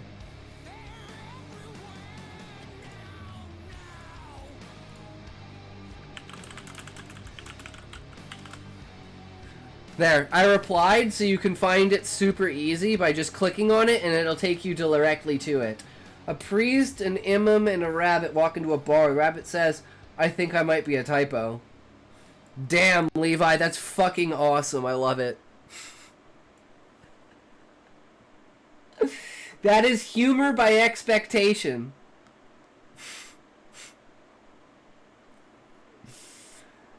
Okay. Callie, are you here? I'm not sure if you're here or not, but if you are, speak up and we'll read chapter 5. Yeah, thanks, Raymond. That was great insight. Awesome. Okay, Callie is here, which means, guys, chapter 5 of Callie's story. Are we ready? Oh, here's one for Raymond. I wrote a joke about meta-ethics, but I can't tell if it's good or not.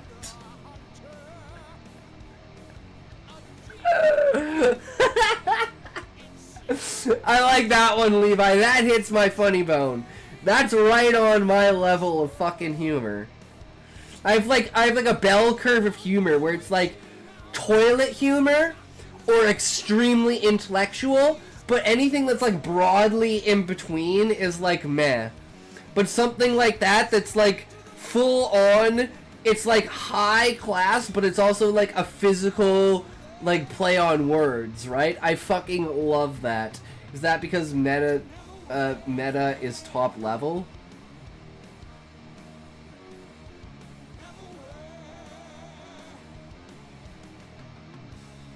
It's because ethics is about things being good or bad. So it's like a play on itself. Sorry if you didn't get that. Meta ethics is the study of systems of ethics.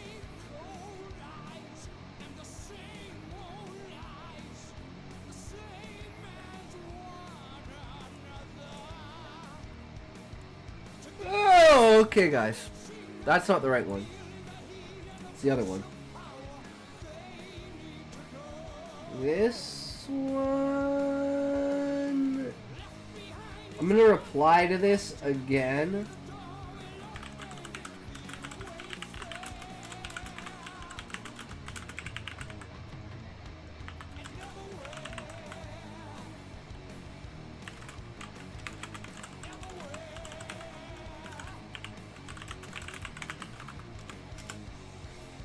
There, now I have easy access to you, Callie. And everyone else can look at it too.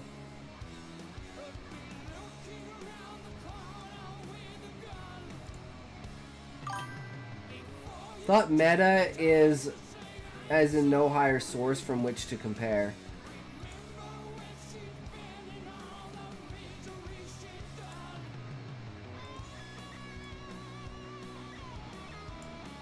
Wait, did I reply to the wrong one?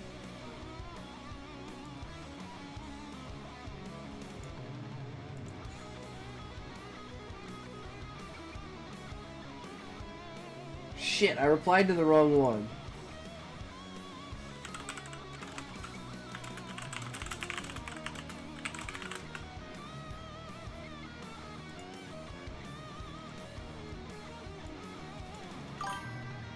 I'm thinking, hierarchially.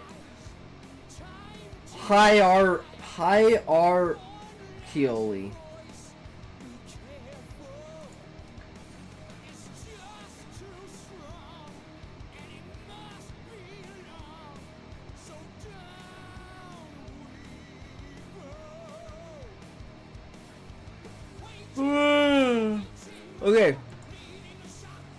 Chapter 5.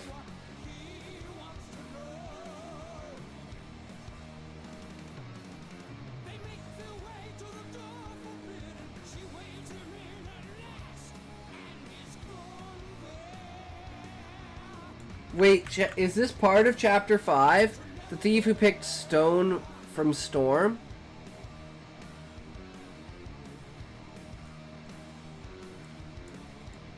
I'm guessing it is, right?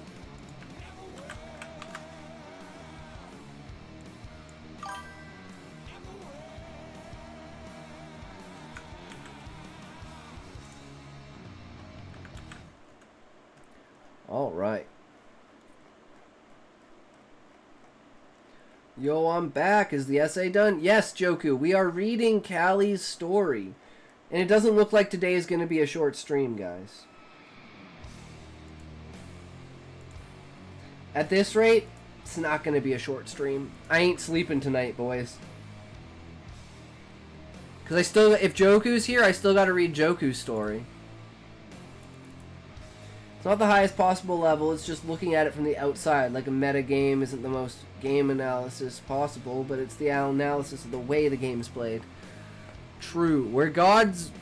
Beyond where gods go. Todd dipped Frog's legs into egg batter, covered it in breadcrumbs, and threw them into a sizzling pan. Couldn't believe this. A strong and rare frog like him, reduced to chores and cooking when he used to be able to take on dozens of wasps at a time. Pitiful. Those hawks weren't so skilled, he thought. With a flip of the pan, he turned his stove off and put the legs on the plate with a bit of seasoning and sliced lime. There were hawks outside the kitchen, and damn, I'm hungry now, Callie. Holy fuck, dude. There were hawks outside the kitchen, and he was ready for another round of beratement. The frog stood for a moment to take in the fact that he was stuck here. He wasn't a frog anymore, just a servant. Mold upon the coffee stain theme that plagued this kitchen. The countertops, the cabinets, sometimes even the stainless steel. He had to clean all that up later, not his favorite part of the job.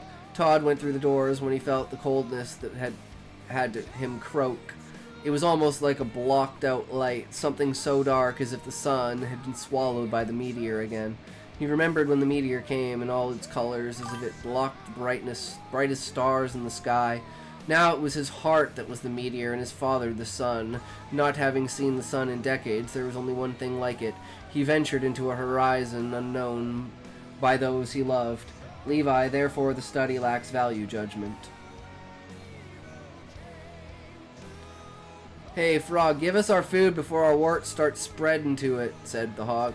Todd didn't hear him, confused, dizzy. He felt he was about to faint. Tripped on the frog's legs, were thrown towards the hawk. They landed on his face. I'll give you seconds on hop away before I knock you back a few stages in your life cycle. Todd wasn't afraid. In fact, he was more like a frog than he was when he was young. And then he realized something. The storm was back. If the storm is back, is Vayu back too? Todd had to find a way out of this pillar and into New York University to see his head there upon the frosted floor. To make sure he was dead, he got back up. I hope you enjoyed those frog's legs. There's a couple more. He hopped towards the hawk. Silver feathers, hard as bone, were thrown towards him. You never learned to dance, said the storm. Todd, surprised to hear the same voice again, almost forgot his vertigo and taught him something. I don't need to dance to fight. All I need is to remember that feeling. But what was it? The hawks are in control, Frog, said the hawk. That's it. The feeling that the world belongs to you. The control he needed, the dizzied feeling. So he spun with the sensation, so he no longer saw, but experienced the feathers tossed across the room. Yo, look at my stream time. What is it, 12 hours, Muffin? Let me guess, 12 hours? 12 hours?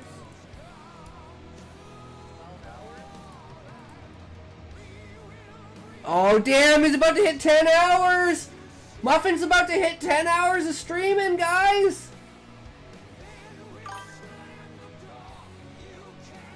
Muffin is about to hit 10 hours.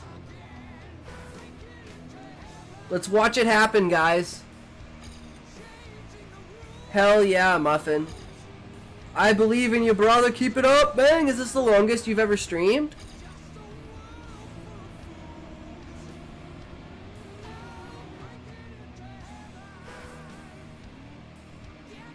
No.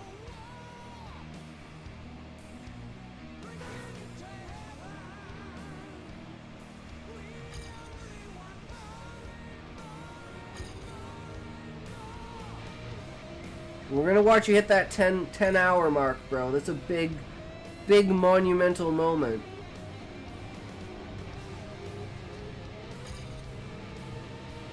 $10 Are you planning on ending soon, or are you just going till you're done? Because if you continue going, if you go like another half an hour or so, I can raid you.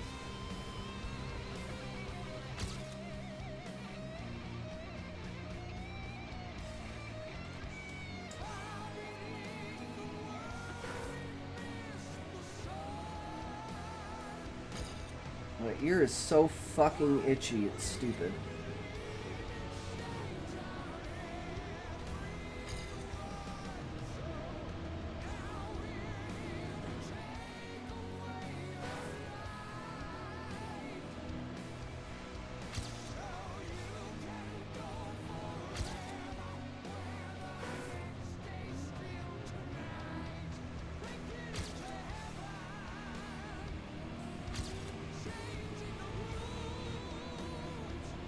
I feel like that didn't help at all. It's like I cleaned my ears today. There's nothing in there.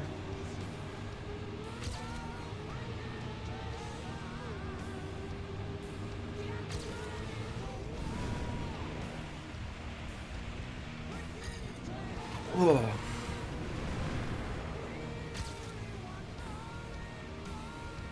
Are you guys ready? Let's count down. 10, 9, 8, 7, 6, 5, 4, 3, 2, 1. 0, 10 hours! Yeah! Congratulations, Muffin. Fuck yeah. I love it, bro. Love to see it, man. Absolutely love to see it. Fuck yeah. Keep going.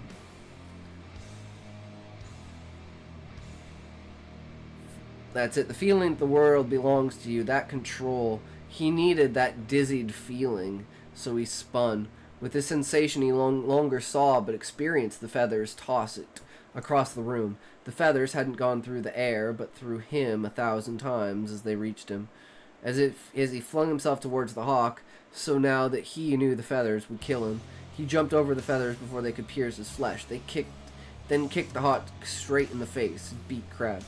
You have vertigo, like the monarch. Todd heard of the monarch before from stories.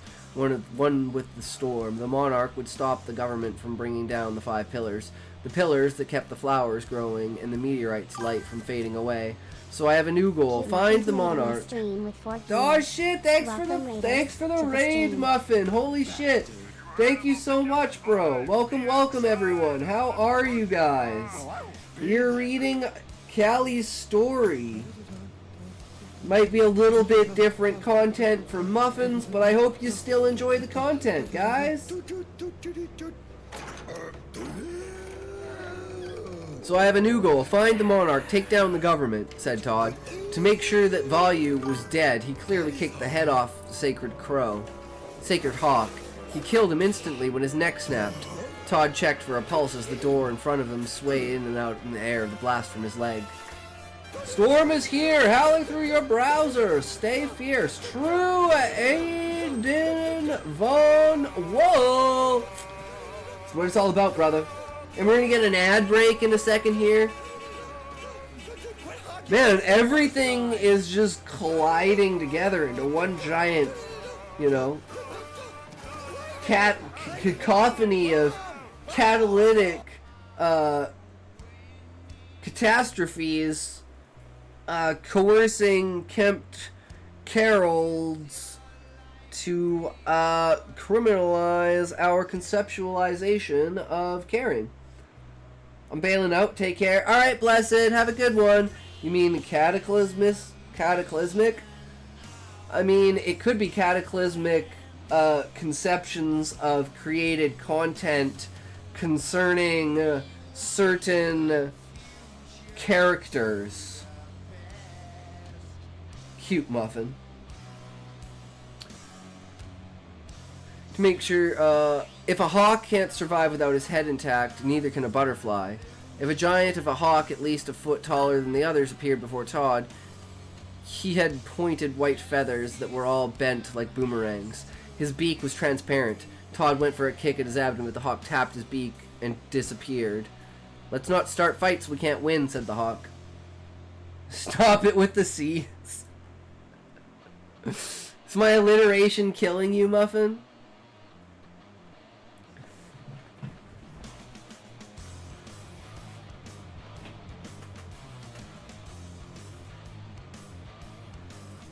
But how was the stream, Muffin? How did it go today?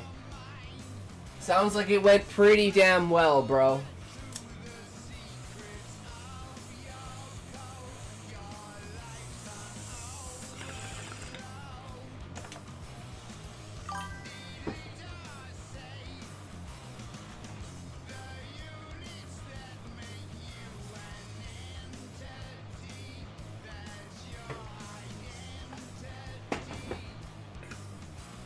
The only C word I know is cocaine.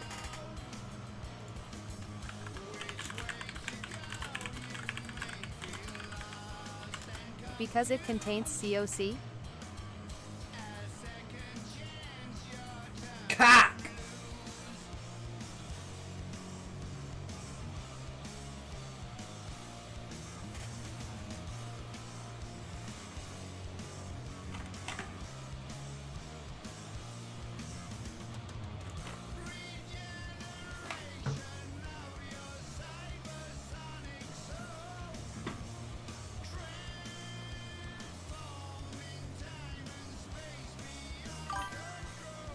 Alright, we're back.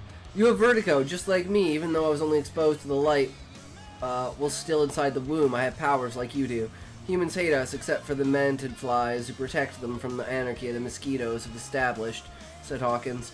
I thought you were prepared, pampered and lazy. Are you really this good a fighter? Asked Todd as he leapt upwards to free himself. He landed on the ceiling. Hawkins shot his feathers at the frog and trapped him from joints. Mother takes good care of me, mostly with dozens of bouquets a day. Hawks and wasps are the only variants allowed to eat flowers. Then there's the occasional dish involving your little frog's legs. Helps keep our legs strong. As for lazy, I get Mondays and Fridays off, which is the only time you see me eat your dishes. I look forward to eating what you make every day. I'm training. It's almost all I think about. The hawk created a breeze so strong it removed the frog's bindings from the gray brick walls.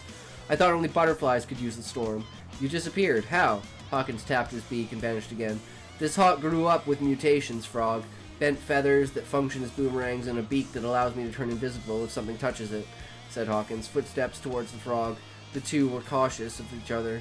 Todd got ready to throw another kick, but relaxed when he saw his eyes. They didn't pierce him. You're the son of a wasp. Why are you so friendly? Asked Todd. Hawkins placed his arm. There's a space here, Callie. In case you wanted to know. Well, first thing I did was get Div 3 in Cup of the Day, a Cup of the Night, I don't know. Then hunted that track for a while. Then tried to get a WR back, failed. World record. Then played new maps from a person that I had world records on, but don't now.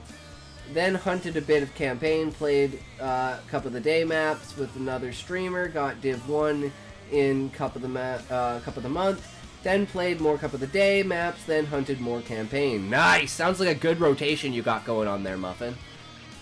Hawkins placed his arm on his, even having a collab in there too, on his abdomen and moved his feathers away to reveal a nest. A nest filled with wasps' eggs. Todd almost jumped out of his skin. Did your mother do that to you? Yeah, she did this to me too. Hawkins bent over and shoved Todd another nest in his skull. Todd another nest in his skull. Larva squirmed in a hexagonal nest buried in his head. Todd made a sound more like a squeak than a croak. Are they using hawks to breed more wasps? No, they're using wasps to control hawks. Only reason I have any will of my own is I was born from a wasp. They can't take control of my kind, even though I was born a hawk. The abbreviation killed you. Yeah, for sure, Muffin. Absolutely, 100%. Just blew my mind, bro. You sure you don't have this pillar to thank for your control? It was built on the flower columbine. They must be feeding you the flowers so the queen doesn't lose her only son, said Todd. Cup of the month? Morning? Oh, cup of the month. I read N. Cup of the morning. Okay. I don't know. I wasn't sure. Cup of the night, cup of the day, cup of the morning, cup of the month, cup of the day, cup of the month, cup of the week. I don't know. Cup of the night. Yeah, I have no idea. No idea there, Muffin. That's beyond my levels of thought. When the stream's on, my brain's off. Does that make sense?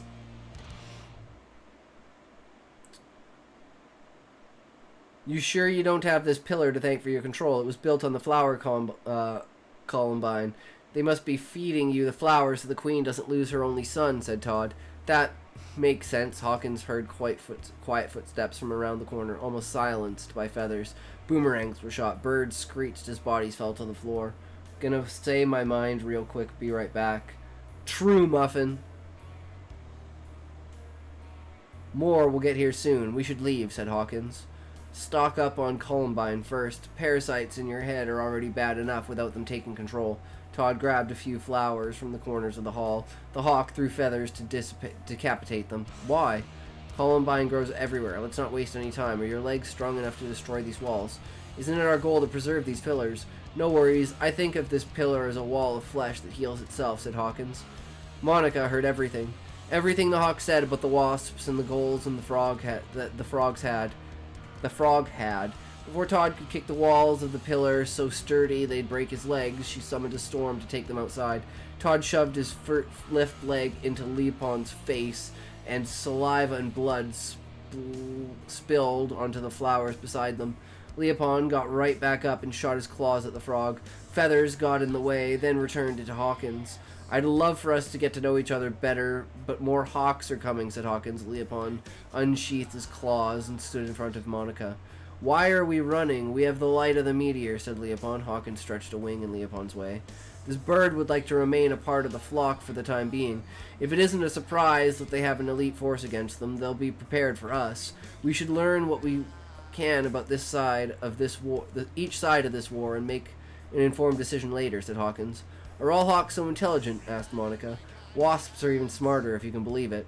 Let's go already, said Todd. In a wide swing of his arms, he grabbed the other three and hopped away from the pillar. You forget we have the storm. 1, 2, 3. No, don't use that! Todd and the rest were brought to what looked like a laboratory. Hawkins stared Monica down for a bit, then shut his eyes. Monica, you should know there is a butterfly besides you who can access to the storm. Who has access to the storm? That butterfly is Vayu, said Hawkins.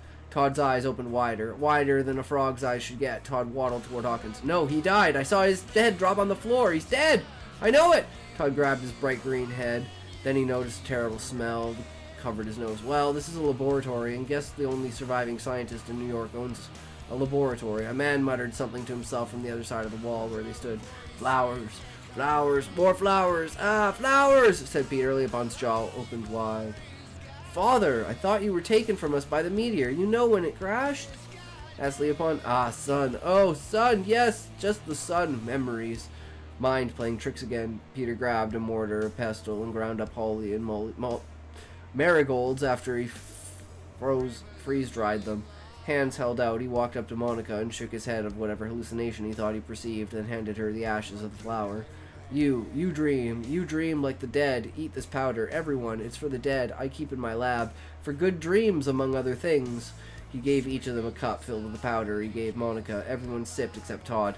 Hawkins dashed over to Peter and grabbed the dragon by the neck. Are you doing what the storm says? Can we trust you? Ah, you know not to listen to the storm, unlike the monarch who enjoys killing, said Peter. Leopold threw his fist at his father, stopped inches away from him. You don't talk about her that way. I don't care if you're my father. You bearded dragon. The bearded dragon didn't flinch. Instead, he sighed. Have you not seen her try to kill before? Asked Peter, his voice cracking. No, but I doubt you were there to see it. He grabbed a remote control and played a video on a television at the corner of the room. A black and white video played of Monica, a recording when she killed Alexandra with her storm. Todd walked further to the lab. You want me to hate her for this? I tried to kill her once. That was to test me, wasn't it? Asked Monica. I guess, he said. He tried not to sound weak to his father, not to sound any less convincing than he already sounded. Todd discovered hundreds of frozen human corpses on tables, and their brains were each being scanned. What are you doing here? You're worse than Vayu, said Todd. Already dead. Scavenge them from below, the glitter glass. The meteor told me to get them. See, this dragon does not listen to the storm, unlike the leopard and butterfly. Leopold walked in. I don't care what we listen to. This is inhumane, said Leopold. Ah, you don't know. Those who dance are trying to hold on to what humanity they have left. Soon it will fade, said Peter. Leopold palmed his face. I liked you better when you were a helpless coward. You think you do not need to know all this, but the meteor tells it better than the storm you listen to. She tells me how it all works and how she came to be. A mantid fly fell from the ceiling, more a wasp than a mantis, yet white with pink petals like a flower. The mantid fly stood bright and curious. At first glance, the others assumed her a mutated wasp. Cup of the night, cup of the morning, cup of the day, matchmaking ranked, random map challenge, random map, I don't know. Nice time, very nice, GG, good game, good luck, have fun, salutations, bunch of other ones, shaking my head, really don't like the map, neutral, about the map, plus like the map, plus really like the map. I should shut up. Hey Muffin, we were just reading an essay, so it fits the vibe of the stream today absolutely perfectly. So don't worry about it. What is TF B, though.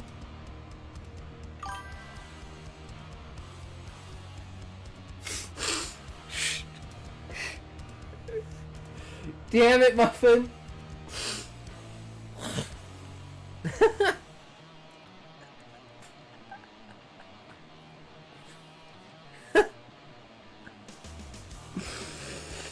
Oh my fucking god. That's great. I love it. Oh. Todd croaked, Monica flinched, Leopold took out his claw, and Hawkins readied a bone feather. Leopold shot his claws out, and Hawkins threw his boomerangs. The mantis-fly threw a plate of cookies she held into the air. She dodged the attacks, deflected a few of them with the gust of her wings, and sliced a few bones in half with her sickles, with her scythes. They caught the cookies with her several limbs. Yeah, TFB or FTB. It's not to be fair. It's something else. I have no idea.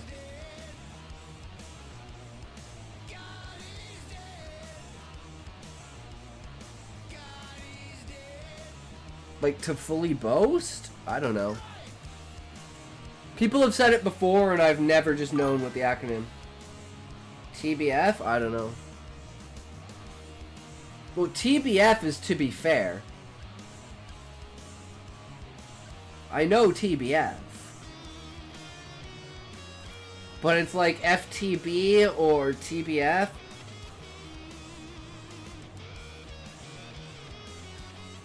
Yeah, but I'm saying there's another one that's like FTB or something like that.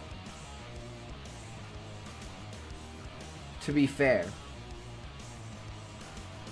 But it's like, I don't know. I think Levi said it before. I'm not sure. Let me search it up because you don't. It doesn't matter to me. I'm willfully ignorant. Calm down, everyone. I made Peter's favorite. Chocolate chip cookies, said the wasp-like insect. Todd mistook her for a soldier and charged at Peter. Took the dragon's head with his webbed feet and pressed him into the floor. I knew you were working with the wasps. The mantid-fly sighed and chopped away at Todd until he fell. He couldn't move anymore. Peter got back up. What did you do, killer? My name is Akida. My internet is being so ass right now. I heard my name, though. What's the acronym? It's like FTB or like BFT or something. It's not to be fair. It's another acronym. Even maybe it's like Total Fire Ban. Maybe it includes an H. I don't know.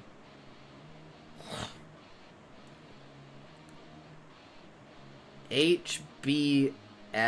Honest but fair? No, TBH? I don't know what TBH is, to be honest. To be quite honest. No, I swear there's one that starts with like F.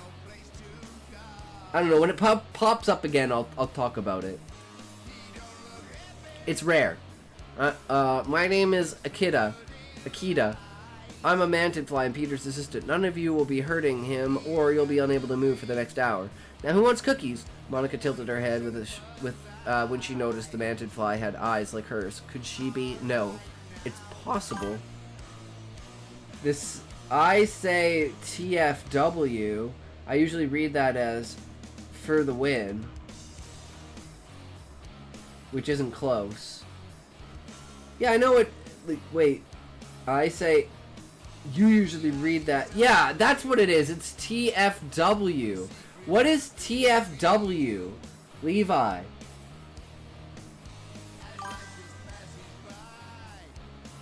That feel when. I did not know that.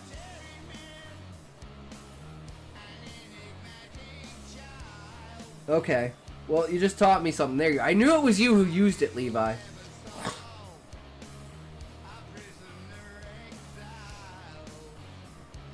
Kita, what did your mother want to name you? Asked Monica. The queen told me, when she tried to recruit me, that my mother had a name picked out for me before I was born. Lily. My sister was named Elsie, but she changed it. The static in Monica's eyes faded. Her wings met and she fell to the ground.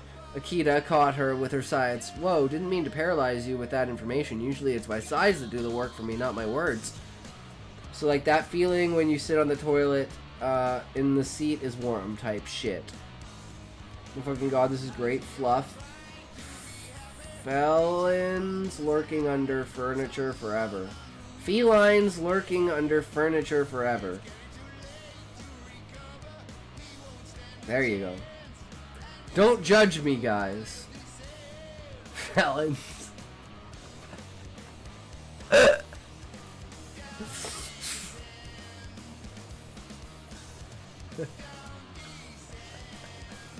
See, these jokes just write themselves, guys. I don't even have to put in effort.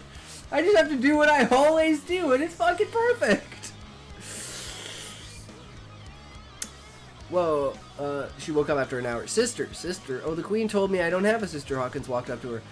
What can you believe that she says? You'll have a mind full of lies with her fangs on the mind. That's poetic. Can't get that sentence out of my head now. You sure you aren't the parasite, Hawk? Hawkins' eyes widened. I'm joking. You have a way with words, but I see you are infected. I'll take care of that.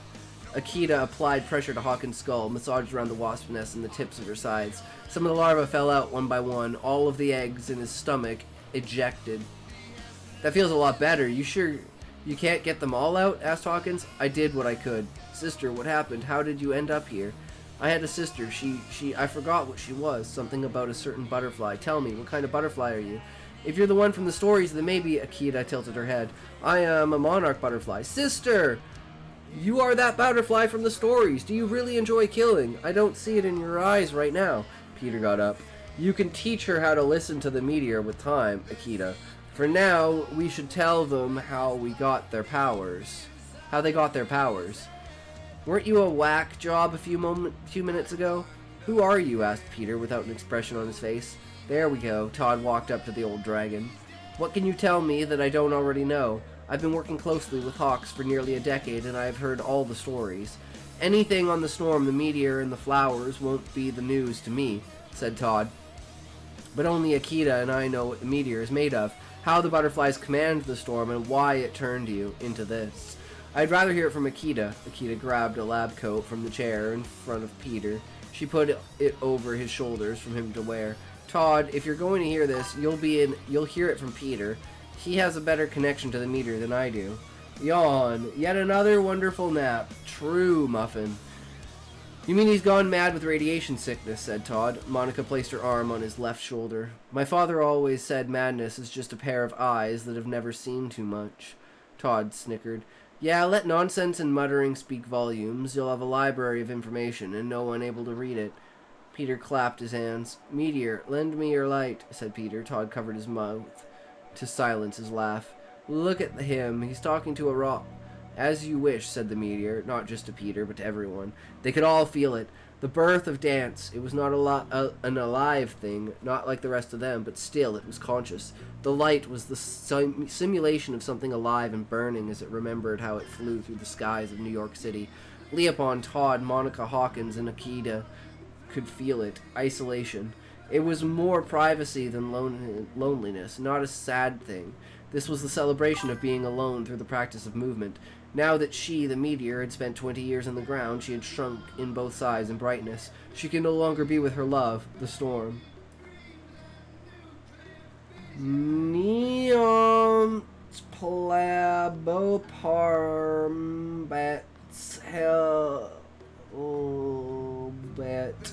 rabsbomonimon de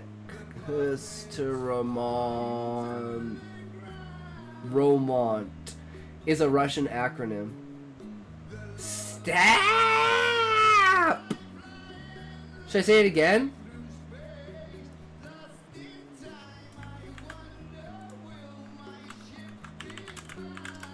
NIIOMTP Laboprum Betsilbitrabs Bomanamanko Nodded Tech H Stromont.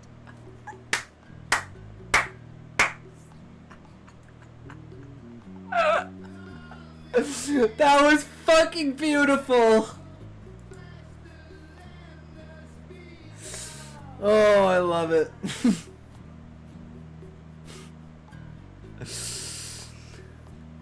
My love has been unfaithful. He has eyes for them, for Monica, Value, for all those beautiful butterflies. Peter walked everyone towards the voice, away from the corpses, towards a garage door he opened with the press of a button. This meteor in a gigantic neural network encased in silicon-32 and survived by the radioactive chemical I element think cesium. you know where this is going. LMAORTFBTCSTCNDBFOOTWIFOAGWLLBGWTHROOTSAIAKBAYB. Laughing my ass off, rolling on the floor, biting the carpet, scaring the cat, nearly dying by falling out of the window in front of a guy who looks like Bill Gates, who then, horrified, runs out on the street in. Is accidentally killed by a yellow bulldozer. Damn. Is that what it means in Russian? This meteor is a gigantic neural network encased in silicon-32 and surrounded by the radioactive chemical element cesium. If you'd all be so kind as to call her Sombra from now on, said Peter. Everyone stared. I know they wouldn't be ready for me. I'm barely ready for them. How could I face my children when... But they're not my mother. You left your mother in a pit. My mother needed to be kept safe until she woke up. Practical, yes. Useful, also, yes. What about me? Peter kept me safe. Akita, your sister, helped. Have you not accepted what you've become? Am I really some rock in a pit to you? I played as much a part in your birth as your original mother did. Your mother raised me. My mother raised me, you. I taught you how to dance. I taught you how to live. Your mother taught you how to control Tangier. And he doesn't like that very much anyways. Tangier. Tangier is my storm. My winter breeze. We were separated on atmospheric entry, and now he's angry at the butterflies. But still, he loves them more than he loves me. You don't even dance right. You created the creatures that lost you in his attention. If he doesn't like me, he doesn't have to listen to me, said Monica, Sombra, shone brighter. He'll be happy to be rid of you now that you made that choice for him. Tangier is free to make his own choices. No, he isn't. He's been separated from the part of me that decides this. Todd tilted his head, his jaw dropped. Do you mean to say Monica just lost control of the storm? Asked Todd. Yes. Wouldn't you rather I not be a killer? Leopold, his eyes darted from left to right. Why are you asking me? What about me? My mind responds. Worth it? No. Useful? In a way. Monica's proboscis twirled and untwirled as if to sigh. She sat, her legs between the back post of the chair where Peter kept his lab coat, her eyes still on Leopold. Without the storm, Monica will be less of a threat. This might make her more like a butterfly, more like her father wanted her to be. Would she still be able to dance, though? The butterfly wanted to keep her vertigo because with it she could see the world without the distraction of 1,000 images through compound eyes. With vertigo, there was one image, and in it was the world before her. She closed her eyes to see it. No reaction. Nice.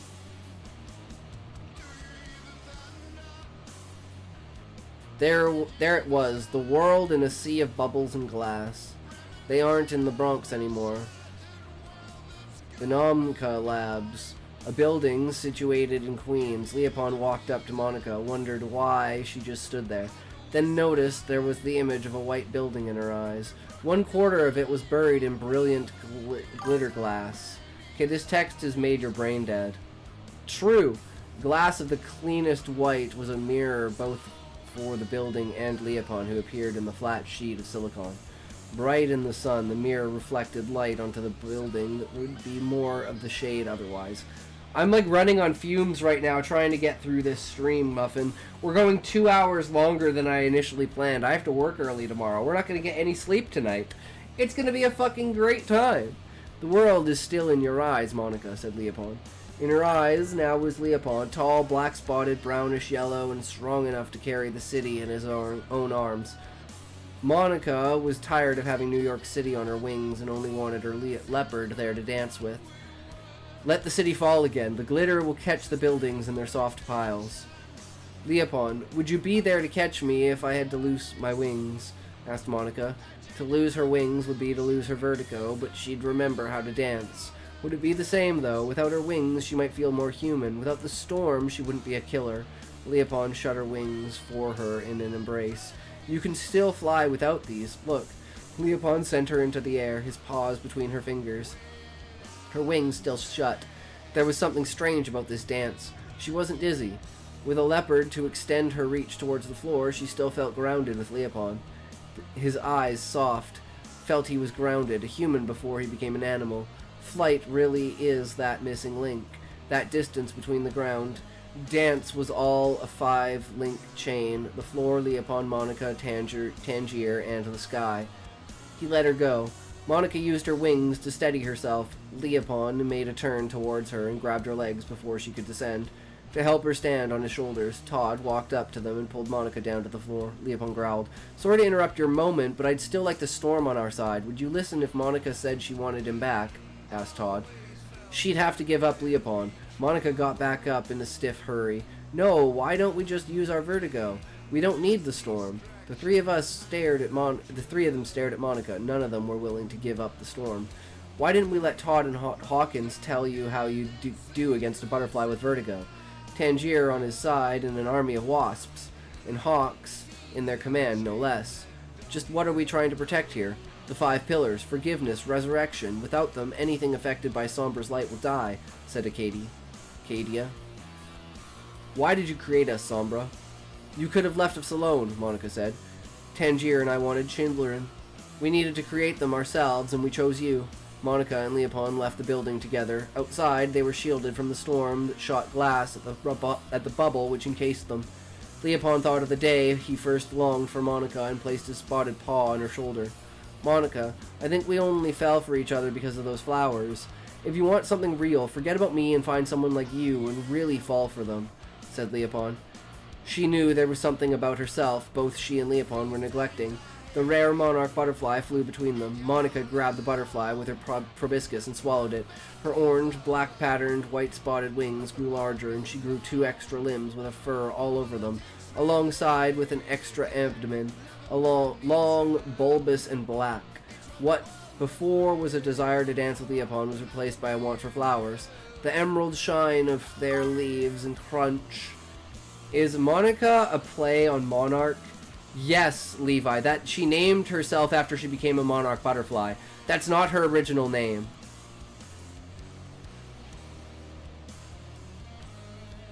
Emerald shine of her leaves and crunch before they exploded with water. This was the rejection of both her humanity and the leopard boy who first turned her into this.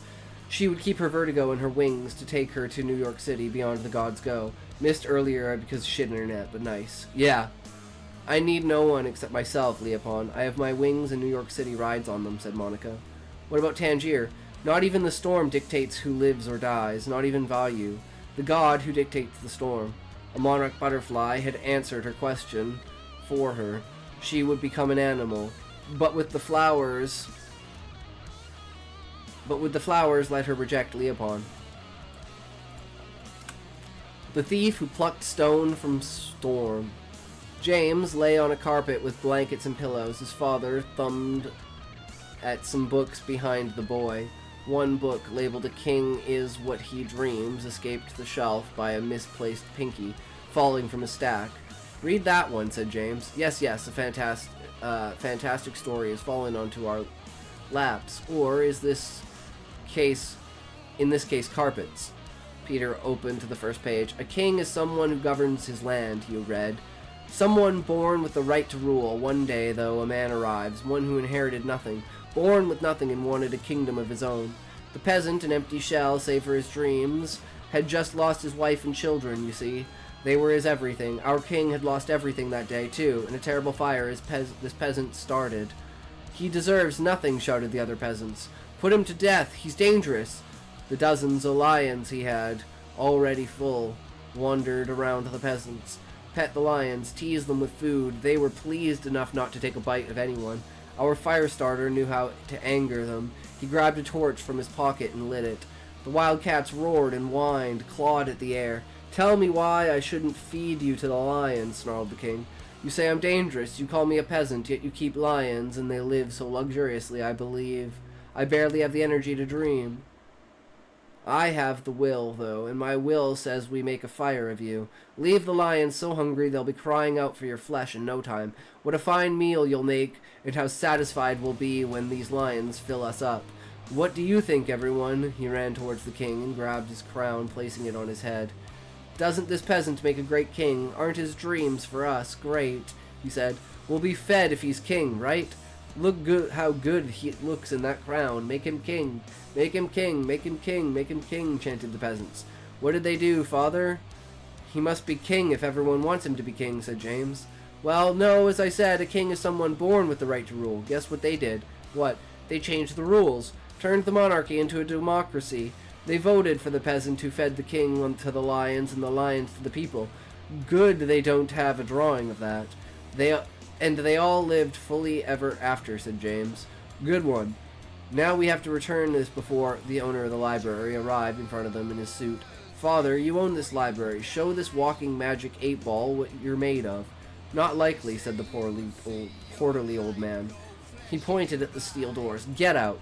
Shoved out, Peter hung his head low. The two walked down the cobblestone stairwell outside the library. Son, I don't know how you'll take this, but I was fired from my teaching position for stealing. Losing my position as a teacher also means losing ownership of this library, so... He rubbed the back of his head. What did you steal? You know how the school has a museum of precious gems? I stole the most precious one, but it's more a treasure of astronomy than a gem. That's so cool! Why would you steal it, though, and how? Peter smirked. You know how that peasant dreamed of being king? I dream of that, too. As for how, I picked it from 1,000 stones that were flying in a windy-as-hell room. He took out a crown, shaped like a butterfly. Peter placed it on the boy's head. This crown is yours now. Damn, Callie, that's a fucking hell of a chapter. Holy shit, bro. That was some heavy fucking reading today, guys. But we're gonna have to fucking call it here, because holy shit! We went way longer than we should have. So, hey, guys, remember, thanks for sticking around. Thanks for hanging out. We had a fucking day and a half today. It was fucking great. We'll be back again tomorrow, as fucking always. So remember, if you can't say fuck you to your friends, who can you say fuck you to? Fuck you! Alright, boys, who we raiding today? We gotta get the fuck out of here. Alright, we can't raid on Kit, so not even a chance. So let's find who we're going for today. It's not the button I want.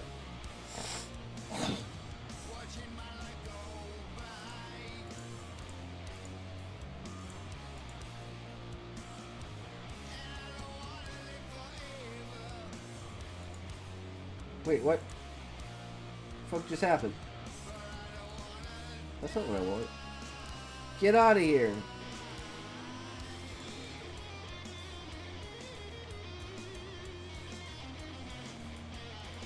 Well, there aren't really any choices, so we're just going with the one we know.